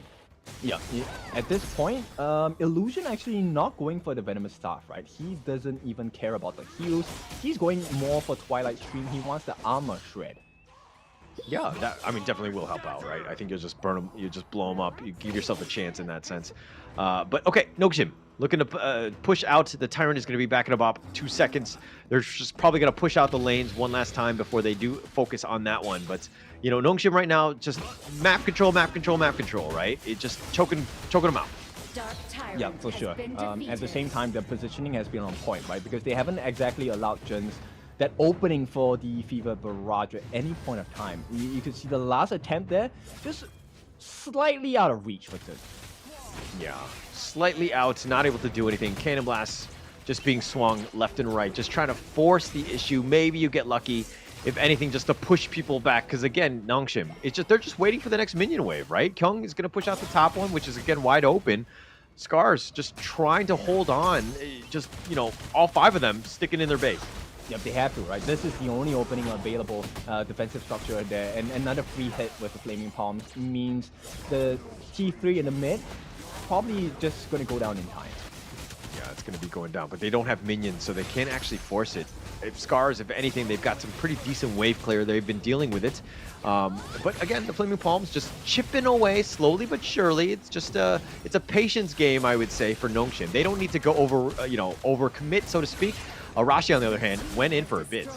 Yep, demolition expert for sure. Now the base is wide open. It is going to be Nongshim RedForce to get the stuns. Will not happen. Arashi gets taken out a rampage as Nongshim RedForce, they enforce what they want to happen. Think inside the box is going to be committed by Oshik, but it's too little, too late as the crystal falls and Nongshim hit game number 1. That was a really good game by Nongshim. Just the fact that they were able to catch back up, figure out how to get back into this one. But SCARZ, again, they had a lead. That's a good thing, right? I think that if we're talking about, comparison to like chess, where you have a good early game, it kind of sets you up for the mid and the late game. But SCARZ hasn't really been able to capitalize on that. And so they've been kind of forced to play on the more defensive side because they're still making mental mistakes and they're really not on the same page. Yeah, for sure. And at this point, I think Nongshim, they survived, right? Because SCARZ, yes, they didn't win this game, but it wasn't an easy win as well. Yeah, it wasn't easy. Nothing is easy, right? But I think Nongshim was up for the task. We've seen them just play very well, even against Fearless Esports. So this is a team that really knows what they're doing. They've been doing a lot of learning, but they're going to just go in. And I mean, look at these stats. Siri, 7, 1, and 5. I think he's only died like... Well, no, he's died more than twice this game. It's definitely a cross. There was a game where he didn't die, and he only died 1 in the game 2 against Fearless, but he only died once here. Yep, so very survivable, right? At the same time, once again, Kyung, very impressive performance. The amount of catches he gave to the side of Nongshim really allowed them to turn the game around. Yeah, for sure. Look at this. I mean, Illusion here with 141,000 damage just from afar. And this is why Lady Jeanne is just so good, right? You always want to pick her. Like, you know, I know you think Princess Frost is good, but time and time again, like the win rate on Lady Jeanne is just so high. Hang on, I never said I didn't like Lady Jeanne. You did. I just you don't like Princess use Frost her as much. Because she's your wife. Blah, blah, blah. Okay, you're putting words in my mouth, but nonetheless, let's take a look at the highlights. All right, but we're going into this one. I mean, this is the one where in the beginning, SCARZ had that lead, right? Look at this net worth. They were doing quite well. They get the nice little pick off here. I think that this is the turnaround. That was the moment where ASD had gone the long way around, trying to force it out. Not able to do it, but then they just turned it around with this control, setting it up. Let Siri do the damage and just turn like the game on its head. Yeah, and once again, right, they allow Siri to just be free and open, right? Absolute freedom to go around. Nobody's having eyes on Siri as well. Yeah, and also Zenz died quite early a lot of times. I think that you need to let the fights kind of develop. Let Arashi be that initiator, do a little damage, kind of make everybody kind of focus their attention on him, and then Zenz will come in as a secondary or third wave with that Fever Barrage. But right now he's been out front just trying to just pick him off or whatever, but he's just so squishy. He just gets killed early almost every single team fight here. Yeah, I think end of the day, SCARZ, they just need to find a formula where they're able to protect the backlines, right? I love Mortar as a roam, but the defensive capabilities of Mortar isn't as strong. Yeah, definitely not as strong. I mean, this is pretty much your down members. You're just frantically just trying to keep the base alive, but you've been caught out. ASD's all the way stuck in the back. Can't even get past the Ocean of Tears. I mean, he's just too big in that sense, just trying to get around. He gets in one last kill, pads that KDA, but man, losing the base, kind of rough. Now, Illusion going to be our MVP for the side of Nongshim RedForce, one of the highest damage in the game. 141.2 thousand damage dealt across to all the different heroes on the side of SCARZ. KDA 1, 2, and 15 different assists. Yeah, I mean, you're literally hitting everyone, right? The flowing size just bouncing onto everyone, and then the rest of the team cleans it up. You're going to get those assists. Not to take anything away because he did 140,000 damage. He had the most on his team, so he was doing quite a bit. He was chipping away, just slowly, just like letting again, doing damage to everybody so that the rest of the team just could get the kills. Yep. Very big performance coming in from the likes of Nongshim RedForce. Now we will see if they're gonna close the game out with a clean 2-0 or will SCARZ come back with a surprise. That's all we're gonna try and find out as we head into the second game of the day after the break.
Never let them tell you what you can't do. Gotta change your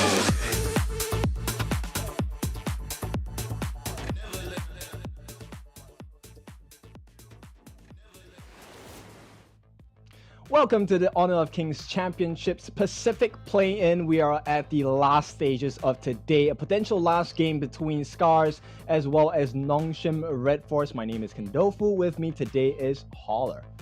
Yeah, we're going to be going into it. It could be potentially game point for Nongshim RedForce right now, sticking it to SCARZ with that one game. I mean, I think SCARZ had opportunities. They had a decent early game, but they were just not able to just close it out into a win.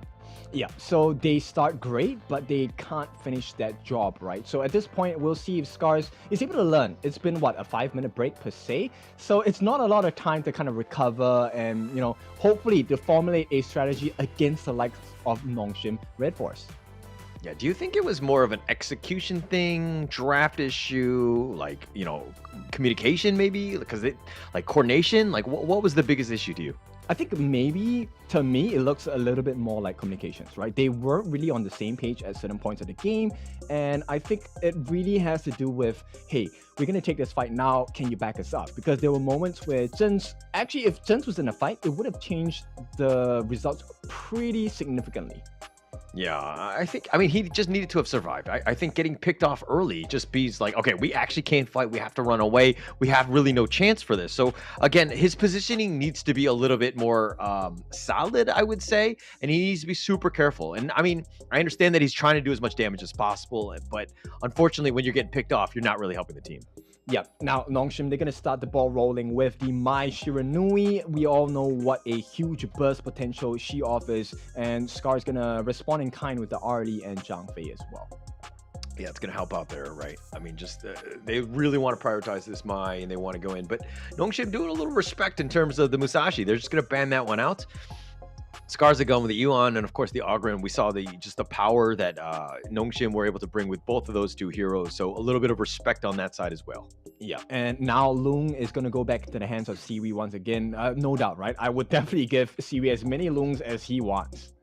Yeah, I mean, he's an all-star on that hero, right? He's so solid, mechanically sound, just everything that you want in terms of damage, just staying alive, understanding the limits, and getting out of there. I mean, Lung has a lot of options, and just, you know, Siri just does a really good job of just accentuating those, the advantages that hero brings to the table. Oh, for sure. Now, SCARZ going to ban out the Byron. I like this. So the backline access is not going to be as strong, but they also complement this with the Dharma pick. Okay, the Dharma, I mean, it's a decent pick. I don't think, I mean, it's probably more comfortable for Rilver to kind of set things up maybe. You need to have a little bit of a fighter.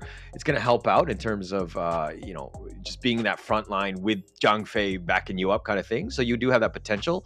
I don't mind it actually on this pick. I think it's fine. Yep, and with Dharma, it matters where you take fights, right? So if you fight in the jungle camps, it's a perfect place for Dharma to be in. The truth and the enlightenment mantras are going to be so effective in catching out, you know, multiple members at the same time, especially when you bang them against the wall. So, you know, Nongshim, they may have their work cut out for them if they pick the wrong location to fight in. Yeah, location. Super important here. Kaiser is going to be picked up by SCARZ, providing just more of a meat shield. But, you know, my thing is that, yeah, you've got the Dharma and the Kaiser and the Zhang Fei. Again, very good frontliners. But I'm always looking at these and I'm kind of like, but do they have enough damage? Is Arlie going to be enough? I agree with your point, right? At this point, there needs to be more damage coming in from the Kaiser and the Dharma as well. But this directly correlates into the advantage that they get for themselves. Obviously, if there's a 2-level or 3-level advantage, damage is not going to be an issue. And with that being the case, right? If SCARZ once again can establish the early lead, it really is, can you close the game fast enough? Yeah, I mean, can they? We're gonna have to find out. Again, this Menki and Sun Tzu pick, we saw what Kyung on that Sun Tzu just absolutely dominate against Fearless Esports. Just he was an absolute menace on that thing. So hopefully we see more of that. But again, they're gonna kind of let Haku get on the Menki as well. Ooh. So this is gonna be super interesting. I like this. The winning strategy, literally, right? From Kongming, that's the name of his ultimate here. And I like the fact they picked this. So it's looking like a Kongming jungle. Was there a mid player? Was there mid? Or maybe it's Kongming mid. I'm not sure. I think it's Kongming mid. Oh my, right? Okay. Yeah, I think it's got to be a Kongming mid. And then, because you had the Kaiser jungle, Dharma top, right? I think it has to be mid. SCARZ look very happy with themselves on that pick. Yeah. Okay. Well, this is it. I mean, backs on the wall. This could be potentially the last game, so you might as well show it, right? This is the time. So, yeah, looks like it's heading to the mid lane. Okay, I like it. So ASD, we haven't seen, the true qualities of this player just yet, and maybe the Kongming will allow him to bring that out. Yeah. But he's eating some Kachusins to kind of start. That's a little unfortunate. He's been so far, like, he's been pushed back and struggling, just trying to get some sort of farm at this point. Hey, it's all part of the strategy, right? It's all about the mind games. It's all about the mind games for sure. Rilver sticking around, of course. Arashi in the top lane. It looks like they've actually swapped positions. Rilver going to be the jungle now. Oh, okay. Interesting. Like this. Okay. ASD was trying to recall. Illusion just being annoying, throwing out those Kachus and stopping him. But okay, Siri, we know him time again. Very comfortable on this Loom. Zhen's on the other hand. Arlie, your thoughts on this one? Very important that she times her lift steps as well as Maple Dance really well, because we have Faye, right? So Faye with the Cannon Blast will be very disruptive. And here we go. That is the one marker. If he's able to do this consistently, he should be able to win Siri in lane. Yeah, nice lift step there. Dodges Faye's Peacebringer. He was kind of going in for this one, trying to go for that stun, that punch, that pushback, all of that. But Nongshim now looking to just kind of deal with this mid lane. ASD taking a lot of damage. I would say it's going to be interesting seeing just like slight, this mid lane matchup go on a little bit longer, because again, ASD has been more on the losing side, I would say. Yeah, for sure. At this point, it takes a bit of time, right, for Kongming to come online, especially when he's not being played in the jungle.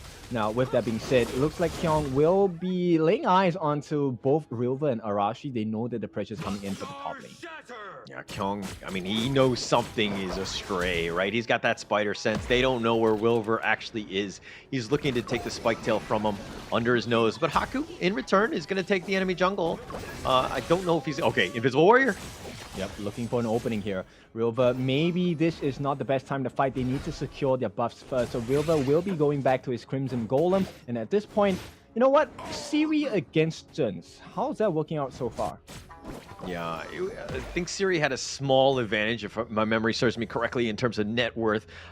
Just kind of pushing him away. But I think it's been more on the fact that Faye's done a good job of zoning, creating space, making things a little uncomfortable for Jens. Because, again, the Cannon Blasts have been on point. But, okay, looks like Jens has actually turned this around. Slight edge.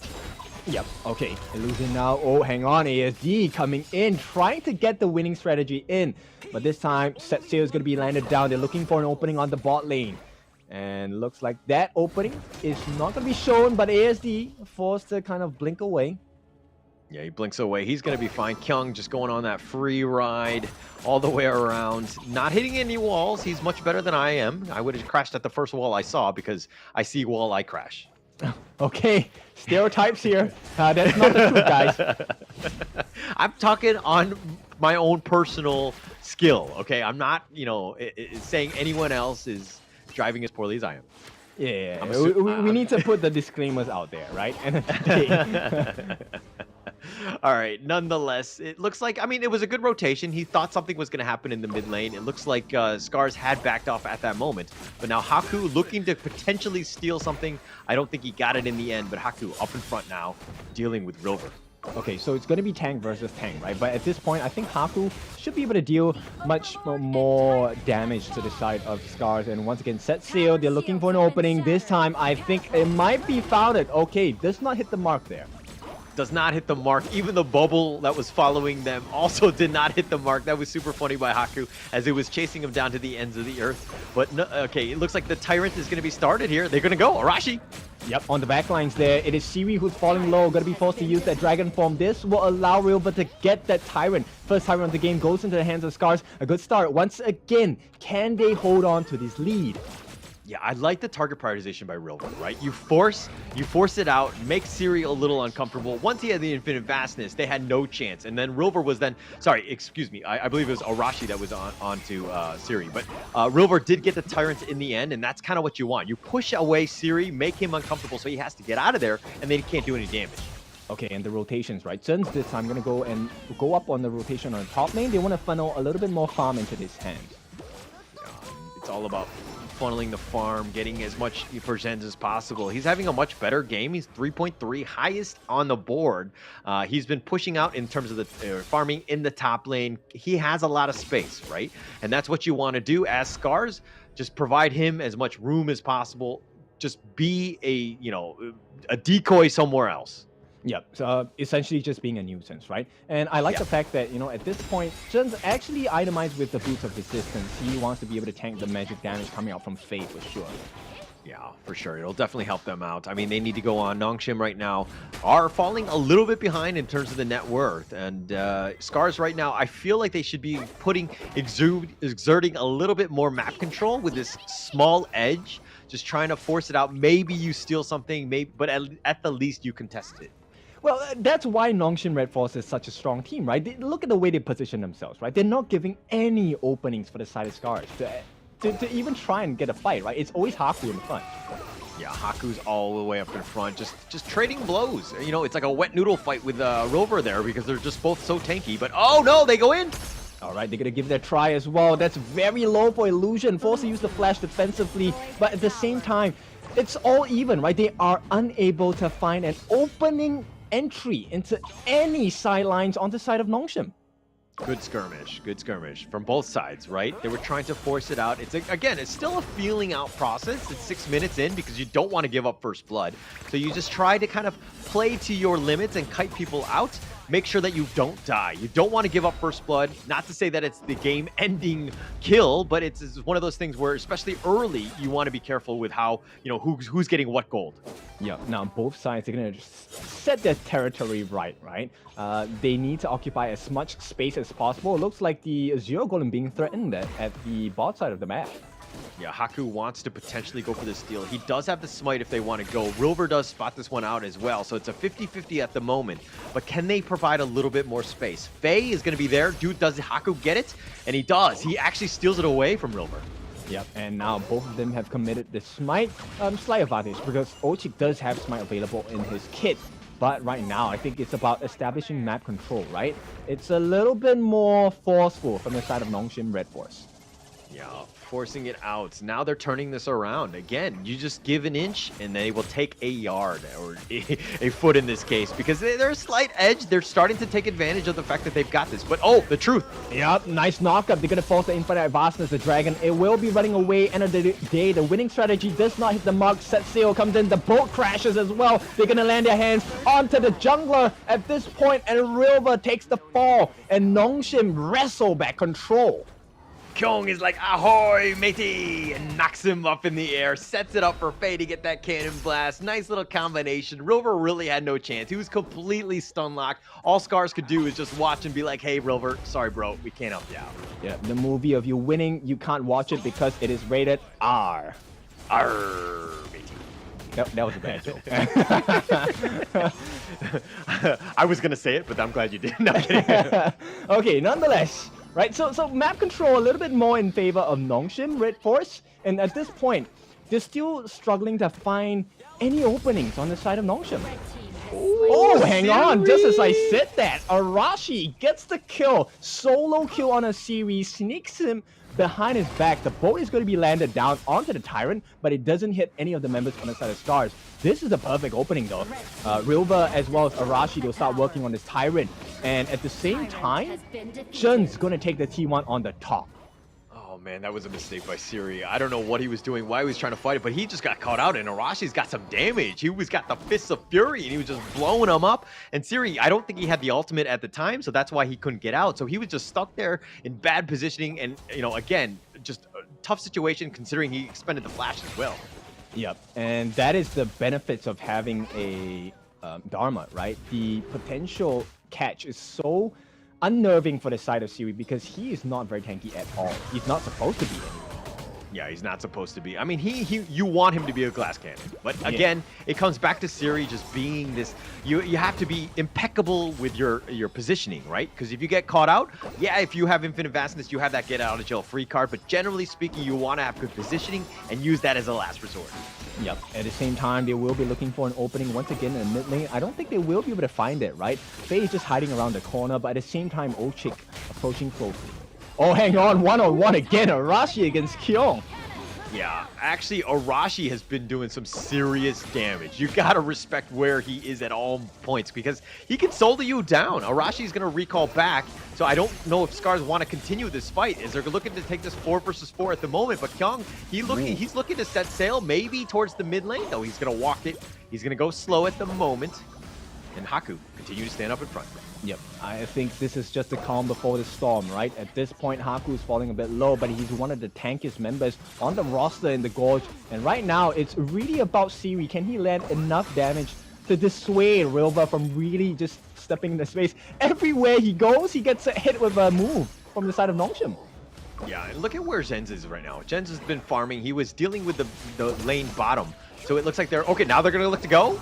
Not yet, but it does for Siri here on the backline. He's trying to get the kill, and ASD survives to get it, and maybe this is the turnaround. Infinite Vastness, the Dragon Form has been unleashed. It is going to be one charge at this point, but Rilva, he says, hey guys, chill out. We're going to start working on Tyrant instead. This is the Shadow Tyrant, so it's very critical that they get this for the fighting ability. At this point, it's going to be a couple of stuns landed. Oshik eating quite a bit of damage, will be using the Leaping Savior to reposition himself. At the same time, they have a lot of information on Vision, right? They have eyes on Siri. He's not allowed to access the backlines just yet. Rilva working onto Haku. One-on-one is not going to be important because Arashi jumps on the backlines. They get the kill. It's going to be big because they take out Siri. The Dragon's no longer in the game for the next 30 seconds. T1 in the mid opened up, and this is the SCARZ that we have been waiting for, controlling the map, and this time they might be able to control the objective as well. Yeah, SCARZ really smart. Saw that Siri had used the Infinite Vastness just earlier. It was on cooldown, so that they had an opportunity. They were like, oh, okay, if we catch him out, and which they did, they can get the kill. That sets things up. Siri right now has to work on his positioning because he's been caught out twice already. Not great at this point, seeing as that, SCARZ has 2 kills. Oh, it's a steal coming in. Haku makes it work for the team, but they need to get out. And at this point, based on the positioning of itself, looks like Nongshim will successfully get out. But right now, because of the Primal Bond, I don't think they can contest this next big objective, which is going to be the Shadow Overlord. Oh, that's got to be the best feeling, right? Get this steal, then you dream roam out. You fly first class back to safety and just be like, ha ha, as you get out of there. That was a really nice play by Haku. Yeah, and this is going to reward them with a T1 in the mid as well. I don't think they have enough defenses. Forbidden Domain going to try and delay them for a little bit. Not going to work out too much, right?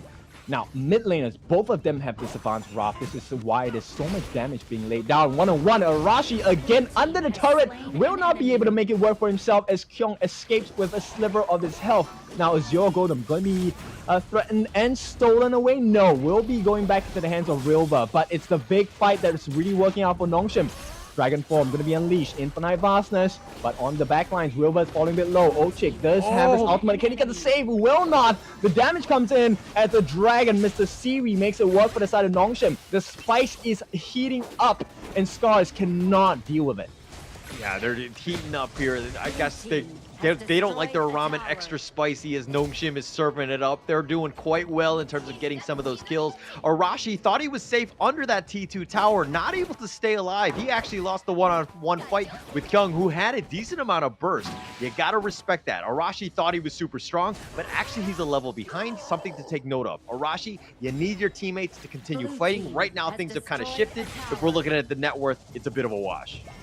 Yep, simply because of the frigid charge, right, coming in from Kyung. I think that extra 12% really made the work for his side, especially under the turret. That's a lot of difference, and it definitely will make it work for his side. At the same time, now it's going to be the push and pull.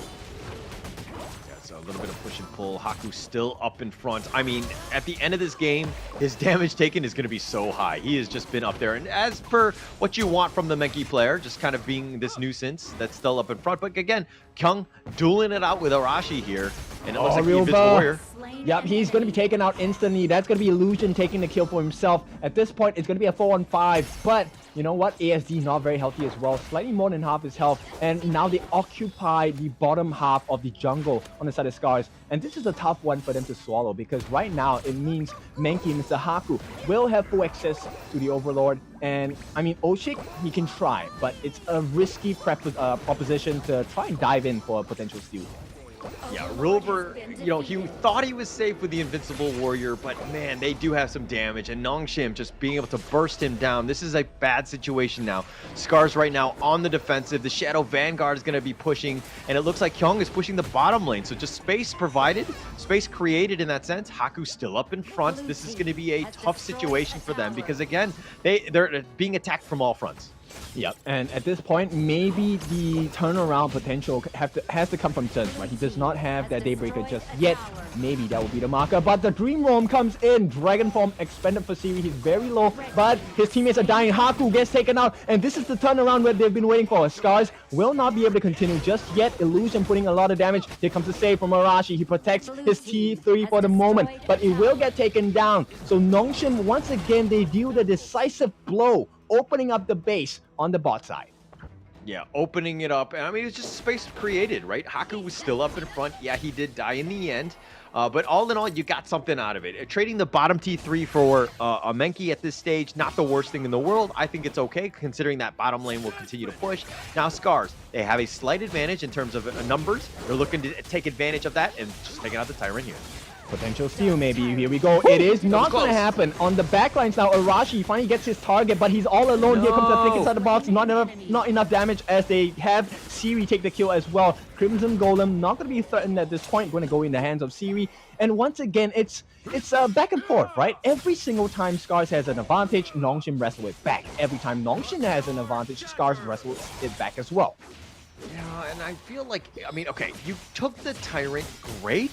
And Arashi, I understand what you're trying to do by zoning people away, but you can't go into the enemy. Like, SCARZ did not want to take a team fight, especially after that Tyrant. There was no reason to be so far ahead. You want to threaten like you want to go in, but not actually do so because you need to stay alive just to push them away. Sacrificing yourself now is putting your team potentially further behind because of the fact that, I mean, you're trading the Tyrant basically for your life, which is not really worth it in the end. Well, this is where I think the communications are a little bit, different on this side of SCARZ, right? I think that was a perfect time to go in there, actually. But here we go. It is going to be real, but expending that Invincible Warrior will not overcommit at this point. They just want to poke some damage. Haku is down to half his health, and with 60 seconds on the clock before the Shadow Overlord is going to be available, it is important to get as much map control and wave management done and as possible. Yeah, as possible. Okay, but okay, let's go back to that point, right? Arashi had gone in. You're saying that it would have been a good fight if the rest of SCARZ went in together. Yep, they were caught off guard. Okay. Because, again, Arashi going in by himself, but there was nobody backing him up. So he was completely on an island in that sense. No real chance to really do it. So, again, not a great engagement if you're not on the same page going in together. Yep, and I think this is something that SCARZ needs to, address at this very moment, right? If you want to go in, go all in. And we go in as a team. Because right now, Nongshim is just out-teaming them, per se. The synergy is just slightly better. They have better communication. And it really is that one little thing that is making the difference here. Yeah, actually be pretty huge. And one thing that we haven't seen from SCARZ is they don't have that ride or die together mentality. It's been more of like isolated here and there, like some combinations, but they haven't been on that same page where just like, hey, somebody says green light, everybody goes. Yeah, that's right. And we'll see, right? Whether it's green light or red light coming in, it is going to be green light. It is Haku diving in. Dream Roam, Invincible Warrior dropped, but he's so low on the side of Rilva. Will they continue to take the fight? One more hit! Oh, that was a close one. Rilva, he makes it out with a sliver of his health, but once again, all control going into the hands of Nongshim. Can they get the jump and maybe get the steal? And here we go. Oh no, not going to happen this time. Oshik unable to get the smite down in time, not in range, and at the same time, they will be rewarded. Now, Primal Bond will be in the hands of the side of Nongshim. Yeah, especially with the timing, right? With the Tempest Dragon, it's going to be a little bit close in that sense. But, okay, look, in the top lane. Yep, they'll once again get a catch. But Arashi may be falling a bit too low. It is going to be the Sage's Sanctuary burned on the backlines. ASD trying to go for the kill. Kyung, he's falling low as well. They do get the killing spree onto Chen as well. The backline is suffering. Siri left all alone. And it's a full ace. A double kill, in fact, for Chen. And this was the result they've been looking for. But this is where map control is imminent. It is important. Because right now, they can't really push off just yet. SCARZ has to deal with impending waves of doom. I actually think Siri used the infinite vastness a little poorly on that one. Because of the fact that he was in the dragon and it takes so much time to just like circle the air and to then go down. And we'll see this one here. Because you see the launch off, you see what's going to happen. Haku's going in, but look at the set sail has already been used. It's going to be on the backside, but look at the infinite vastness. He's going in now, but if he was on the ground, not in dragon form, he would be able to do some damage. But because he's flying up, the rest of your teammates are dying, and then once you're isolated, you just get blown up because you're just Siri without an infinite vastness at this point. Yeah, you know what? This is what makes us a good team, right? Because you're really focused You and I on, or them? Yeah, you and I, right? Because you are focused on Siri, but I am actually looking at Arashi. Arashi controlled the back line of Nongshim RedForce so well. He caught the attention of Haku, he caught the attention of Illusion, he caught the attention of Kyung, he caught the attention of Fei. Every single person besides Siri, which is why Siri was just on a one-man journey to death.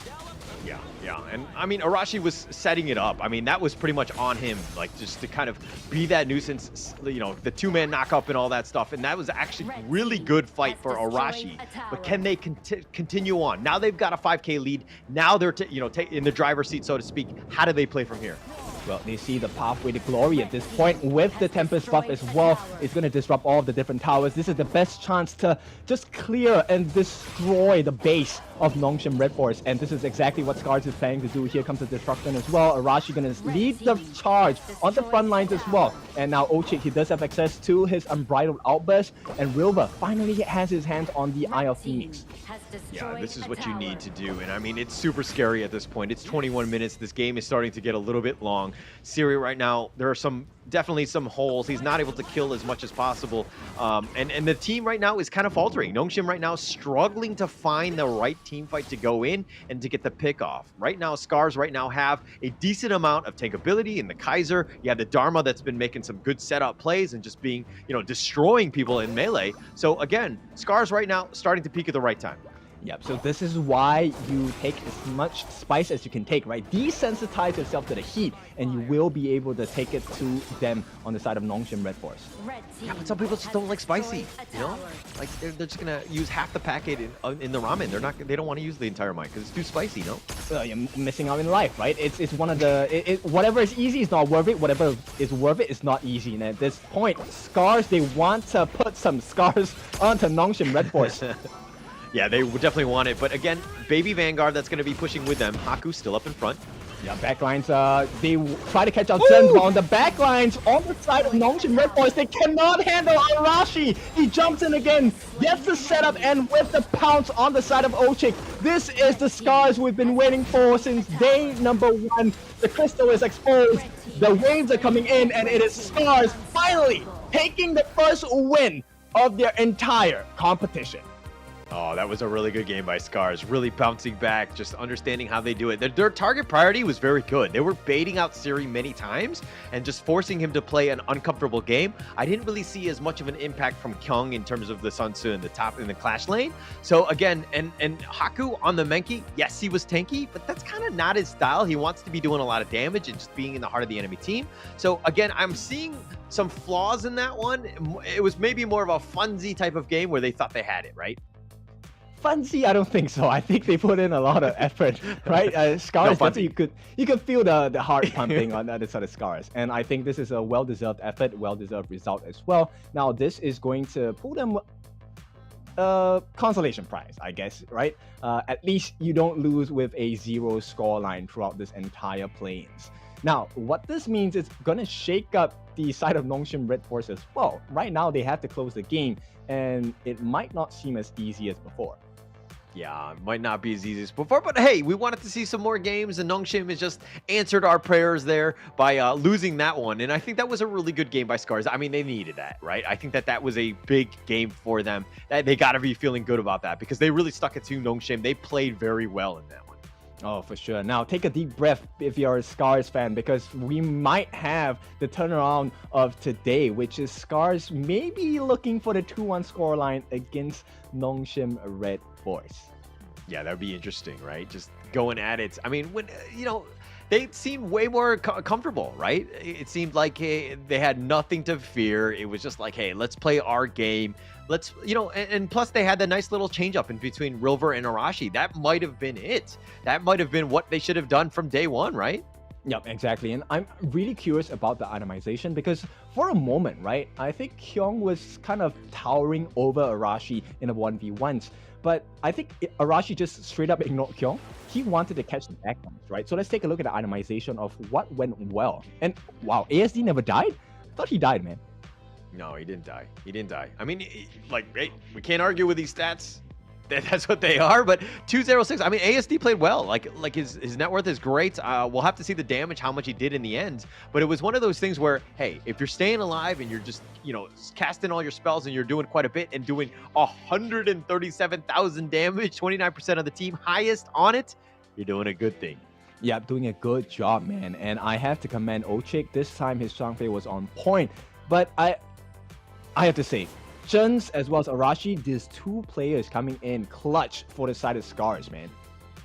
Yeah, really stepping up, and that's kind of what you wanted to see. Again, I mean, we talked about like the missed opportunities and all that, and these highlight reels are going to be great here for SCARZ. But they did quite well. Nongshim had a chance. They were kind of pushing it along, and we thought that they were going to do it, but then all of a sudden, SCARZ just came out, and they were just able to just take over the game.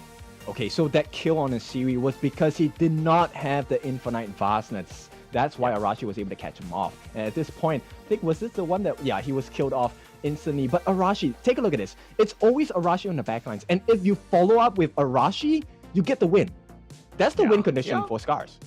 Yeah, they need to trust him more. I think that, when he's going in, his intuition is quite good in terms of, I think we have an advantage. We're going to be good. But look at this fight. It's 5 versus 2, no real chance. Then they clean up. SCARZ is just pushing throughout. So then they were able to choke him out and literally just end the game. This got a little bit close. I thought Haku was somehow still surviving for a lot longer than he should have. But with those minions pushing, no real chance. And it looks like SCARZ did end up closing out that game. A well-deserved win for them. All right, and now MVP is Zhen's finally stepping up onto the plate here, dealing a total of 103.9 thousand damage, never dying once, 6-0-1, slipping and sliding through the backlines, front lines, everywhere in the team fight, and allowing himself to just deal too much pain to the side of Nongshim RedForce. Yeah, and we were waiting for the rise of Zhen to just get to this level, right? But that 601, that's it. That's the game that we were expecting. He did quite well, and he just kind of, blew everybody up. And, with the rest of the team, Arashi on that Dharma was quite good to just really set things up. But, of course, we're going to find out. There's going to be a Game 3, one that we were looking forward to again. And it looks like we're going to go into that one, but only after this break.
and tell you what you can't do. Gotta change your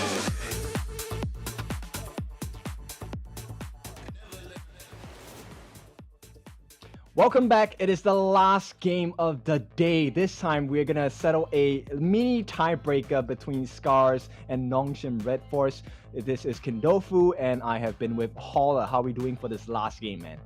Good. This is exactly what we wanted. We wanted that third game. We wanted to see SCARZ actually bounce back. They ended up taking that game too, and they did it very strongly. And something that we wanted to see, they had a little bit of a shift in terms of, team roles and all that, but they really stepped up. I liked that game by SCARZ. Oh, definitely. And I really love the Arashi Dharma, right? Why didn't they just put him there in the first place? All right, well, okay. You were talking about how when you win, you just kind of just win, but when you lose, you learn. I think the learning was a little on the slow side. Yes, I said it. My name is Kindofu. All right. We saw in the comments that someone wanted to report Holler. Feel free to do so, man. Yeah. Don't guys. By the way, my name is Kindofu, please. Nonetheless, it is a decider of the series here. An exciting one for sure, because finally we see SCARZ hit their true potential here, and we will see, based on the BP here, bans and picks, who will have a better start to the last game of the series.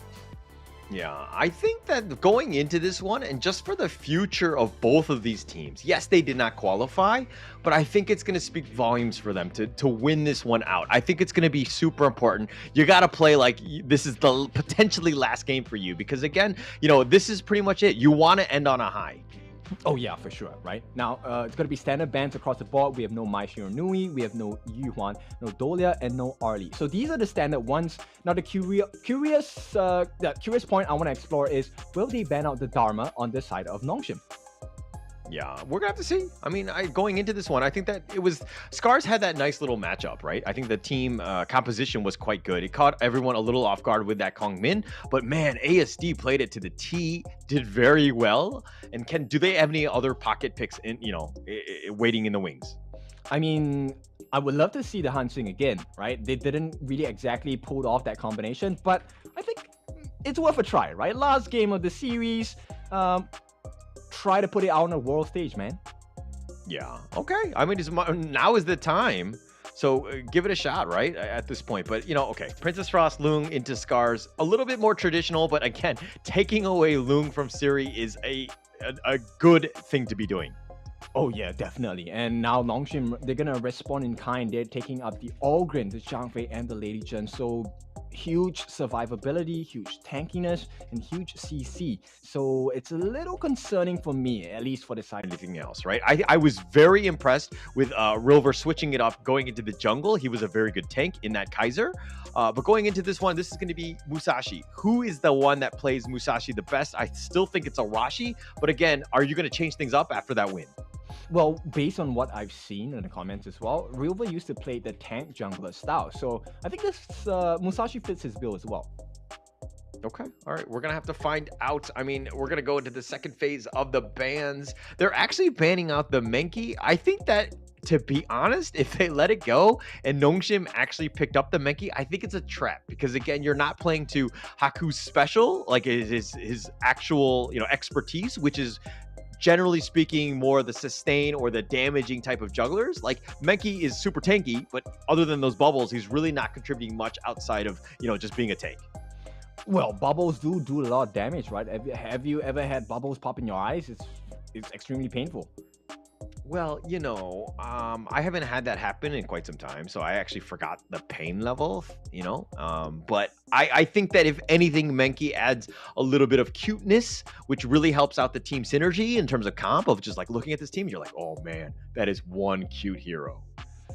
Okay, well, cuteness does not win you games. It does. At this SCARZ coach, man, he is hyped up. He's ready to lay down a winning formula, right? And at this point, the Nongshim RedForce squad, curious to see how will they try to reinforce this draft, because they already have the tank, they already have the survivability. Can they get the damage in?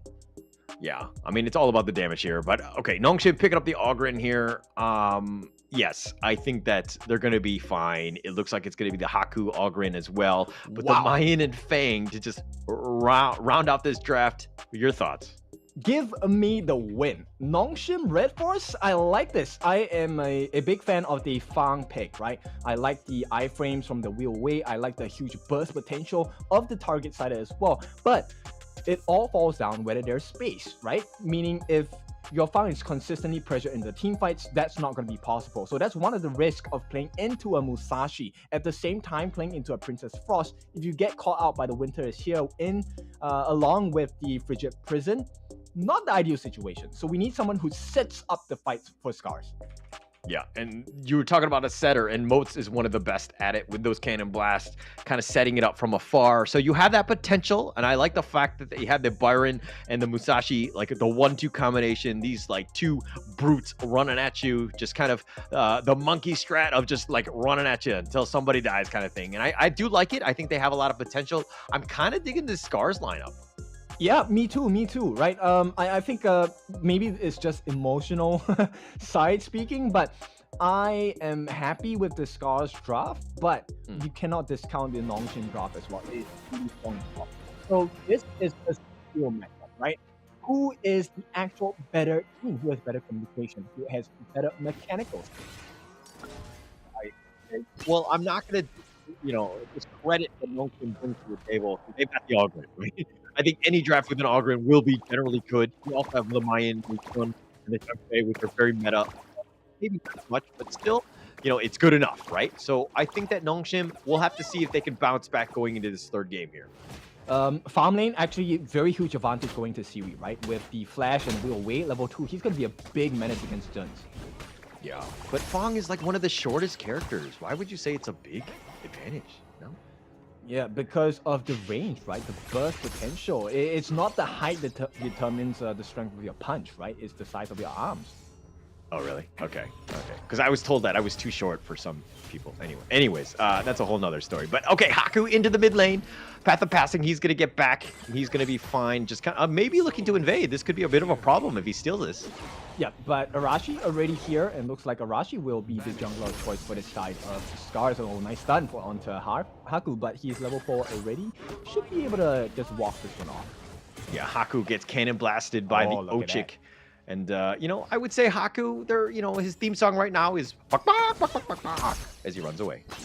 Okay, I like that sound effect as well. Mid lane being put under pressure. Arashi gonna use his speed to just get out in the meantime. Yeah, he needs to get out. He needs to stay alive. Again, Haku, Arashi, that's the matchup to kind of start things off. Who's going to be just kind of, roaming and being able to gank properly, I think is going to be super important for them because Arashi in the enemy jungle right now. Yep, he needs to use his extreme speed, gonna just kite them out, right, as he dashes past the wall. Now, Azure Golem, now they know about this existence. Looks like they will put pressure on to the mid lane first. Yeah, it looks like he's going to put a little bit of pressure here, but Nongshim, slight advantage. Those continue on, and I think that what you were talking about with Siri going up against Zhen's Loom here has a slight advantage already. Yeah, definitely. At this point, 1.6, about 100 gold ahead. Nothing too big, but it's still a risky position to be in, right? Because Zhen's cannot afford to be out of position at any time. Yeah, by the way, I said Siri has a small advantage. See what I do there. I'm just going to keep silent then. Sit down and realize your mistakes. Yes. Okay. All right. Siri pushing it along, doing a good job. Big or small, he's doing quite well. Yeah. Okay. Doing quite well for himself. And with this, the growth of the item so far, pretty even. Yeah, across the board mostly, but I think more importantly, Haku does have the energy core. That's going to be a slight win in his favor against Arashi. Yeah, and they're trying to funnel as much farm into Haku as possible. I think that that's always a good thing, seeing the Ogryn. But Haku running at Arashi right now, and he actually has to fear this. Yep. And 30 seconds to go. This is going to be an important marker, right? Any stolen buffs, any stolen camps, going to play into a big effect as the first neutral objective spawns. Yeah, so, okay. It's a big effect. Siri's not able to kind of contribute to that. I get it. But Siri continuing to farm, pushing it along. But again, this Tyrant is a tall order, I would say, for him. Arashi now in the middle of 3 gets caught out first. Blood actually goes in the hands of Siri, and once again 2 kills at the start of the spawning of the neutral objectives. Not good for the side of SCARZ, but Nongshim, they love it. Yeah, absolutely love it. They're going to continue on. Siri, a huge win for him in the sense of getting first blood, really setting him up for this perfect Tyrant. Haku will smite it and secure it. Yep, no threat whatsoever coming in from SCARZ, and with this, they're gonna lick their wounds and deal with the fact that they're down by 1,000 gold at this point.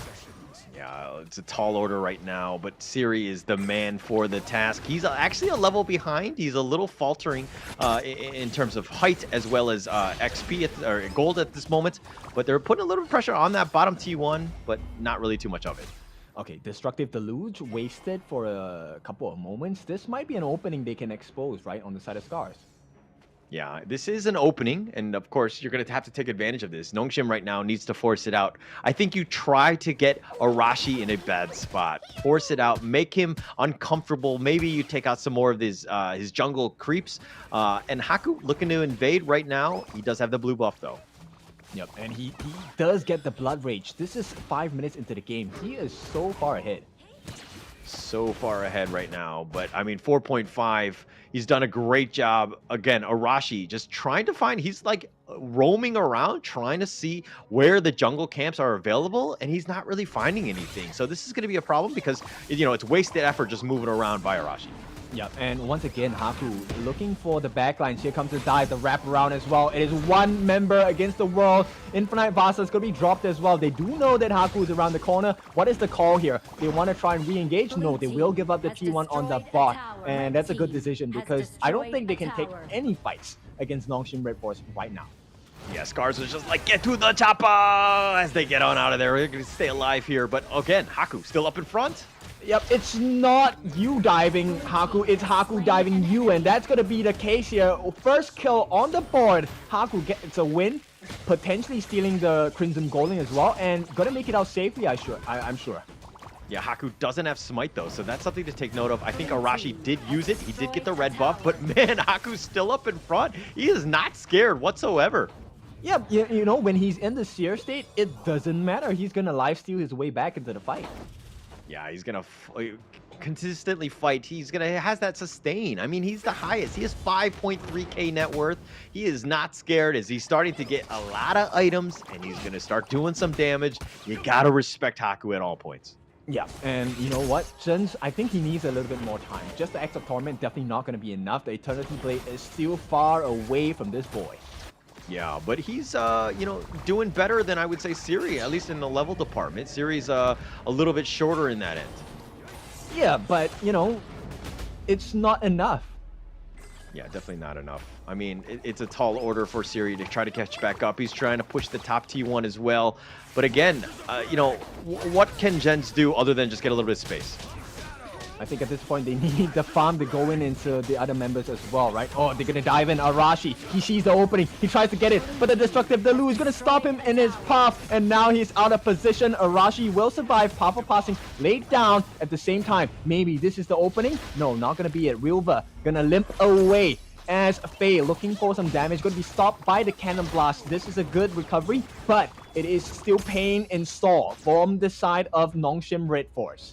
Yeah, Nongshim just kind of coming out on top in that one. I mean, nobody had died, but they pushed it out, right? You're forcing it back, and now SCARZ right now have to go back to their base to recharge, reload, and to get themselves back in the lane. But the Vanguards are pushing, so something to take note of as we move in to the 8-minute mark. And there's no, there's no debuff, right? There's no Primal Bond, which means Nongshim RedForce, they could potentially just rush down this Tyrant. It's not even a Shadow Tyrant at this point, just a Tyrant. Yeah, it's just a baby Tyrant. Who wants that? I mean, let's just wait till 10. No, I'm just kidding. But it's 8 minutes in. You might as well take it at this point. But, you know, Rilver and, of course, Arashi just pushing the bottom lane. That T1 is looking to go down. So they're looking to take that and capitalize it, maybe turn it into a Tyrant here. Yep, and I think Nongshim is kind of laying down the traps here. And it looks like Haku, he's not going to be patient. He wants to set the fight right now. And looks like they will answer that invitation. Arashi laying down a couple of damages and cuts onto the likes of Faye, dropping him down a slightly more than half his health.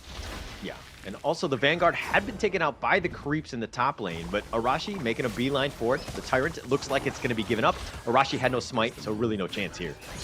Yeah, they're perfectly fine to give it away, right? The Primal Bond is for 85 seconds per se, which means there is a 20-second window before the Shadow Overlord is going to be able to be taken easily from the side of Nongshim RedForce. Yeah, Arashi enforcing his will onto Kyung, pushing him back, setting it up for that, the Shadow Overlord that's going to be happening in about 45 seconds. But look at this, a bit of a, the XP goal, or XP line. Oh no, bad decision here. Rilva might be gone. It is going to be a kill. And right now, that exposes the T2 on the bot. In the meantime, they fail on that attempt onto Kyung's life. And this is the base being threatened on the side of SCARZ. Can they make the stop? It's not going to be looking too good. Ochik unable. 1 against 4. They're going to try and send Juns down. Not going to have any effect whatsoever. And Arashi, he's hiding in the bush. But who can he actually catch? He has to make it out safely at this point. Yeah, bottom T3, that was a huge one for them. And it looks like they're going to look to take the T2 mid as well. And it looks like Kyung going in. Yep, they're going to try and go in. The combination's laid down. Blade Storm committed as well. And it's all just buying time, right? Because once again, Haku, they don't care about the Primal Bond. It's just 13 seconds left. They're going to start working on it. And Siri, look at the damage. Yeah, they're starting to do some damage, but they do end up taking the Tyrant, which is a huge win.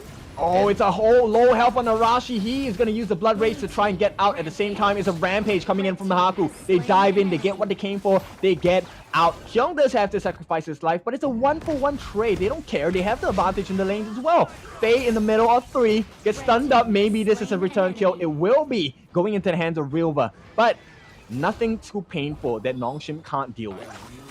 Faye, what was that? Why did he go in? That was a little confusing by me, by him. It was just, he went in 1 versus 3. There was really no one following him up. Now they're going to be down members as they take on this Overlord. It was his fate. And unless they can do something to change it, it will be Imperiled State at this point, cancelled out, outlasted, and this is going to be a kill onto Arashi. Now Arashi in a horrible position because now they don't have enough health to be able to deal with this. Wraparound comes in, and that's going to be Siri. He takes a kill. No one else is falling low, and once again a double kill as Nongshim RedForce take the game by storm. They take out 4. ASD left to his own devices. I'm sorry, I have to call that one out, but Zhen's actually infinite vastness into the Overlord pit, but the Overlord did so much damage in terms of control, and then it was so easy for Siri to just wheel away and just pick him off, and it was all because of the setup by the Overlord. That was crazy. Yeah, and at this point, what's even crazier is the last stand. They had some glimpses of success, but it's all going to be burnt out and muffled at this point. Nongshim RedForce stepping into the base on the side of SCARZ. They have so much damage to offer, they will not overcommit at this point. Yeah, Arashi's down for about 20 seconds, and Oceaneer just kind of covering their retreat right here, but Nongshim now just backing off, realizing that, hey, we don't need to force this one, we can extend the game because we have such a huge lead. We know what to do, and Faye even just trying to take some of those boars on his way out. Oof. Yeah, you know what? Nongshim really offers us a lot of life lessons, right? One of the things we have to learn is the art of restraint. And if they had overcommitted down there, I think SCARZ would have had the perfect opportunity to kind of turn the game around. But this time, Nongshim says, we learned from our mistakes in game 1. We will not allow it to happen one-on-one. Keon going up against Rilva. It looks like there is not enough damage that this Byron can offer. Kyung, oh, hang on, there's a potential turnaround, and here we go. Force field suppression committed as well. No kills from the Clash laner bout, but at this point, it's Haku. He's chasing in, does not get the swipe. Yeah, the Clash laner is having a giant pillow fight in the end. I mean, Rilver, I thought, had a potential to kill him. He kind of let Kyung go, but he had the mobility, so not really much out of that one, especially since Rilver did commit the force field suppression. But it was one of those things where, again, Clash laners going at it. You do want to see that, the one-on-one, but it's going to be pretty important to just stay alive at this stage. Now, this is the potential turnaround, right? So Shadow Overlord in the hands of Arashi at this point. He wants to open this up. At the same time, here comes the stun. Can they buy enough time for Arashi? The steal to come in though. Target sighted onto him. They will get the steal, and this is a huge turnaround. Right now, Nongshim RedForce, they see the opening. Can they get the catch? Here comes the Mayan as well. A huge kick by Kyung as they lay the pain down. And right now, Think Inside the Box is going to be cancelled out slowly as Haku is just tanking it up. God, like for the side of Nongshim RedForce, and they're not done just yet. Real Vengeance, what can they do? Too much damage, too much pain. It's going to be Realva taken out. The dragon form is going to take place, but he's going to do nothing as Nongshim RedForce, they force their way through and they end the day with a win. A very clean game, I would say, by Nongshim RedForce, being able to close that one out. Again, Haku on that Ogryn, an absolute monster. And in that one Overlord fight, Arashi had just been controlled just enough where he wasn't able to get the smite kill. And unfortunately, he did go down. After that, it was pretty much all she wrote. Nongshim RedForce went straight down mid, ended the game. That's what you wanted to have seen from Nongshim RedForce at that point. Yep, so a little bit shaky at the start, but this time they get the job done. Nongshim RedForce, they close the game out. They close the series out with a 2-1 scoreline against SCARZ. Pretty impressive performance thus far. There was some, punches biting back from the side of SCARZ, but it just wasn't enough. Yeah, just not enough. And I mean, Nongshim RedForce, it's going to be great for them. That's going to be a big win, a big confidence booster for them. Unfortunately, they're going to be the bridesmaid and not the bride in this case, as they pull off that victory in that third game here.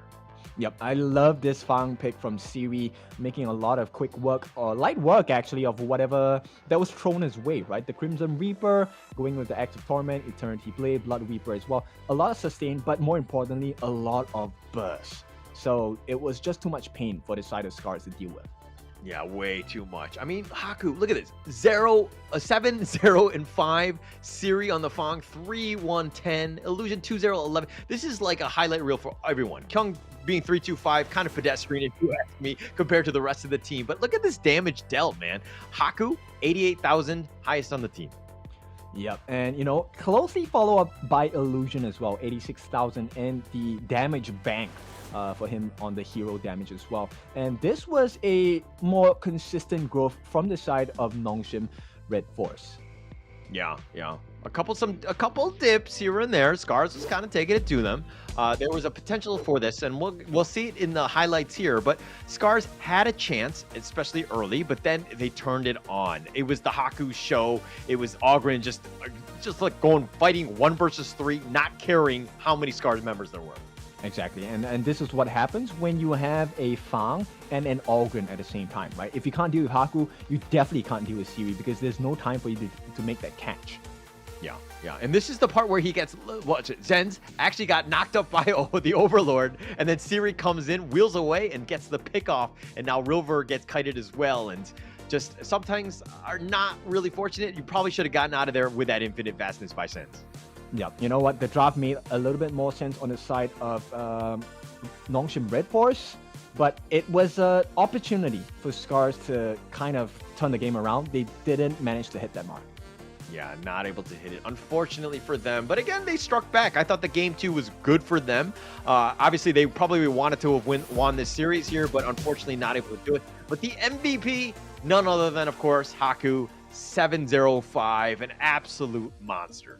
Yep, the man, the myth, the legend, 88,000 in the damage bank here. KDA 705, essentially looks like a sniper, right? He was sniping people left, right, and center, and he was responsible for the growth of the team, allowing Siri just that freedom as a farm, which we all farm laners love. Now, this is going to conclude our day here. And with that being said, it is going to be Fearless Esports who qualify through in this Pacific's play-in. Yeah, and Nongshim RedForce going to be the second place, going to be the bridesmaid, not the bride. I'm going to have some Shin Ramen in their honor, pour out that soup in their name.